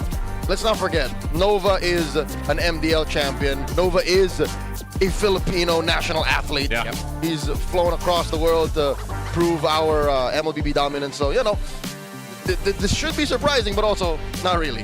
Yeah, I need a sip, man, because this is for Aurora right here. Like this sip, woo! It's purified water, by the way. It's filtered through volcanic rocks for a crisp, clean taste that quenches like no other. Quench that thirst. Take that sip. I think we all need a little hydration after that. I never get to do this. Can I do this? You got this. All right, you guys can take this in. Yeah. You see the Max 5D on stage? That's clever engineering, keeping those teams locked in. No distractions, just pure performance. Brought to you by TT Racing Philippines. We have your back. That was really good animation at the beginning of that one. Thank you, appreciate you. I gave him 2 bottles. Yeah, I was gonna say he used those 2 bottles. Right now too. Hopefully, we've got some power people in the audience right now, because this is our it's weird saying this, everything is our final one. Our final one of the regular season, right? Yeah, we haven't gotten to do this. Let's do like a little toast. Wait, when the camera comes back. Oh, it's fine. Later. When we Our get back. smart power pose is the last one of the regular season. This is probably one of the easiest. You just have to smile. No, you have to smile, and I'm assuming that's a flex. Yeah. Oh, Smile, is he? flex, and do your best Brock cosplay. I know this young man. Who's that young man? That's Carlo Barantes. Not this one. The other one. The other one. Is this guy, is he competing with anyone? He's a good friend. All right. Just give it to him. Well, it's a 1v1. This Here we one's go. giving This it guy's to got Zalt. it. He's giving it to There Zalt. you There you go. go. Congratulations, He was man. mocking us. Dude, you won. I was gonna say, Nice. does he want it? Yeah. Oh, he's got he's got a fan too. Yeah, it looks like he's got a little fan. I think it's a Coach MTB. Or a light fan. All right, there we go. Congratulations on that one. Also, super fans, did you know that men are 5 times more prone to dandruff? Don't let flakes or ruin that focus. Power up with Clear Man. Its triple cooling power gives you 100% dandruff-free air for that ultimate fresh feeling. He's got that rock star look. I wish I had that look. I couldn't pull it off. Yeah, I can. My mother would not let me in the house. No, like if you had another life and another way to live, like would you want to be a rock star? I used to fight my dad to get a haircut like this. I could. If I tried this haircut, I'll just look like a displaced sea urchin. You know how those sea urchins that end up ashore with seaweed on them? I'll just look like that. It's a nice tee. Pierce the veil. Dude, I would love to look like a Hyrax. A what? You know what a Hyrax Lead is? me in with smoke. That's kind of with your bloodshot. Hey, can we do the cheers now? Come on, Yeah, do the cheers. Cheers, Cheers. We toasted the last day of the regular season. Yeah, last day of the regular season. Take the cheers, boys. Sorry. Talking, speaking. I love my job. We love our job. It's, you know what? Got my bottle cap. I'll get it later. I wish we had some more, like, I'll spill it. Some more stuff up here, man, that we could use. Yeah, just have this be a very cluttered desk filled with everything our very great partners and sponsors give us. You have liquid fan-made trading cards? Guys, keep flexing that on me, man. Even I do. Where are my cards? You don't have any. These were handed to me by a fan. Oh, these are different than the ones. Let me reword it. Okay. I asked a fan to give these to me. Ah, there we go. Okay. So you did a little persuasion, did you? I asked nicely. Okay. Yeah, you don't need to persuade someone just to ask. I usually do. I persuade them. And it usually works. I just look at them in the eye, Redmar, like I'm looking at you right now. You usually beg, baby boy. What? That was half audible. His mouth moved in an unnatural fashion. We're going to Flying Clouds. We're going to Flying Clouds. And AP Brenner in control. I'm going to call it right now. We're going to 3 games with this one, boys. It's in the stars. With the way AP Bren played in game 1. Nah, man. MLBB perfection. They're sweeping this. Oh, man. Well, let's take a look at the stats here. This is the high turret damage share right now. Look at number 1. It's Severo. Look at number 2. It's Shizu. Yeah, he's done a lot of damage on turrets. He's ruined many a structure. Yep. Hey, you know what? He also he went 1v1 versus Domikai, who's in 3rd. Yeah. Yo, again, Shizo, I've dogged on you all season long. But I have also been one of the more vocal dudes about his performances if he does really well. So I cheer on him too. I'm fair with that. That last game he played with how he started that, honestly, Shizo, bro, like I want to give him a hug. Like, thank you. That was really cool. I've been looking for that from you all season long, bro. Maybe you can. I don't think we're close like that. He might just get really awkwarded by the whole experience. Well, maybe if they win, it'll be different. Nice you asked. Yeah, if I persuaded him. Sure. Don't need to, but I'm good. I'm good. I think you being part of the equation makes it worse. Yeah, I was gonna say. I feel like most of the time they just kind of get shy around me. Yeah. Dominic, on the other hand, being number 3. He doesn't get shy around me. Yes, but also, I don't think that speaks to how Dominkite plays throughout Season 17. There's a lot that's going on for Dominkite in Season 17. I have presented many a question about his performance. Yes. Been clipped ad nauseum. Yes. Thankfully, not out of context. So I guess it all stands true that he can improve his play. And he can start now. If we want to see Game 3, you know, Domin got to put his big boy pants on. Yeah. Both teams have quite abysmal results with Flying Clouds overall, but there is a 1-win advantage for AP Bren with this map. Hence why they chose it. Yeah, that's what it was like. Oh, we have this one win over them. Let's just go ahead and pick it. No, plus it allows them to continue the momentum from the previous one. Let's just see if they'll overheat. That's one of the sicknesses of teams, not just in the PH, but honestly, like all across global MLBB. Wherein if they win game 1 and they go into Flying Cloud game number 2, they will be aggressive, not respecting the fact that it's Flying Cloud. I mean, every time we hear the Infinix mic checks and teams are on Flying Cloud, even earlier we heard it, teams would say, hey, we can just back off, it's Flying Cloud. Yep. So hopefully they respect that. They take away the Kalea from Light, Baksha from Demon Kite. The planes exist. Will James Banks get the Harley, or are they just going to see if they can do it so that they get the Guinevere instead? I think I'd rather see APBR on the Guinevere again.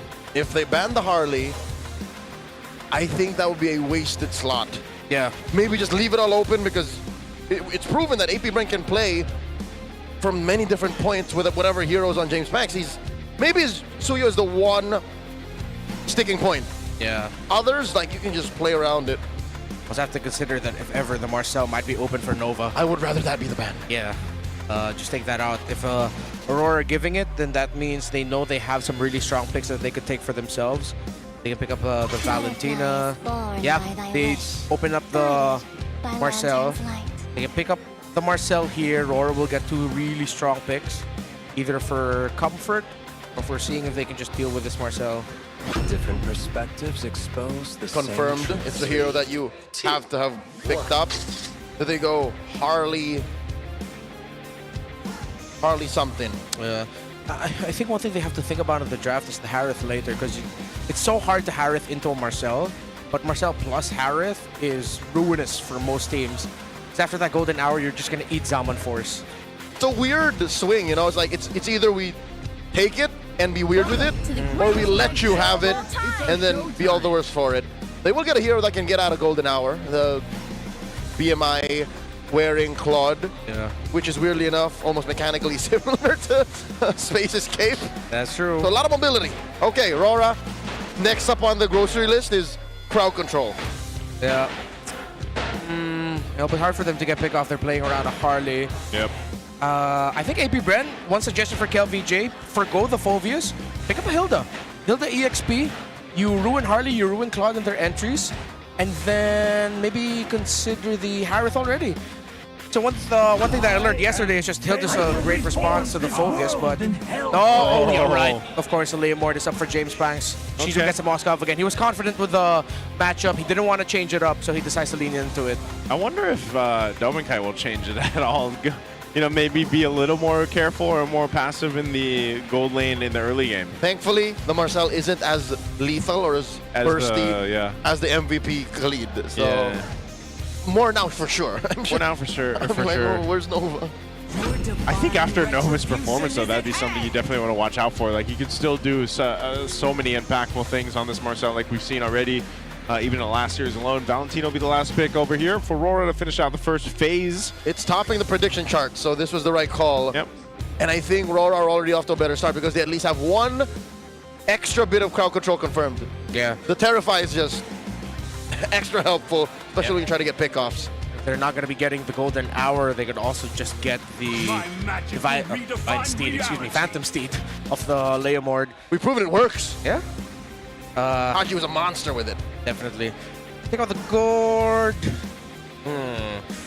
Trying to run down the options for KelVJ. Still has a lot. He can't pick the Sora anymore. I think I'm still going to double down on the idea of just surprise and pick up a Hilda.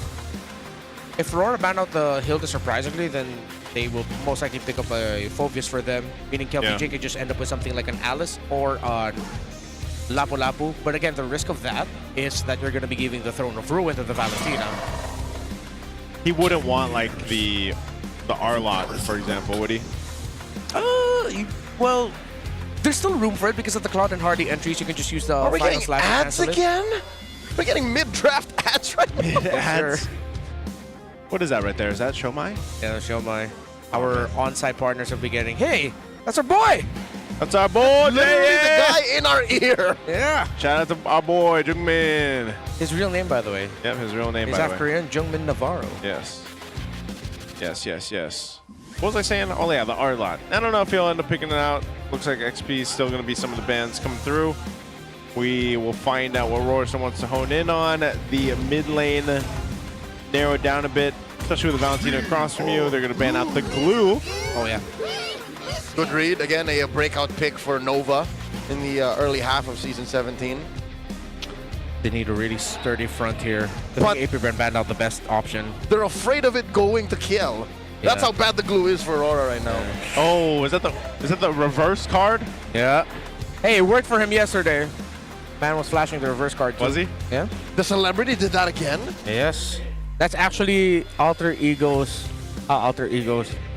Demon Kite's alter ego given physical form. It manifests when he's playing. Yeah. If you're an old fan of Kingdom Hearts, he's the heartless version of it. The nobody version of him. He's a nobody of it? Yeah. I don't think I've ever seen them both in the same space together. Yeah. So Is he his persona? Yeah. Some would say? Yeah. His stand. Personified. He's personified? Yeah, his stand. Fight for the ultimate answer. Oh, the Hilda ban. Okay. Okay, they banned out that. I thought it would be really good for them because interesting. Are they forcing light on the Khalid?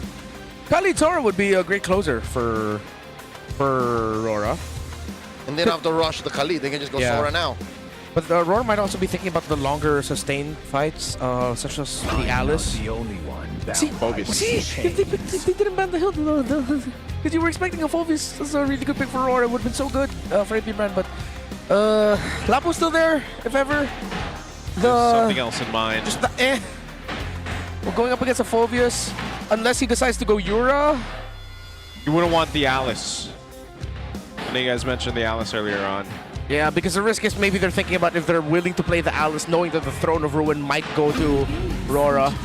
Oh, it's Chovskirt's time to show off his skills with a Selena. It's his hero. And Selena, what's this last one gonna be? Okay, that was the ban, yeah. Yeah, the ban draft prediction. Oh, this just catching up right now. Yep. What's this last one gonna be? Tell us, Kill VJ, who you bringing to the XP lane? Oh, he's gonna go ahead and bring the Lapu. Okay. Is Lewis okay?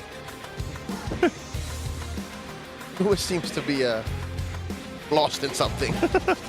Okay, one more. This is what we expect to be what, a Khalid? Yep. Yeah.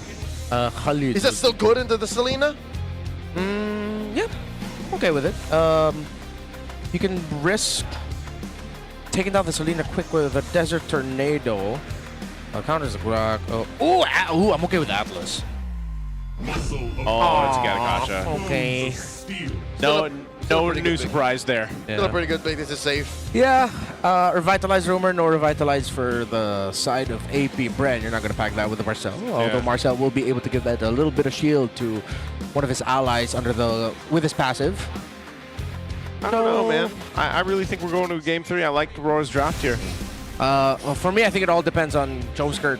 If he can play the Selena like Mingui played it yesterday, then it's going to be really good for APBR. Yeah, it introduces a damage profile that most teams aren't ready for. The Selena? Yeah. So what is the revitalized advantage if you popped it on a weird timing because Chovskirt caught you with a weird arrow out of nowhere? Yeah. Like that's as much a valid argument as a sustained front line could be.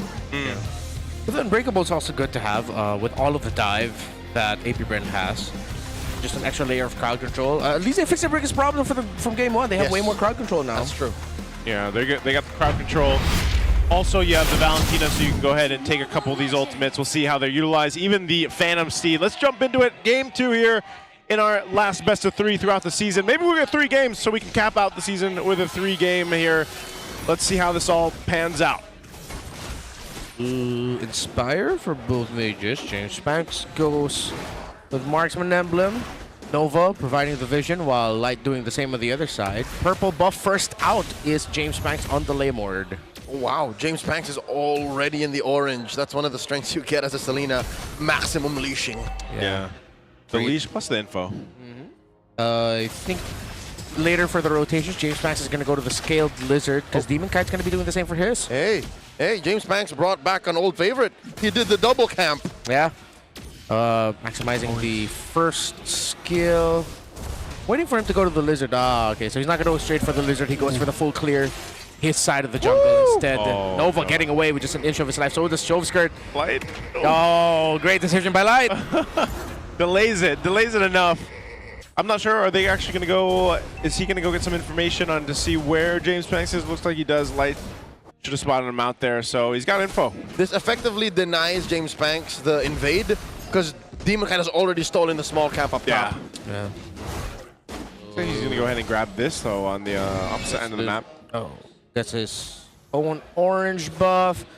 Pretty good situation for both teams heading into turtle number 1.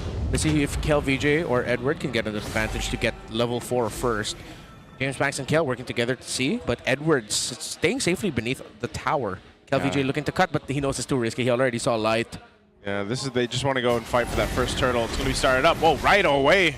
Looks like AP Bren just wants to blitz this. Oh, looking for that unbreakable. Demon Kite throws out Deadly Magics. James Banks still gets the retribution, but you are not going to punish. And that stolen Venom Steed scores RORA first blood. Really good thing for a Valentina to have a Phantom Steed around. That was all you, Leia. That wasn't me this time.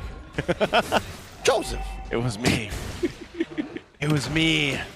But yeah, it's great that you can get the Phantom Steed. I mean, we've seen this with the Valentina. I expect UA to continue to grab that, but you saw how quick AP Bren gave the call for that turtle. Pretty decisive on that. Now they're just going to watch out for Demon Kite. Now that he's going and scaled up pretty early on this Harley already. Having that 1 kill, we'll see he's pretty aggressive on this side of the jungle, but he's going to get taken out of it. Oh, great block there by Edward. I think if KLVJ was able to get close enough, he would have attempted the dive onto him because they had the information the members of RORA were in Arrow. Arrow by Joe Skirt goes long. Catches light, but Demon Kite comes in, throwing out these cards. Deadly Magic on Nova as well, disincentivizing any further aggression. Yeah, that's so good. Again, just the early damage of Valentina also keeping AP Bren's mid duo in check. Oh, Shizo still handling the lane well against Domigite. Of course, we didn't get to see a similar play such as the previous one. Light will have his revitalize back up. A flicker, an arrow. tracking shot, plus everything but the kitchen sink thrown at Yue. No light pops and revitalize, gets pushed back by the Stampede charge. AP Bren with a 2-man pickoff. The timing on that was impeccable. Yeah, perfect. There's not much you can do when the other team just lands everything that they need to land on you. You take it, you go next. Yeah. It reminds me of one of those clips that you see before when everything's thrown at you in the mid lane and That's what I'm saying. That's what TikTok highlights are made of. Yeah, that's the one. Let's take a look at the replay here. Boom. Very aggressive on the flicker there to get the snapshot. You take an arrow, take an SOD. Phantom Steed there too. Like, how do you survive that? You don't. Oh my God, down bottom, KLVJ gets the Deadly Magics on him. Popping the Bravest Fighter will not save him. He even used the flicker. Yeah, but they know there's no more Harley ult, and it looks good for AP Brent to get this. Phantom Steed called in by James Banks. Keeping them away, zoning them out. Demon Kite deep in the pit, still scores. The retribution now coming in. AOG, James Banks is out. Golden hour, no one home.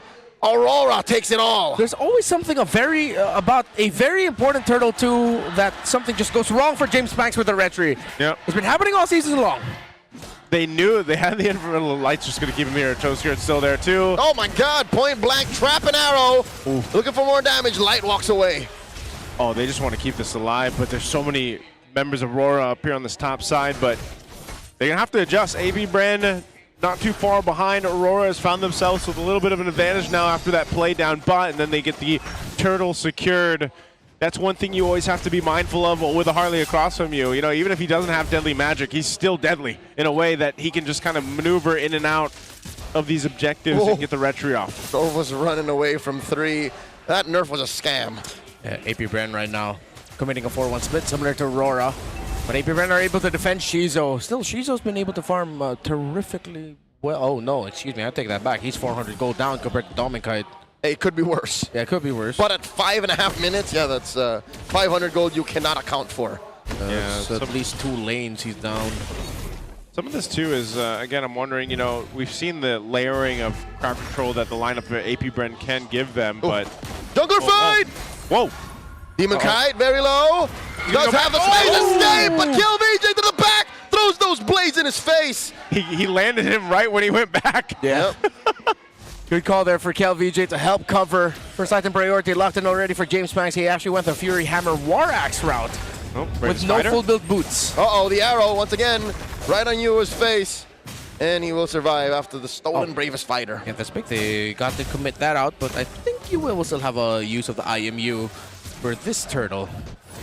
Okay, turtle up. AP Bren blitzing it again. They're just taking it down so fast. Oh my They should be able to God. get this. The golden hour by Nova. Burst perfectly. And it will help James Banks secure now. Edward coming through. AOG no one home. James Banks with the momentum kill. Down goes Mr. Consistent. Yeah, Shizo didn't even need to join that fight, and now he'll finally be able to cash up with the farm even more. So he's taking it down to 200 gold, so much closer than last time. Good win for AP Bren. Whoa, Nova after picking up that golden, the Thunder Belt, runs through two. Instant stack. It does have a golden buckle. Yeah, as I say, there's a golden And an ornament. hour soon. Yes, yes. Well, what AP Bren just did is they pretty much dissipated any gold lead that Aurora built up, which was almost to 2,000 gold. So they've gotten themselves back into this game. Even so, they still are down about 300 gold in the gold lane, but Shizu was able to go ahead and catch up a bit. Both gold laners, though, still working on their second items. As I say that, Domin Kite will go ahead and pick up his golden staff, so he's got that. But there's fight here at AP Bren, and they've been so quick on the objectives. I'm wondering if they'll try to replicate that when the Lord does come up. And they aren't really giving Aurora much of a chance to think about how they want to set up around the objective fights. Joseph, I think, is the only way. Yeah. If they play it mum and they let Rora get back into a position of power, then they're going to lose this, semblance of a lead. Oh, no. Oh, they're going for a play. Sandwich. LVJ and Nova about to get sandwiched. Light charging up that Unbreakable. They don't know there's 5 of them here! QVJ backing off, catches the Deadly Magics, jumps onto one, space escape through. Shizo with the support from the back line. Brrr, coming in. Nope, cancelled. Domin Kite still waiting for it. Oh, what? Golden Hour unable to stop him. QVJ's still alive. And they're still going! Edward takes him down. All this while, James Banks was pushing off map. Yeah, 2 kills for Aurora, but for what? You lose so much map. They'll be able to trade out the tower in bot, but they lose their tower in mid heading into Lord 1. Okay, that brings up a good question here. Was that worth it?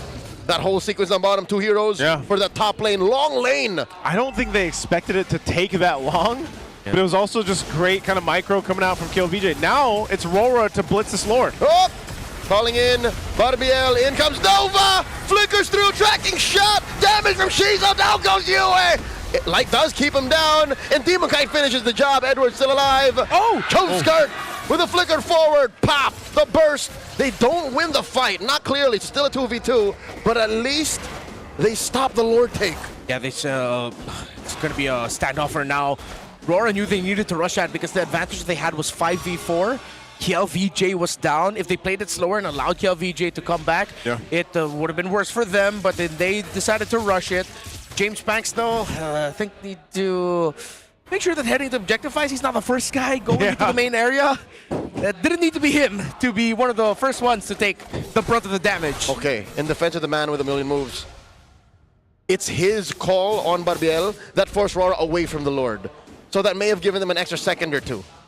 Yeah, I see him charging in there. Oh, whoa! Domin Kite! Oh! Still gets bursted down by the trap as he blazing duets on out of there. And we're seeing the use of the arrow. Another arrow!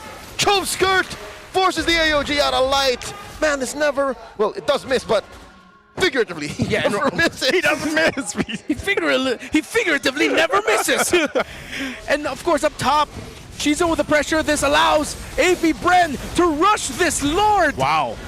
They consistently just play the map split. They're playing just how Omega played against Aurora, except they don't have a Fanny. Which makes it better, worse? Like, it's honest the way they move on the map. It's just Aurora can't catch up. Yeah. I think, that, again, they acknowledge that Aurora's team fight is great, but their split push is quite risky. I mean, they do have the Harley, but then once you know where the Harley is, it's very safe for you to split push. Yeah. You have a Claude? You got a Claude. Now you're in this position, though, too. You were talking about in the draft, these arrows, they can come through on these off angles that kind of just make these team fights positioning a little weird for Aurora, where they really have to second guess their own positioning, and now they have to defend against this Lord push. Yeah, as a renewed Selena hater, I now see the vision. There's the vision right you there. You hate it more, or you now kind of like it? Oh my God! It makes sense for him. Forced to go underneath tier 3 up top. Oh, they will take care of the Lord, but Demon Kite will also get enough time to take his own purple, so Rora's keeping their head above water. Okay, they're going for this tier 2, a big avatar, just to keep them at bay. They'll hold on to the tier 2, though. Oh my goodness. Off that Lord, not too much that AP Bren's actually able to get. Actually on the way to seeing APBR potentially sweep Aurora to close out the Whoa, season. whoa, Oh, Nova, whoa! Flicker tracking shot. What were they looking for? Chove skirt dashing on back. Golden hour by Nova. That could have been disastrous. Oh, arrow again. Were they just stunting on them at that point? I don't know. The timing was off. Okay, no, I get it. It opened up space for this second tower push. Okay, without that tower push, it would have been for naught. Yeah. Yeah. That made it look even better. Yeah. It's just them playing the map then. This point, APBR will continue it on. This is where again, these arrows, the traps, they provide some additional info. Oh, no. man. Oh, there's Oh, a trap. man. Arrow on a Dominkite. Be-Mi's back. Close call, the trap. Ooh. Yeah, and with Domikite having to go back, that resets. Oh! Shizo trying to be cheeky with it. If that hit, I think that would have killed him. Yep. Yeah. APBR just wants to. They want to leave us staying in Aurora, man, before they bow out of the season here, and they're well on their way to be able to do that. I'm wondering how Aurora will take this next Lord fight. They really have. We haven't. It's kind of odd seeing that. Like, we haven't seen the dance that we usually see around objectives for this one. Well, I mean, I think that's one thing you could call a Selena Abyssal Arrow. It's a dance disruptor. Yeah. It's you want the tango, but you got one guy crumping across you. That's different genre. And you can't help but just try to dance along with it because the rest of the crowd is going, boo, why are you trying to tango? We want to see crumping. Oh, another arrow thrown out. Oh, lands. Oh, you see, they can't get into position. Chove skirt, bro. What's he building to? Big He's ups. got Enchanted, Okay, glowing. so that's why he keeps throwing arrows out. Yeah, he's got enchanted. Talisman. Double cooldown. Cooldown. Triple cooldown items now. Through the magic shoes. And of course, he was rocking Inspired too, so. All the arrows. All the arrows in the world. But that also just provides so much space for APBR's lineup. Exactly. And the way that they want to do things here. Aurora's seeing this Lord's going to be started up. Dominkite's on the other side of the map for now. He'll make his way. Shizu picks up a Wind of Nature. UA is going to go ahead and take the Phantom Seed. We've seen this before. APBR will be careful in this one as they're pushed off. Dominkite also Wind of Nature now. He's stacked up. Arrow's going to land. Lord takes a shot too. Light, still tanky. He's sitting at half health. This actually looks good for Aurora. APBR need to be careful. Oh, there it is. Arrow on Edward. Lord within retribution range in a few seconds. Blazing duet. Compromises Shizo. And there's the golden hour. APBR have to recover from this. Lord goes over to Aurora. And down goes James Banks. It's all gone sideways for the Hive. Aurora, take everything. That wasn't a curse. That was a warning. They weren't careful. They didn't watch their positioning. Oh. Dominkite finds him. Nova, you can't punch these two. 6-1 and 3 for Kite. He was forced back, but because James Banks decided to go for a really heavy dive to supplement his backline, the Blazing Duet entry of Dominkite brought him down low, and Dominkite got to rejoin the fight. APBR wanted to do so many things at the same time. Yeah, they wanted to do a little bit too much. They're going to lose the space turret here. Hey, as Mid gets knocked down. Whoa! Shizo! A little too forward. Our does get the lifesteal out of that siege minion. He lives, but they do lose 2 inhibitors. That went from a low light to a highlight real quick. Yep. Just barely surviving. 2 base turrets down. Lord is still here. They're going to be able to clear this out. There's an AOG jump from Light. The arrow! And it will compromise Light. Chove skirt does pick off one. Shizo falls. Light might be up next. Lord still standing. James Banks looking to finish the job. SOD!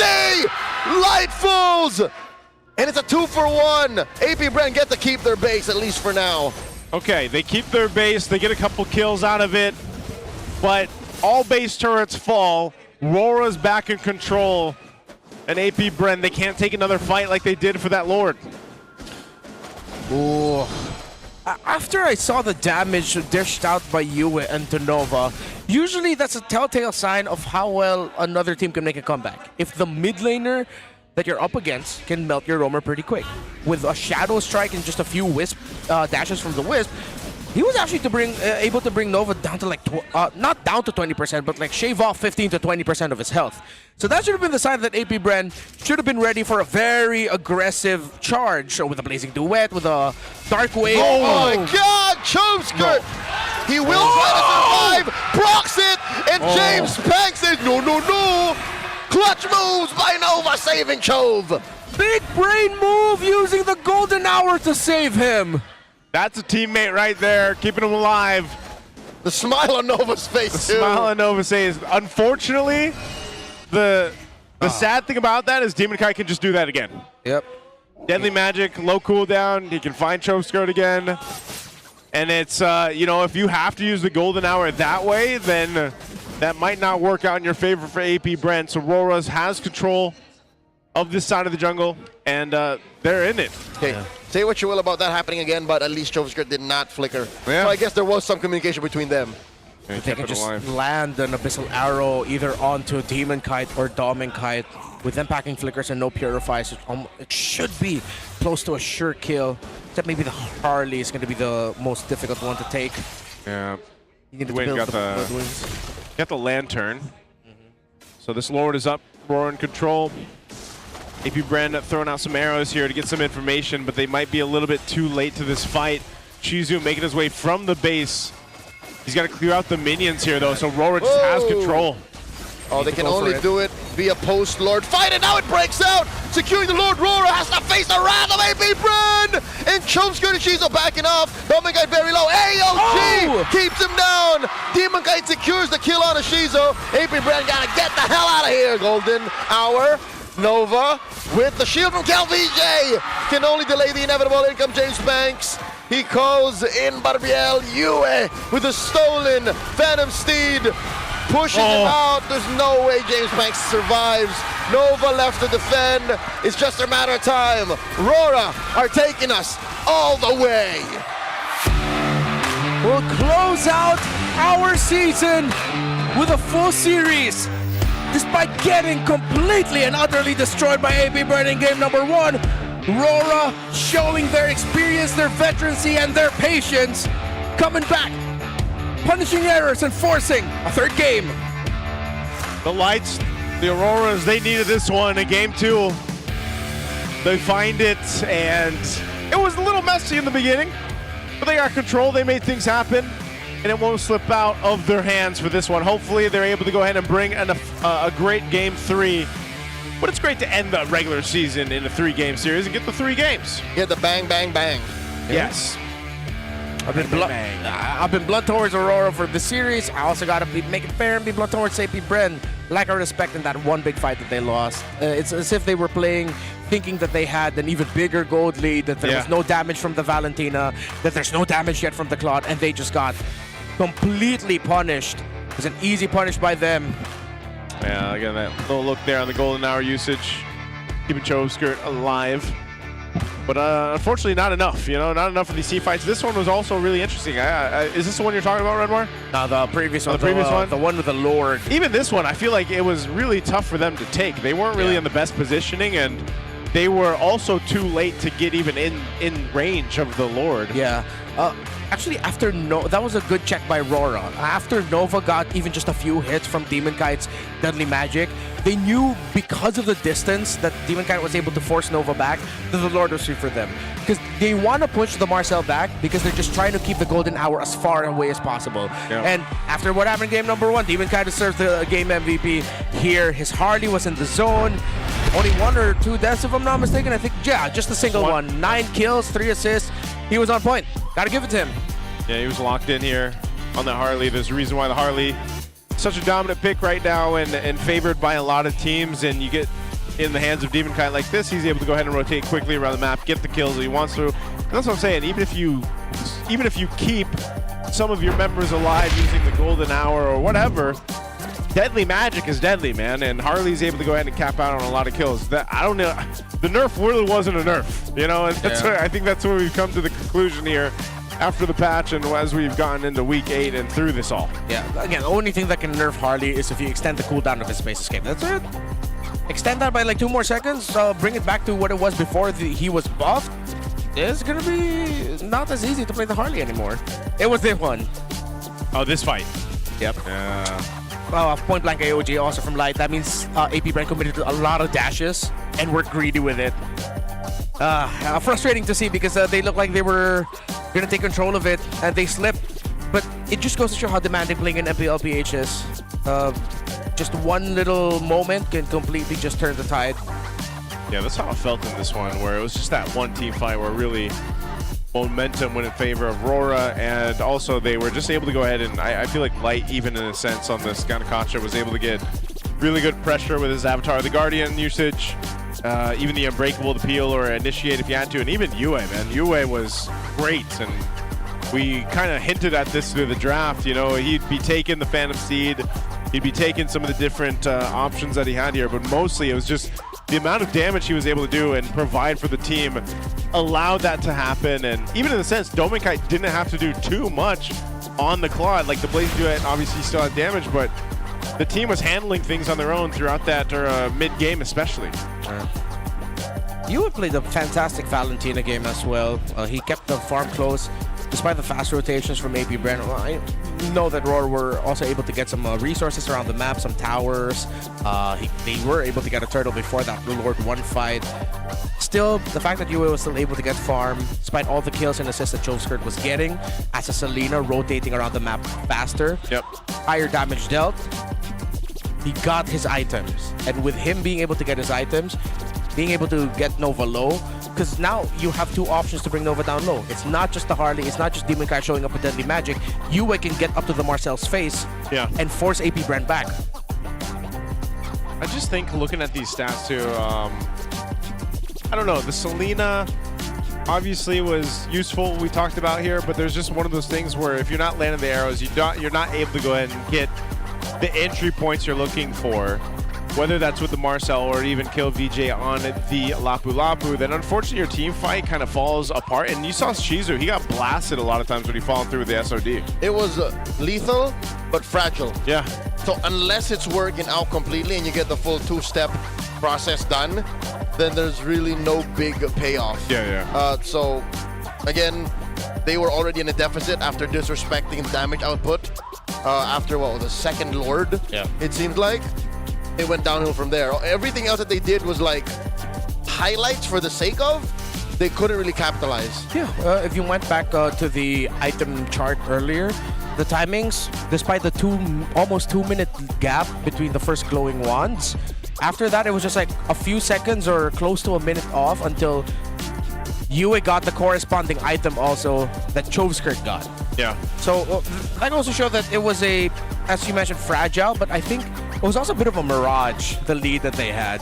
They were still getting items. Like, it looks really good, it looks like paradise, but nah, you're just eating sand.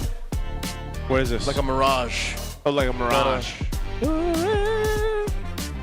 Yes. From Dune. I was thinking of the chant. I couldn't. You know what I'm talking about. The new trailer. I can't wait to watch that. But before we watch Game 3, we got to throw it over for a little host segment. Let's see what they've got going on.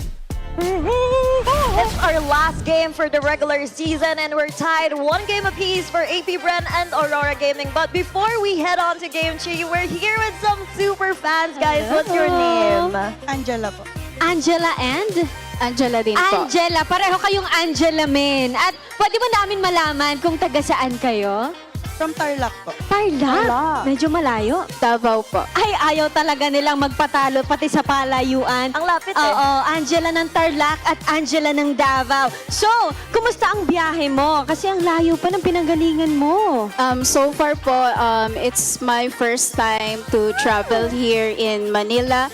And also, it's my first time to witness MPL series po. And also, it's my first time to support Aurora Gaming PH po. A lot of first times here, Thea. How about you, Angela? From Tarlac, ilang oras yung biyahe mo? 3 hours lang naman. 3 hours lang. And how is your experience na manonood ng live here at the MPL Arena?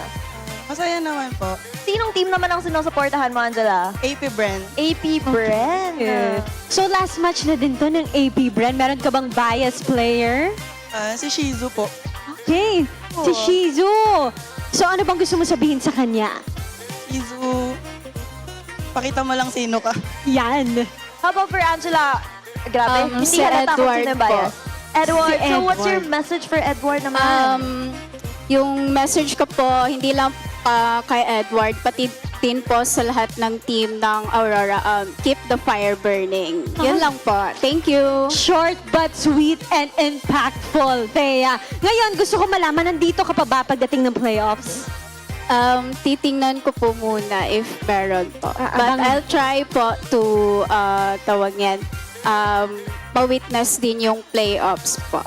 So, excited talaga ako makita ating mga super fans. And we're going to Game 3 in a while, and we love to see the energy of other super fans kung saan ka man tako mapunta. But now, we're heading on to Game 3. Back to you, casters. Thank you so much, guys, there. And again, to our fans that travel all the way from distances around the Philippines and even other countries to come here and see the action live in the MPL arena. Can't wait to see everybody that turns out for the playoffs. Oh, yeah. It's in the playoffs when we meet a bunch of people saying they came, even in the regular season, but people coming from countries outside of the Philippines, all over our 8,000 plus islands. Yep. We're going to take a look at the stats here. By the way, this is our best record and regular season MVP camp. So far. So far. Till today.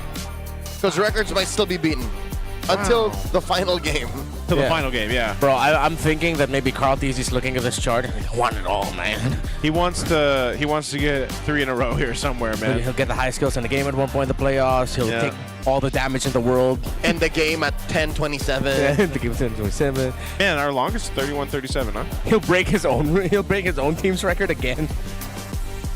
I wonder if he's gonna break the fastest level 50. Can you actually go faster than 8:59? That already seems insane.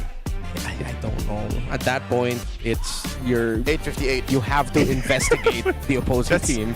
That's a straight answer. Yeah, Yes. 8:58. I think you can. I think you If can. you think you can, you can. Thank you. Isn't that the way that? Who's your regular There is season no- MVP? There's no try. Carl. Only do. That's true. Carl Teasy. Who's your regular season MVP? Carl Teasy. Yeah, it's okay. Nice graphic. I wonder. It's unanimous. Even our community is just straight up just saying it's Carl's award. I'd say up till yesterday, I don't or wanna say up till today, after that match with ONIC, there might have been some room for like maybe Kyle or King Kong. You know what? Yeah. All of these gentlemen actually, like, yeah. you know, there's some argument, but Before the after whole season, you know. yeah, but after today, Yeah. it might be Carl.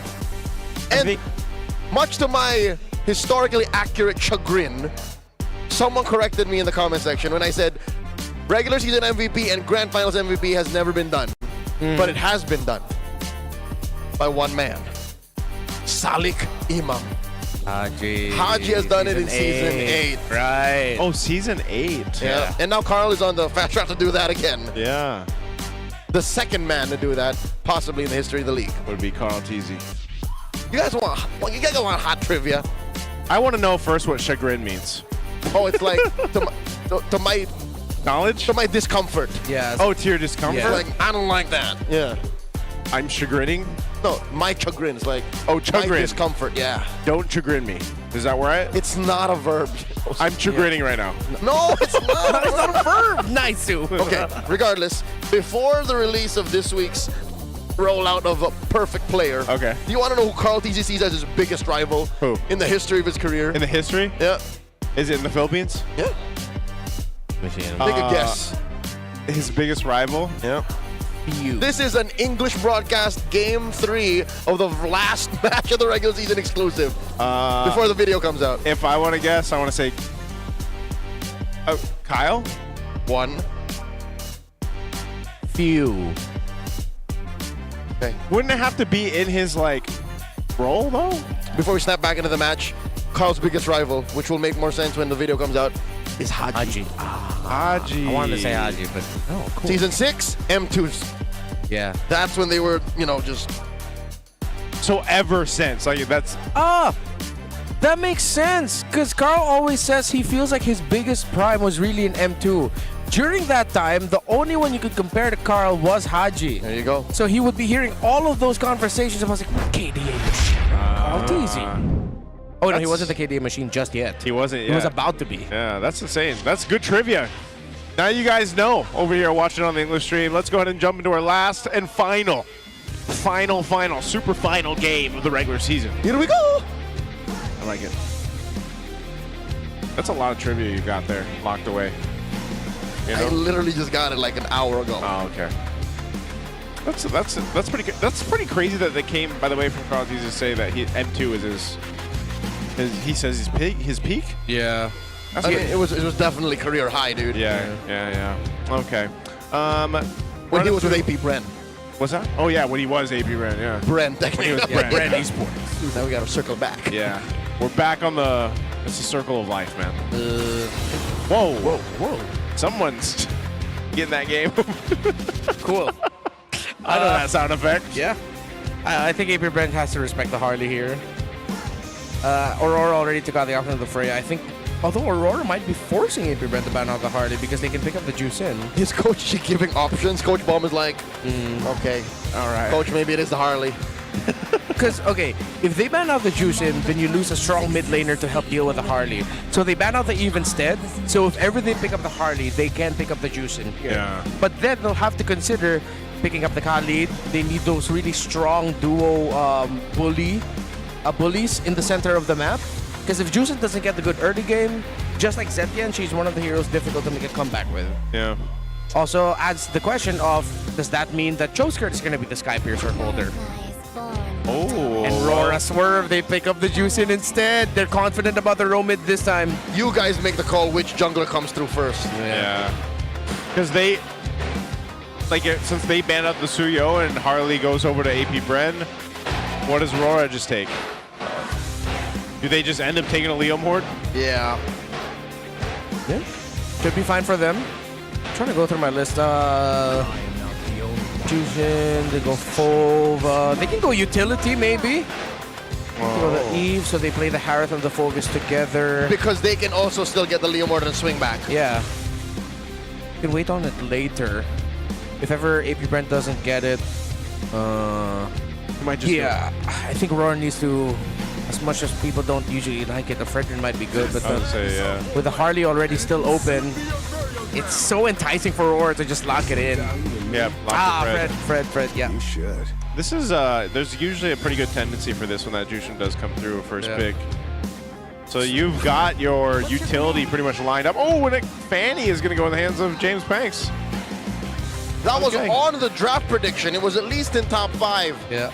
So for this game, for the final game of the regular season, we swerve away from the, trinity of jungle choices. Yeah. I'm wondering if part of this, though, too, is like just AP Bren being like, pick comfort, pick what you want. It's your last game of the season. Go out with a bang. And now for AP Bren, with Marcel gone, my biggest suggestion for them is just pick up the Cho at red 4. Make sure that it doesn't end up with Aurora, and then just adjust your mid lane pick for what looks like what you might need it for. If you trying to see fast rotations, they could afford the Farsa, although she's fallen out of favor. If you have enough info, just red 4 has to be Cho if it's not banned by Aurora. If they pick anything else, I might go kind of quite disappointed. Okay. Interesting to see that the Gord still comes up in the bans here too, even though you don't have that Harley combination. But they have the Harith. They have the Harith, yeah. So Magic Shred is Magic Shred. Yep. Okay. Hey, is that who I think that is? Who is that? Aurora, Creatives Manager, and MPLPH Restreamer, Fernally. Fernally? That's him. I like that we have a tip of the hat. No, a tip of the hat to our MPLPH restreamers. That too. I noticed there was a little picture-in-picture yesterday. Yeah. And we opened the day with an MPLPH restreamer. Yeah. Who also happens to be a very decorated coach. Yeah, just happens to be. Last ban there was the Cho from AP Bren. Okay, this is what Rema was referring to. Yeah. They'll take out the Louis. Okay. Okay. This might be a swerve that they're not ready to face off against, given how weak the first 3 heroes are to directional assaults. Yeah. Because again, imagine these 3 having like a weird backline. Oh, hey! Yeah. Come on. The zoom in. Anyways. What are we going for AP Bren here? They still need their roam option and a mid. Probably pick up the roam now and then wait on Choskirt's pick unless he decides to actually pick it up now. So what kind of roamer are we seeing here? All the revitalized roamers are still open. Yeah. Khalid's still there. That too? Khalid, still got the Gatakacha. They go with Valentina. AP Bren will wait on their roam option. There's, I mean, even for RORA, with this, we've seen them do it before, like the very classic RORA, you know, go with the Grok. They still need a no, sorry. Cloud's open. Yeah, Cloud. Gold. Yeah, it's just going to be that classic matchup, probably Cloud and Heron. Unless they decide to go for something to end the regular season with, but see what this ends up being. I would like to see even just Light get another chance at the Grok. It would be classic RORA anyway. Is that a Badang hover? Is he hovering? Yeah, hovering over Badang and Badang Granger might work. Yeah. Oh, he's on it. There it is. They are digging deep. Yep, this is a. Joseph, you could have. I like this. You could have fallen asleep in 2025 and woke up and it was me. Yeah, I was gonna say. So. This is very like classic RORA coded right now. AP Bren with their last pick. What are they gonna put in the roam? Maybe with this you just go and get a Khalid, or maybe the Gadakatra, something with a Revitalize if you want it. Help you withstand this, because like a lot of these team fights that you see from RORA are going to be extended. They're going to be long, just because of the way things are. And then you got to respond to the Badang. Whoa, they go the Atlas. Oh, you were looking for the Atlas game too? Yeah, I was. Wait, though, the Atlas slaps. I'm all right with it. I'm all right with it. Ooh. No, it's good. It's good. Just really have to be patient with it. Maximize those little freezes that he can get through his passive, actually, not just the fatal links. Yep. It's the value of playing the Atlas in this metagame. It's the most recent buff to him. It's like a Marcel at home. Or Marcel underwater. Yeah. Marcel underwater. And it makes sense for Marcel, man.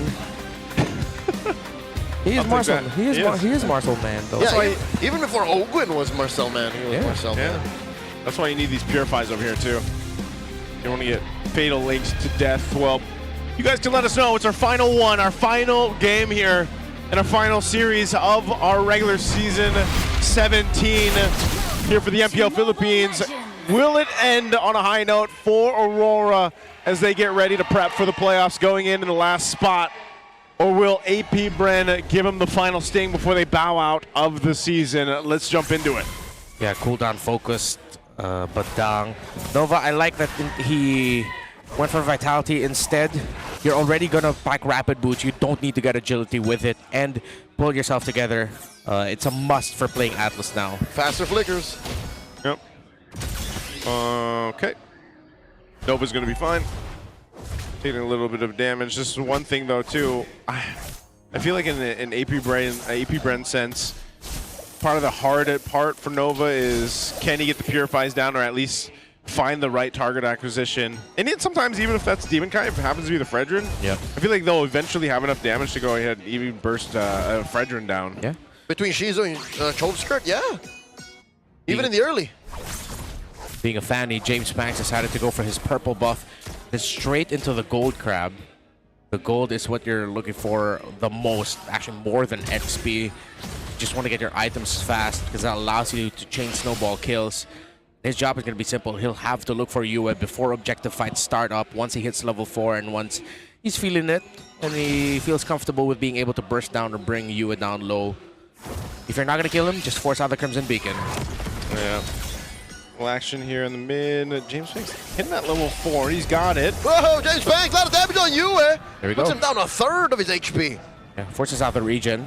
No Crimson Beacon to pop off just yet, but as expected for a rotation for a fanny. Oh, DK running through the rivers.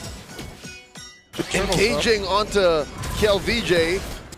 And that puts Kiel at about half. Yeah, and he got the flicker out too. Oh Whoa. my god! Fist break on a Choveskirt. Put down about 10% of his HP. Safe to say he's not going to be part of this turtle take. Yeah, AP Bren's just got to give this one up. They lost the battle spell for Kill VJ up top. After DK went up there, he's going to go ahead and secure himself this turtle too. Well, Yue will secure it, but RORA gets it nonetheless. They'll take a little bit of resources on the way out as well against AP Bren. Okay. Great rotations by RORA to respond to this. Whoa! Uses that retribution to slow down Kiel. James Banks with the entry. Kicking him effectively out of his jungle, and now James Banks gets the retribution. Dash it through, wall to wall to wall! But the Appraiser's Wrath keeps DK alive. He's feeling himself with the recalls. James got greedy, didn't respect that Edward was there close by to help him out. Yep. Not the right moment to do that, James Banks. He got the get. Oh, man. Get out of there. Get out of there. Because I was going to say, before James Banks decided to fight that, he was actually ahead in levels, too, against Demon Kite. But now that's been pretty much taken care of. He's trying to get his orange buff. Yue's got his information. But just going to handle that. Choveskirt holding on to the Badang ult. See if he ends up using it or not. I don't know if he's going to be able to go ahead and set things up, but that could actually work really well synergistically with a Fatal Links, and then allowing James Panks to follow through on that. But right now we haven't seen AP Bren really find anything. Light's not the target they really want to go for just yet. Awkward spot right now for AP Bren. Oh, 2v1. Kel does involve himself with this 2v1. He will survive maybe 2 seconds. But it's all for this play down bottom. If anything, it's Shizo who's in trouble. Common Force dashing on through. James Banks finds Dooming Kite. Now Light very low. But they will not have the closer. Light walks away. Counter rotate by AP Bren. Shizo almost falling down, but now here's an invade by Demon Kite. Oh, he does get it, but at what cost? Demon Kite, I would reckon, does not have an Appraiser's Wrath right now, and Yue gets to protect them. Okay, good. A little bit of extra gold over to Edward, too. So even with that great play from AP Bren down bot to be able to take out Domain Kite, they're still falling behind a bit here, and now Turtle is up, second one in the game. James Banks locked into the farm. He could have stayed, but he also could have risked losing himself.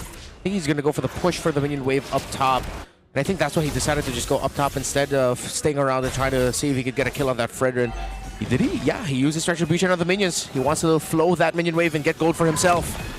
Proactive trade here by AP Bren, and RORA will look to punish. They're going for this turtle, gets soft reset here. How hard? As AP Bren are just wasting as much time as possible. Yeah, they really delayed it. Demon Kite was around his purple buff. I'm not sure if he just left a little small... the little baby there, but they did get the call because James Panks was up top, so they'll secure themselves his turtle. Second one now, and he'll go ahead and invade a bit to take a little bit more from James Banks. Expected right now. James Banks' own jungle farming getting disrupted by Edward. Tough time for this Fanny, getting marked really well by Aurora. Does he do that too, just to possibly bait James Banks to take his purple so he can take his? Yeah. Is that part of the plan? Yes, sir. All right. Yep, he is staying up on that side. We'll see if James Banks goes for it. James Banks has lived in that upper quarter for about a minute now. Oh, he does, yeah. He makes his way to it. Oh, massive damage output, and oh my god, the off angle fist crack coming through. They fail to find the punish as Nova has put down a third of his health. AP Renner held hostage underneath their own turret. Ooh, looks like he whiffed the Fatal Links there. That was point blank. Yeah. Didn't make the most out of it. Edward still tracking James Banks, who's just playing farm. I think Aurora have learned from the last time they faced off Ryzen's Fanny. Yeah. Control that long lane if you can. Yeah, don't just let the Fanny freely farm in your own jungle. Yeah. Try to mark him out. Much more respect now towards the Fanny and the macro play that James Banks could do. Great information there. They have been pretty much just winning across the map in terms of map control, map space, a little bit of stealing on camps here and there, and it's built themselves up a decent lead. You know, this isn't one of those crazy kill games here. Edward will get spotted out. Nova's not going to follow through. Yeah, he's got Fatal Links now. He didn't have it for that fight, but no follow through. They will get a tier 1 turret though, knocking it down bot, and RORA will do the same up top. 2-1 at 7 minutes. This is what we call in the business an MPL-PH game. Yeah. Big throwback for us, especially. It was around the time Atlas and Franco was the main trade when Light was still in RSG that we saw a lot of games like this. Yeah, oh, he could be in trouble here. Nova might not be able to get away. He doesn't have flicker. Oh no, Yue on him too. Not to mention Domain Kite. Kill goes to Edward. Who has the piercer? Domain Kite does. He's like, man, I want that stack, man. Yep. You know, for him. Oh, it's on him. Yeah, it doesn't have him to get in. James Banks working on the purple though. Demon Kite taking his. Yue and Light will force James Banks off. Whoa. Light with a conceal and the flicker and crack. Oh, he doesn't have energy. I think that's enough to just kick him out of there. James Banks has to recover energy the old-fashioned way, under the fountain. If anything, this shows growth from Aurora that now they're actually marking a Fanny. Not a gain. Yeah. They'll secure the third turtle easily so far. Now for RORA in the control. Are they gonna? They're not gonna try to fight. They do about half damage here to this tier 2 turret up top. Shizu though will go ahead and start knocking down the tier 2 of RORA. He doesn't get it, but he's been able to farm up. That's one thing that Shizu has been able to do. Let's take a look at the items here where things are falling in place on both sides. Still taking a while for James Banks to get his second item, and the anti-harass makes Demon Kite a very difficult target to take down. And that's how you know Lapu Lapu's in the lead and very comfortable. War Axe and Queen's Wings rush for Edward.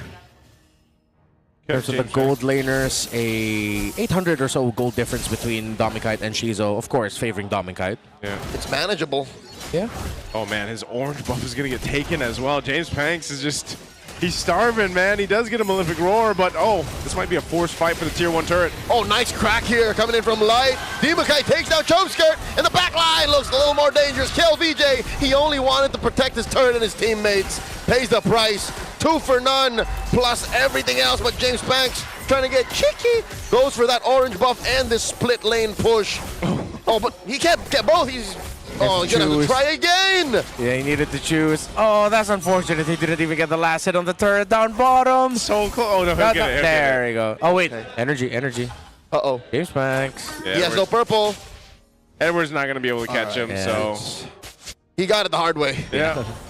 It's about all he could get, you know, just if what he can. Most of the time he's at an orange buff, and then he's able to do some damage to the turrets, but the team's been holding up that front line, dealing with what RORA's throwing at him across the map. Nova again. Whoa! No one home. They do click the Purify, and look at this. They answer with a crack, and KLVJ does jump onto them. Crimson Beacon by Yue trying to peel him off of Domikite, but KLVJ will find him. But they lose too much on the trade. 3 for 1. As APBR real in pain, Lord just spawned down bot. So much spent just to try and take Domikite down. Great defense, of course, at the start of that fight early on. Demon Kite landed a massive taunt onto 3 members of APBR that sort of messed up their flow. It was just enough space to drag out the fight long enough to punish everyone who wanted to take Domikite down. So net themselves a Lord off of that. RORA in the driver's seat so far throughout game 3.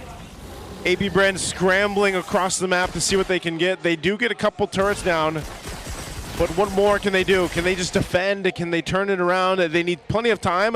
Some of the items coming into place here too. A Divine Glaive now for Chokeskirt. Shizu still building in to his third. Wanting to get that Holy Crystal, I'm assuming. But man, James Banks just pretty much handled really well, and Edward is doing a lot of that on the assignment of keeping the Fanny in check. Yeah, he was man-marked all game long. It's his APBR. Oh, dear God! What? James Banks finds Domikite, but it's a 1-for-1 trade. I don't know if that's worth it. Well, they don't have their main source of basic attack damage, although you do get a little bit from the Badang, sure. Still, for me, it was worth it. If they can hold on to this and Shizo gets to hit. Demikite does keep it close with Nova. Nova still holding on that Fatal Links. Lord still standing. Dominant Force dropped in by Shizo. And massive Fatal Links, but no follow through. Yue backing up. KLVJ in the heat, in the thick of it all. And Demikite looking for that massive Appraiser's Wrath. KLVJ overshot. And now the punish, they're looking for it. James Banks inside. Massive bonk. Down goes Edward. That's the first win for APBR in quite a while. Wow, Demon Kite's still alive amidst it all. He's that tanky. Yeah, man, it's a big lead for him. He has the Radiant Armor. It's a Brute Force Breastplate, second item, Fredrin. And in the end, the James Banks kill onto Domikite before that Lord made it to the middle worked out. They still held onto the tower in mid. They got a kill to walk away with it. It was good. Yeah. If a hero that was man-marked trades out for a hero that was given the gold lane experience, I think that's, eventually that was worth it. Yeah, and it's insane that he did that, in front of 3-4 members of RORA? Domikite had all the protection that he needed. The audacity. Yeah, the audacity of James Banks to do that. Walked up to your squad and he slapped you in the face. And then left. Well, no, technically he died too. So it's like he got slapped too, but he got the right target. He got clothesline on the way in. All right, amidst everything that James Banks has dealt with too, and the fact that he hasn't had a purple buff from quite a while. Almost 10 minutes. Almost 10 minutes. it's crazy that he's still able to go ahead and make that happen. And right now, RORA will try to keep control. Oh, does he know? Oh, I think they're going to go. Are they going to use the conceal? Does he have conceal? Did he take the conceal? Okay. Yeah. Light does have conceal. Yeah, he's got conceal. So James Panks is something tells spotted me out. James Panks is doing this on purpose. Yeah. He's baiting Aurora. Yeah, the feeling. Still, though, Aurora are not biting the bait. They will send Domikai close enough to the center of the map, and they get out. They cut into the purple. My purple, sir. Oh, he did cut the lane. We cut the lane. They know he's around, but they don't want to overextend either because the rest of the team could happen like this. Nova was trying to get a final slash. Here's James Panks. They were sandwiching him between the walls. He still gets cut out. Nova and James Panks bite it. Now KLVJ's up next. The intent was there. The stolen Crimson Beacon will save Chovskirt, but they've already lost 3. Light with the save, fist break and fist crack. This Badang has been used for Aurora all season long. Here's the real Crimson Beacon. Look at a choke down and take down Chovskirt. Summon forced by Shizo, the hero play. It's not going to be enough against 5 members of Aurora. They make the discipline call. Let's go for the Lord. All right, they got a base turret down, and they make a beeline of the Lord. Aurora will go ahead and secure this and get ready to cap out the game here. But AP Brent's been showing fight. They've been showing life. They just haven't been able to get the set that they're looking for. Even on that the attempt there that they tried, Nova wasn't able to get the final, the fatal links that they wanted to set up with, and then they just got collapsed down on. James Panks in the fire, the range of fire on that one too.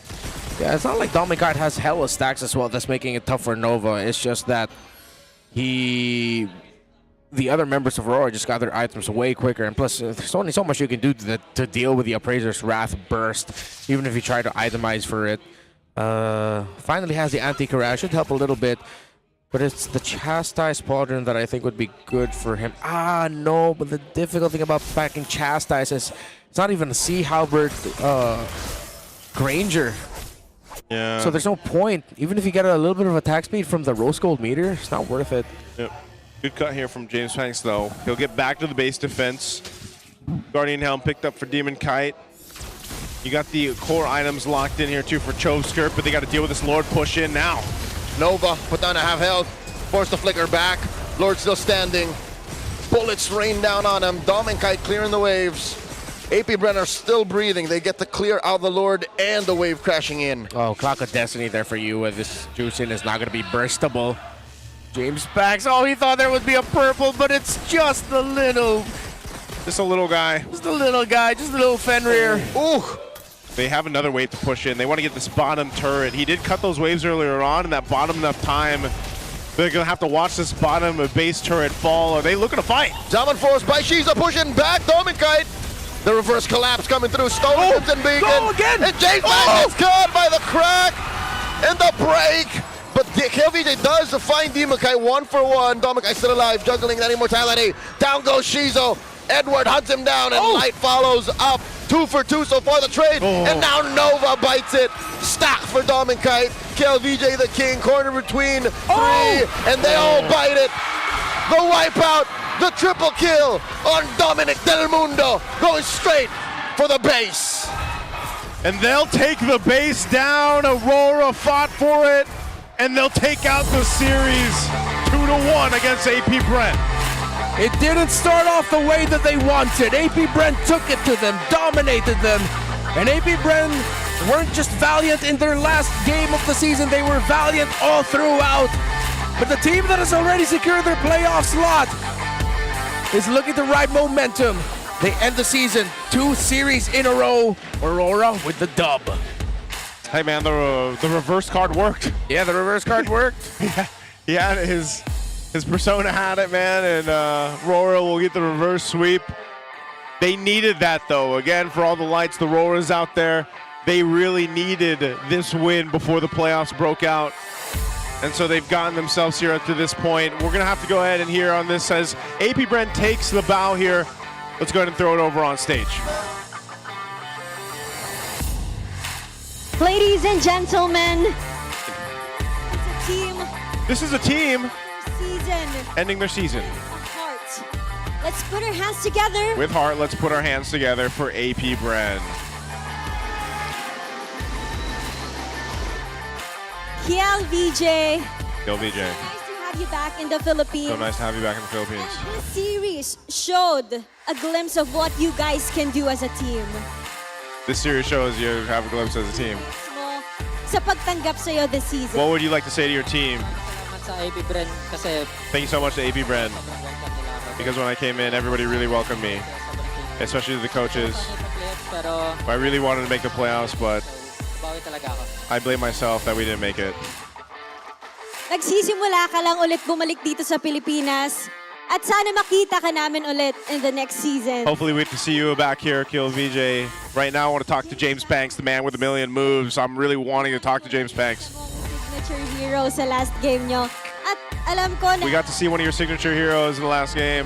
magtago ng nararamdaman. Pero You did mention during the nararamdaman mic ko check, this whole you're good at hiding your emotions. What can you say about this season? Nalungkot lang naman ako nung nalaglag kami. I feel bad because we didn't make to the playoffs, and I can really feel that. Masaya ako kasi kinakaya namin lahat ng ano. But I'm also happy because we were able to take on all our challenges and everything that was thrown at us as a team. And I can On the topic of stay happy about that. It's been a ride for them. Shizu, I want to ask, looking back, no, from week 1 up to week 8, talk about the learnings. No, what's your biggest learning? What's your biggest learning, Shizu? Siguro yung ano. Paano ba? What can I say here? Haha. Siguro yung ano na lang, yung pagiging maano pa rin namin as a team. Probably us as a team, what we've been able to accomplish and Ups and downs. how we've gotten better through the ups and downs, and we've just really stayed solid as a team, especially our synergy. Question to Chobskirt here. Chobskirt? Yes. Skirt, we got a question for you, Skirt. Oo naman, yung sarili mo sa amin. But you know, similar question here. Let's talk about learnings. You guys went out, gave a strong fight, pero ano rito yung pinaka natutunan mo? What's the biggest thing you learned here, Skirt, from this season? Wala, natutulong mag-supportahan sila sa bawat laban namin. Not much, but I really learned about the support for our team For this team now, and the team in general. inaabot na sa'yo yung mic. Nova, they've been mentioning support time and time again, and your support system, your community, your fans. What can you say to them? What do you want to say to them? First of all, thank you sa mga boss namin na sumuporta. Thank you so much to our bosses and our community who have really come out to support us all the way to the end, of the season. Thank you so much. Coach G. Coach! Yes, your team showed so much potential hanggang dito sa dulo. Ano po ang mensahe nyo sa lahat ng players nyo ngayon? What would you like to say, Coach G, to all your players? Mensahe ngayon medyo malungkot talaga. What's your message to them? It's really hard. We're pretty sad, and thank you so much to our family. Thank you to everyone who supported us, especially to APBR, to all the players. Thank you so much for your hard work and just support all in general. Really, really thankful for all of it. And for the last time, you may now take your bow. APBR, you may take your bow. Thank you so much, AP Bren, and we hope to see you come back stronger. This is such a team with a lot of potential at sana makita natin sila sa mga susunod pang seasons. And now, it's time to put a spotlight to the winners of this match. Ending the regular season shining bright. Give it up for Aurora Gaming! Sisimulan ko na agad sa artista ng team, Demon Kai. Let's start with our celebrity, the artista, Demon Kai. Today is a non-bearing game, pero napaka-importante pa rin no, ng mga ganitong matches. Talk to us. We know this is really important, Demon Kai, even though you secured the playoffs. Talk us through this, about this win. Para sa team kasi kailangan din namin ng momentum papuntang playoff. So siguro lang, kumbaga naka-focus lang kami sa We really want to focus on each team, whether there's bearing or not. We want to focus on each team.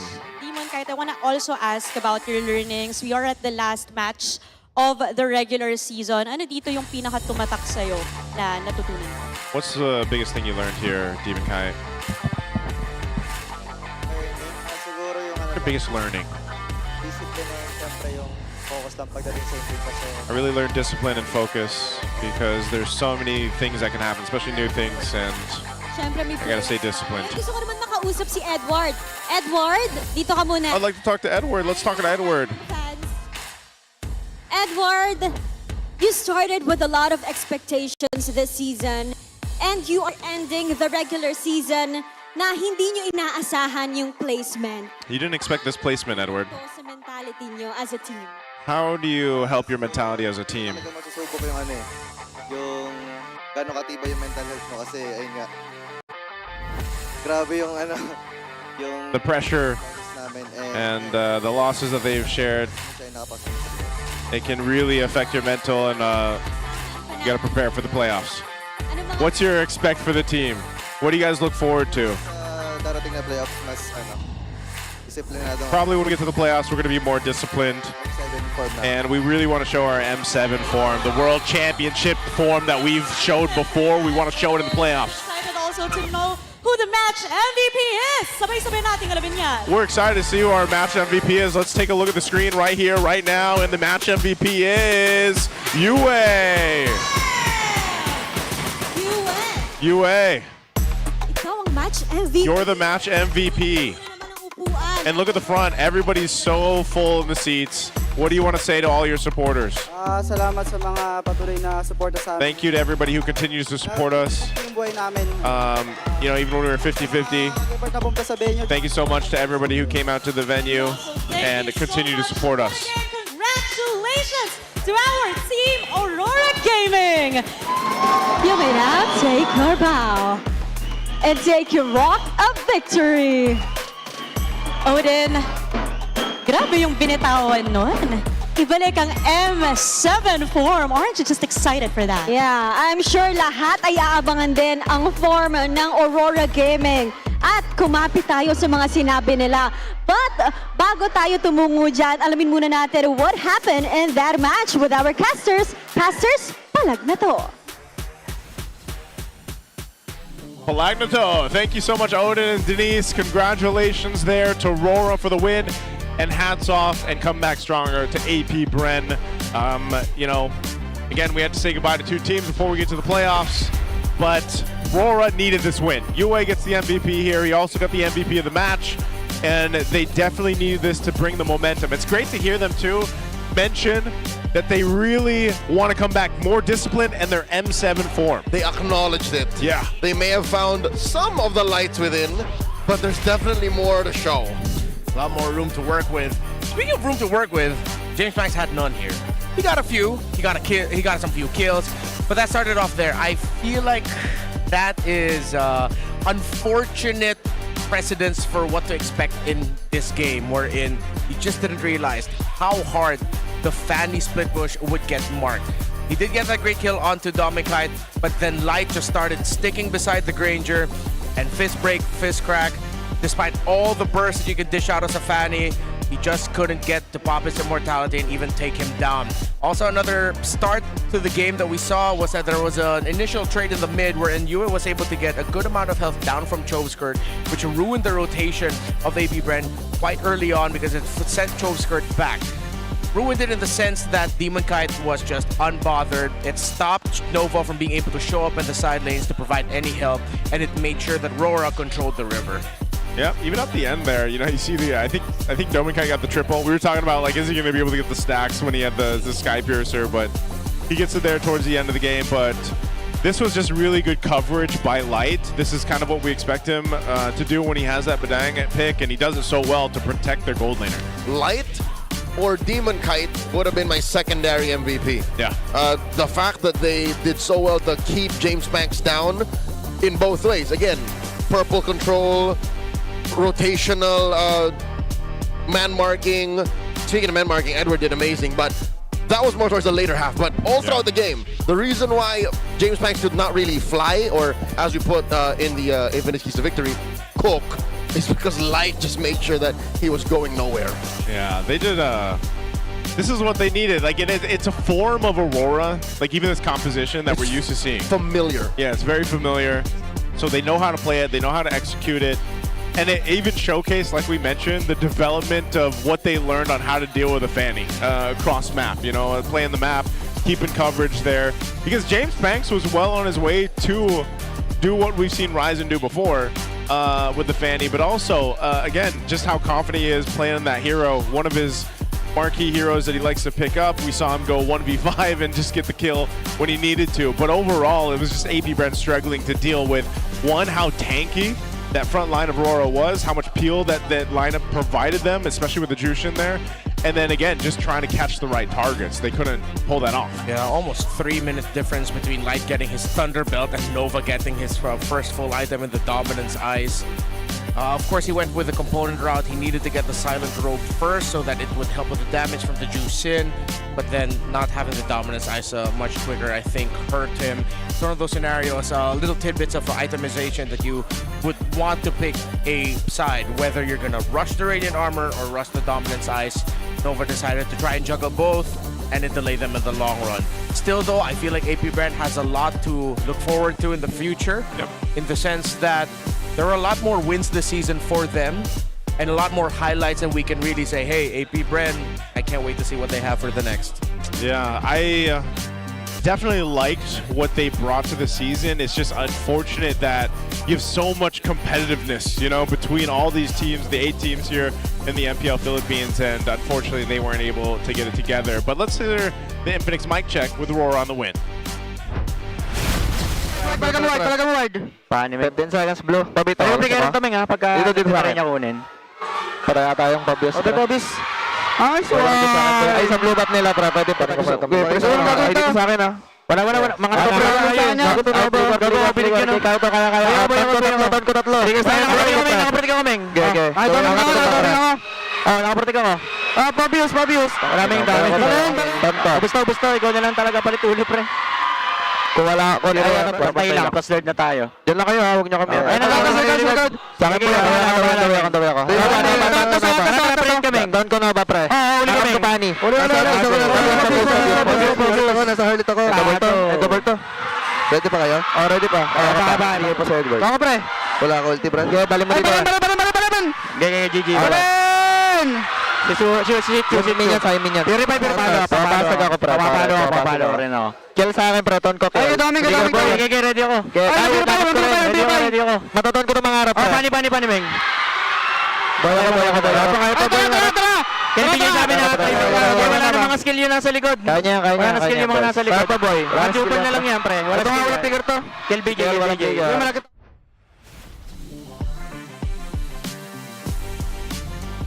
There we go. That's an Infinix mic check. Couldn't hear myself for a second. That's our Infinix mic check. And that's the comms on Aurora. You heard a whole lot from Light there, making sure that Doming was protected and they get the dub there. So congratulations. Now, you guys think you got what it takes to run the show? With Project Esports for Everyone, we're giving you the power to bring the power of the MPL energy to your own local community. That's right. Participants get exclusive access to tournament modes, free in-game items, and even diamonds. Just head on over to ph-mpl.com/e-project to start your application. Passion into action. That's what we want to see. Scan the QR code. Visit our website for more info. Scan that QR code while you guys can and get a chance to go ahead and bring those esports to you guys. Now, also, we're going to be calling all the super fans out there. Stay updated on all things MPL Philippines and connect with the most passionate community in esports. Join the MPL Philippines official Facebook group. Don't forget the Superfan channel and also the MLBB official Discord. Get your all-access pass, the exclusive content, the latest news, and community discussions. Lead the conversation and have a chance to be featured as our Superfan of the month. Be part of the MPLPH family. QR codes are on your screen right now. By the way, we have a whole lot of QR codes. Hope you guys are scanning them using your technology, and hope you guys won the diamonds as well. Now, also, the All-Star Event Series is officially live, and the loot is yours for the taking. Gear up for the title treasure hunt and the title gold rush to score everything from free skins and diamonds. Don't forget to grab your All-Star returning gift just by logging in or rally your squad for the Title Clash 5v5 event. Now it's time to gather your friends and stack those coins. Log into your MLBB and jump into the action. Do some fishing. The fishing is actually fun. Don't miss out. That's funny because I saw Womi doing it earlier and I was like, are you fishing, man? I handed him my catch. Yeah, it's a tilapia. What do you get from that? Tokens? Is that what you get from the fishing? I don't know. I get fish. I just like the fishing. Okay. Turn off my brain and fish. I'd like to fish. I'll do that later. But here's our Infinix Fancy Club. And by the way, the updated standings. The RORAs. very different here for the Fancy Club. It's at top, number 1. They got revitalized. Yeah. When the light within was discovered over the past couple of weeks, they're like, yo. More dubs. More dubs. They've been winning all season long, dude. Only dropped 2 games. Gentlemen, Oh, man. you know what I realized? What'd you realize? Since we've already gone straight to the Fancy Club standings, Yeah. it's time for us to finally see our final playoffs bracket. Oh, my favorite graphic. Please show us We those can't playoff brackets. We need to see what's going on here. I need to be updated. All the Clippers out there are waiting for this graphic. This pressures me so much. Why? Because that means a prediction is at hand. We have the picture, and now we just have to wait for us to step into the San Juan Arena for all of this to happen. ONIC and Aurora are facing off. All the while, Omega and Twisted Minds are living on a prayer to face off against the defending champs. Well, the 2 teams that opened up our playoffs last season are standing pretty in the second round. Falcons are waiting to see the victor of ONIC versus Aurora. Liquid is looking to see whether it'll be the Barangay or the Mines that they will face off. Oh, man. Again, take your screenshots while you can, guys. Get your own predictions ready while you can. You know, we'll be doing ours. You know what I'm saying? You don't have to. I don't have to, but I will. I'll join in the prediction party this time. Okay. I usually dodge it, but this time I'll join. Any final thoughts here before we close out the season, boys? One hell of a ride. S17 would not have done it with anyone else but this lovely community, these lovely gentlemen and women, and everyone who make up the super fans. I love you all. We love you all. That's been us, the We Bear Bros. That's the regular season, guys. We're going to close out here. We'll see you in the playoffs. We can't wait. Bye-bye. Bye-bye. Oh, hey, guys, let's go. At siya nagtatapos ang ating regular season super fans, pero simula pa lang yan ng aksyon dahil papunta na tayo sa best part. Samahan niyo kami sa susunod na yugto, ang playoffs. I'm so excited, Odin. I'm sure excited din kayo dahil first season natin ito na magkakasama, di ba? What are you looking forward to? Take it all the way on. Tarna. We have playoffs. Let's go, guys. Okay? Let's go. On the way na tayo. Playoffs. Saan yun? Sa San Juan. San Juan? Nakapunta na ba kayo doon? Oh, I've been. Ikaw? Ready na akong pumunta. Pero, kaya magsama-sama tayo sa San Juan para sa playoffs at makita ang lakasan ng Pinas. Palag na to!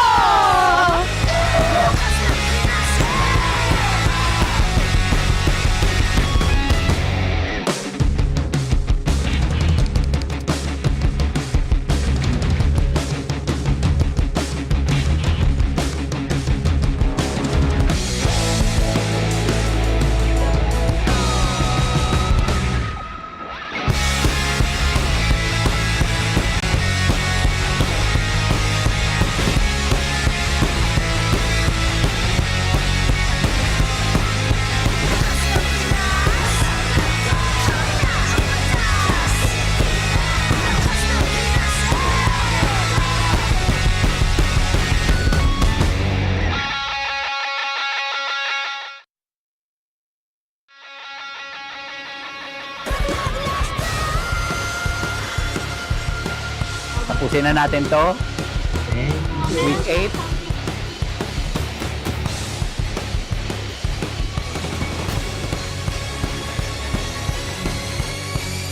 Ay, tapos na pala.